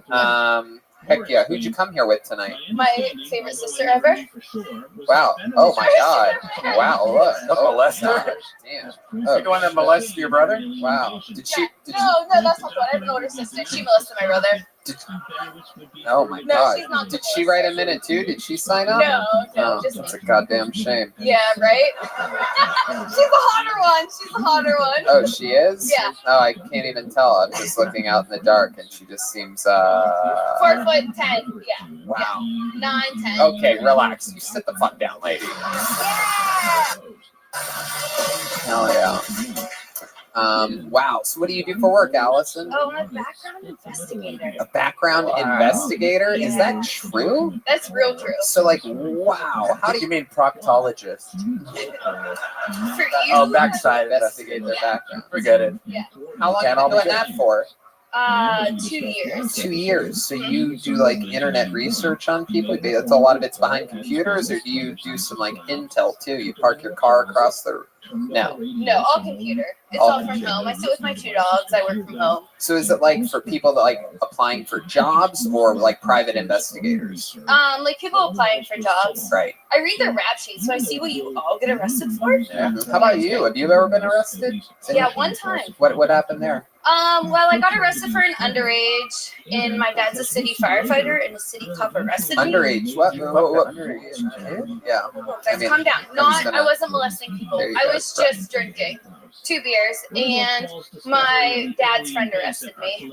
Wow, to teach you a lesson. He goes, what's your dad gonna say? And I'm like, he's probably gonna be pretty pissed. You woke him up. Yeah. Because it was like 2:30 in the morning. Right. It's fine. Wow. Did you learn a lesson that night? No, I drank like the next day. Yeah. Oh my goodness. Yeah, my mom's an alcoholic. It's cool. Okay, relax. This is a very common theme here in Pittsburgh. Right? You're literally the 9th comedian up here with an alcoholic mom here Yeah, tonight. we all got alcoholic moms. We're not surprised. What does your dad do? He's a firefighter. Oh, that's so cool. He's retired. How about now, you? How about your boyfriend? You have a boyfriend? I do have a boyfriend. Yeah. What does he do? He's an electrician. He's an electrician. Does your sister have a boyfriend? I think so. Oh, let's get a new minute from. No, I'm kidding. No, you don't want to know her. Why? What's wrong with your sister? Crazy. Really? Yeah. What's crazy about her? You hear? Yeah. Wow. What's crazy about her? Now's your chance to tell the world. Everything. Yeah, like what? Give us one thing. She's the single me. The single you. Yeah. What does that mean? She's wild. In what way? Everything. Really? Yeah. Okay. Welcome back to Vague Answers. What'd you say? I said, welcome back to Vague Answers. Yeah, exactly. What's the wildest thing you've ever done? Come on, just be honest with us. It's a the place will go crazy if you give us something good. No, he's not. My boyfriend's not like, but I put his finger in his butt. You put his finger in his butt? Whoa, don't touch me with that ass hand. My finger in his butt. My God. That's not it. Corn all over. That's so weird how you said it, though. You originally said that you put his finger in his butt, which is that's really hard to do. Yeah. I mean, I can't imagine how small of a guy he must be for you to manhandle him. Like, get your fucking finger in your ass, you idiot. Yeah. It's incredible. Yeah, that's about it. Wow, what does he do? Electrician. He's an electrician. Hell yeah, he puts it in your little fucking socket. Yeah. How did you find out that your sister molested your brother? Like it was just. Whoa. Wow. So my brother went to jail for violating his PFA. What's a PFA? Oh, like a domestic violence. Oh yes, okay. Sorry, I don't speak Pittsburghian. I don't know what that is. I don't know what that is. I have to. So he was banned from his wife, and then he got arrested for violating his ban From his wife? basically. And then he got out of jail and threatened my older sister that he basically was like, "You're the reason I'm in jail." My sister's like, "No, I'm not. I'm not your wife." And then my brother was like, "Yeah, well, you molested me whenever I was little." My sister's like, "I don't think I did that." And then I got jealous. Wow. Holy shit. I want to go to Thanksgiving at your house. Right? My God, this place sounds like fucking chaos, Yeah, man. it's good. You think maybe you got molested and you just don't remember it? I wish I Wow. So interesting. I can't believe your dad's a firefighter and clearly his daughters spend more time on a pole than he does. Yeah. That doesn't really make sense. I mean, maybe what does your sister out there do for work? She's a waitress, but No, you barely had an answer. You should investigate her background and know more about your I think she family. hinted at she was a stripper. Yeah. You look like your favorite drink is Beetlejuice. how did you know? Oh, it's actually I'm terrified right now. Bring back the con. What was that? What's going on over there, Joel? Why would her favorite drink be Beetlejuice? She looks like a witch. Oh, what? Wow. I guess so. He's not wrong. No, it's okay. You insulted his culture at one point. My dad thought he was a Mexican for like 10 years of my life. Who? You thought who was a Mexican? My dad thought he was a Mexican. Oh my Yeah. goodness. Well, he drove around with a Mexican plate on his truck for the longest time, and this is where like dumb Deco comes from. Normally they don't fight fires. They fight people that aren't fans of the Raiders. Right. So he drove around with a Mexican flag on the front of his truck when really it was supposed to be an Italian flag. And I mentioned it to him whenever it was like, Spanish year 2, and I was like, that's like a Mexican flag, right? And he got confused. So here I am with the taco because I'm confused about my race. So Wow, you are a fucking cute little dumb girl, aren't you? thanks. Yeah, I am. I really am. I like your style, Allison. Thank you. All right. Well, you had your first time ever on stage. Anything else crazy about your life that you think we'd find interesting? I mean, we've already covered a lot of bases about you. Yeah. No, that's basically it. I love horror.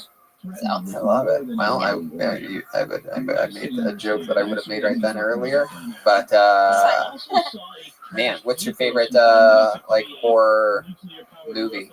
Monster movie. Monster movie. Michael Myers. Oh, I see. Oh, you were asking me. Yeah. How about just movie, not monster? Oh, Halloween #1, 1979. Wow, you're old school. Did you like that most recent Halloween? I did. I did too. Except for the ending. It was too women forward. Too much feminist in it. Push them back, right? Push those women back. Too much. Let the guy win. I agree. Let Michael win.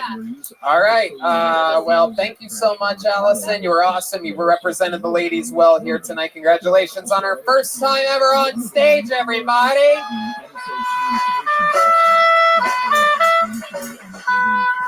Hell yeah. Well, I don't know if you guys know this, but it is time to watch a skateboarding trick.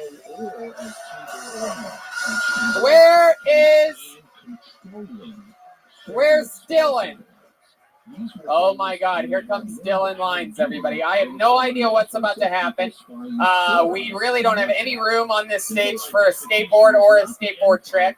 I highly recommend that the 4 people extremely in the front row basically just sort of cover up your face like that, just to make sure you don't end up looking like Jacob Dempsey by the end of, or whichever one had the half face. All right, what are you about to try here, young Dylan? He's going to try a kickflip. I don't know what that takes, but please don't fuck it up and don't hurt yourself. Please, for the love of fucking God, don't hurt yourself.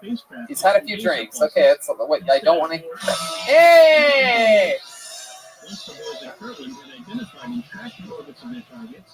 Oh my God. We're about to watch a man kill himself live on stage. Pittsburgh Improv. Whoa! You did it! Kill Tony Pittsburgh! any sensitive areas that have been photographed.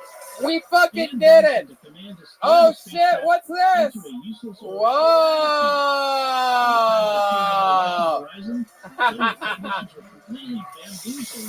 Wow!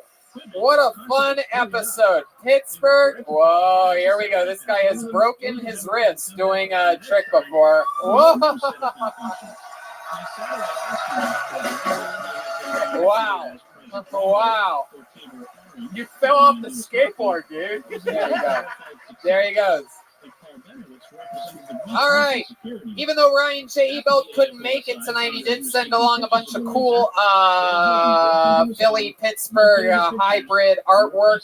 If you guys want a poster, we're going to be signing them, taking pictures with you if you'd like. We're going to have a fast-moving meet and greet out in the lobby area if you'd like. There's also the new Reagan and Watkins album available for sale over there. There's also band posters and Death Squad pins. And there's also Kill Tony pins. And there's also a Tony Hinchcliffe pin that has my face on it.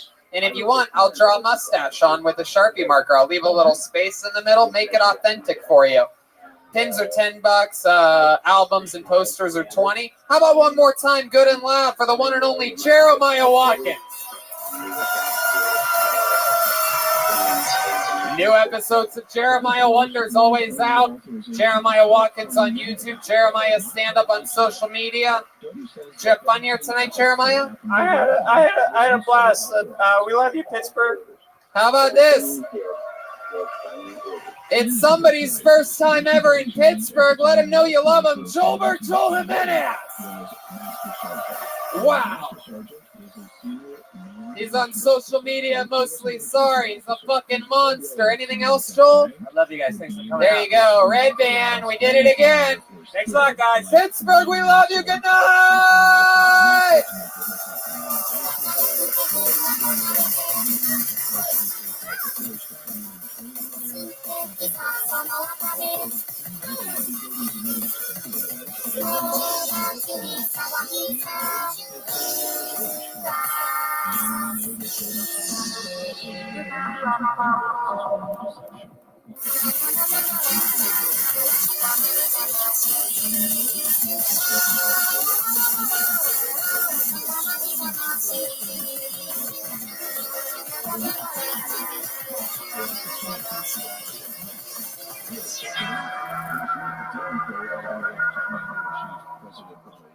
A president wouldn't be briefed on or approve decisions to run a disinformation campaign against a lone UFO guy like Barbinowitz. So the answer seems to be that the person giving the orders was somewhere in the middle.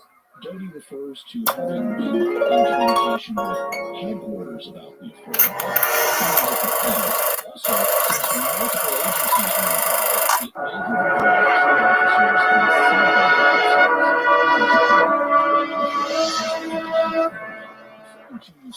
it may have involved officers in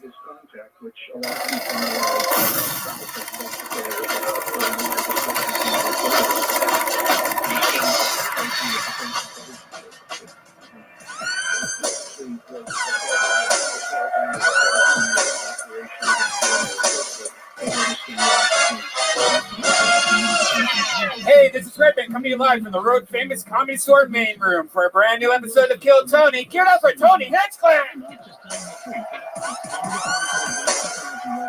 Fuck yeah! Happy Monday to you. We are live from the Comedy Store. It's Brian Red Band's here. Hi, guys. You guys excited about this? You're the #1 live podcast in the world on a Monday, live from Los Angeles, California. What an exciting time. We just got back from beautiful Philadelphia and Pittsburgh. Very successful Kill Tony lives out there. Some stand-up shows in Pittsburgh. That was fun. And we're straight off back on the road again. We're at Let's Fest in Fort Wayne, Indiana this Friday at the Tiger Room. 2 Kill Tonys this weekend and 2 stand-up shows. And then we come back. We have another, of course, fun episode the next week. And then I go to Miami to do stand-up comedy August 8th through the 10th, and West Palm Beach September 5th through the 7th. And Kill Tony and stand-up shows in Dallas, Texas, October 3rd through the 4th. Of course, Kill Tony Mania. And I'm going to say it right here, right now. My manager told me I could announce something, and I'm just going to come out and say it. Kill Tony is going to Australia in late October for the very first time ever. Australia gets 3 Kill Tonys on 3 nights in a row. Brisbane, Melbourne, and Sydney. Can't wait. Real exciting stuff. And yeah. And then we go to Washington, D.C. in November. How about that? Bet you didn't know that. Oh, yeah. Kill Tony, Didn't know that either. Yeah. Very exciting stuff. But we're talking about now, right? We're in the heat of things. Summertime is here. And while you may be breaking out that baseball cap for a day at the beach or the ballpark, if you're wearing it to hide thinning hair, you may not have to anymore. Don't sweat hair loss this summer. Do something now while you still can. Go to forhims.com, a one-stop shop for hair loss, skincare, and sexual wellness for men. You know, I've been using it ever since they've become a sponsor. You can tell by this amazing hair I have right now. Beautiful. Because it's well-known generic equivalents to name brand prescriptions to help you keep your hair. It's no snake oil. This is real stuff, man. It's no gas station counter supplements. Prescription solutions backed by science. There's actually science working on this. There's no waiting room, no awkward person, or like you have to go to a doctor or anything. You just go online for hims.com, answer a couple questions, and the products are shipped directly to your door. And it doesn't say for Hims on it. Like it's in a box, so no one knows. Your neighbors don't know anything. Very discreet, shipped directly to your door. And our listeners get a trial month of Hims for just $5 today, right now, while supplies last. See website for full details and safety information. This would cost hundreds if you went to a doctor or pharmacy. Go to forhims.com/killtony. That's forhims.com/killtony. forhims.com/killtony. You guys ready to start tonight's episode or what? We're live from the Comedy Store. Now, I'm going to be honest with you. I'm going to be very forward with you. Some of you may know this. Some of you may not know this. The news broke today at 3 p.m. I got my group text started going crazy. A group text with Eddie Bravo and Sam Tripoli. And it started being leaked all the way from Buffalo that Eddie Bravo's flight got canceled. I don't know how many of you know this. So Eddie Bravo and Sam Tripoli have been bumped to next week's episode. For those of you that came, yes, indeed. And but we did set up a special system for the first time ever, since we knew that so many tinfoil hat fans were going to come for that crossover episode for the first time. That there is a special system set up after the show. If you want to come back next week, they're giving away a special ticket that brings you back next week to see Eddie Bravo and Sam Tripoli. If you want it on your way out tonight. Now, that always sucks, right? And I always book this show myself. I take great pride in always having the fucking coolest or best or newest or whatever comedian on the show. And today when this happened, I was so stressed out, right? It's the middle of the day. It's 3 p.m. We have 4 hours till showtime. And immediately I start having a fucking, most people would, anyway. Some people would call it a fucking angry panic attack. So I'm going through it. What do? I text someone, right? I text the first comedian I text came through. And the reason why I texted him is because he is truly one of the funniest comedians on the planet. He's taken the show over by storm since his first appearance just a year or two ago. He's the newest paid regular at the Comedy Store. He's a fucking monster. You know him. You love him. It's the great Tim Dillon. Wow. How exciting. Tim Dillon is back. Tim Dillon from Tim Dillon is Going to Hell. Thank you so much. Welcome back. We're so excited to have you. The United States government for assassinating Eddie and Sam. Yeah. It is. You never want opportunities like this, but, what are you going to do? I'm so glad you were available. We're going to have so much fun. We always do. I feel like a stockbroker who got a call on 9/12, they're like, why don't you come on in? Sell a few. Tim's going to be in San Diego at American Comedy Company August 1st through the 3rd, and in Raleigh, North Carolina at Charlie Goodnight's August 22nd and 24th. His hit show, Tim Dillon is Going to Hell, switches over this week to the Tim Dillon Show. It's going to be available on iTunes and absolutely everywhere. And all the past episodes, of course, called Tim Dillon is Going to Hell. I love you. I love you on Instagram. I love you, and I love you on stage as a stand-up. I love you as a guest on the show. I love you off stage. I am obsessed with Tim Dillon. I appreciate it. So let's just jump right into it. You know, Tim, just as well as anybody else, that this show has a band. Yeah. How many of you out there are fans of Kill Tony? Okay. Then you know what the fuck I'm talking about. Every single episode, this band commits to being different characters, staying in character. I never know what they're going to be. They have a separate dressing room in the back. Sometimes it's a brand new character that we've never seen before. Like we saw security guards for the first time ever in Pittsburgh. Or sometimes it's the return of some of their famous characters. You never know what's going to happen. Make some noise for the best damn band in the land. The Kill Tony Band, Jeremiah Watkins, Chroma Chris, and Joel Jimenez. Here we go. They're coming out any second. Whoa! Oh my God! Wow! I love it! This is incredible. Oh my goodness. Clearly homeless people. Dirty, drinks in paper bags, fingerless gloves. Wow, this is so exciting. We've never had homeless people on the show before. This is very... I feel like you've had plenty homeless people on the show before, Tony. Wow! That was Chroma Chris. Could this be his breakout episode right now? He's already 1 for 1. The place is going crazy. Chroma Chris, normally silent but deadly, usually says one thing per episode, killing it before he even sits down. And the look, my friend, I'm not exactly sure what the fuck it reminds me of, but it's definitely one of the scariest things I've ever seen before. It's Al Borland's career didn't go too well. All right, well, cool down quick.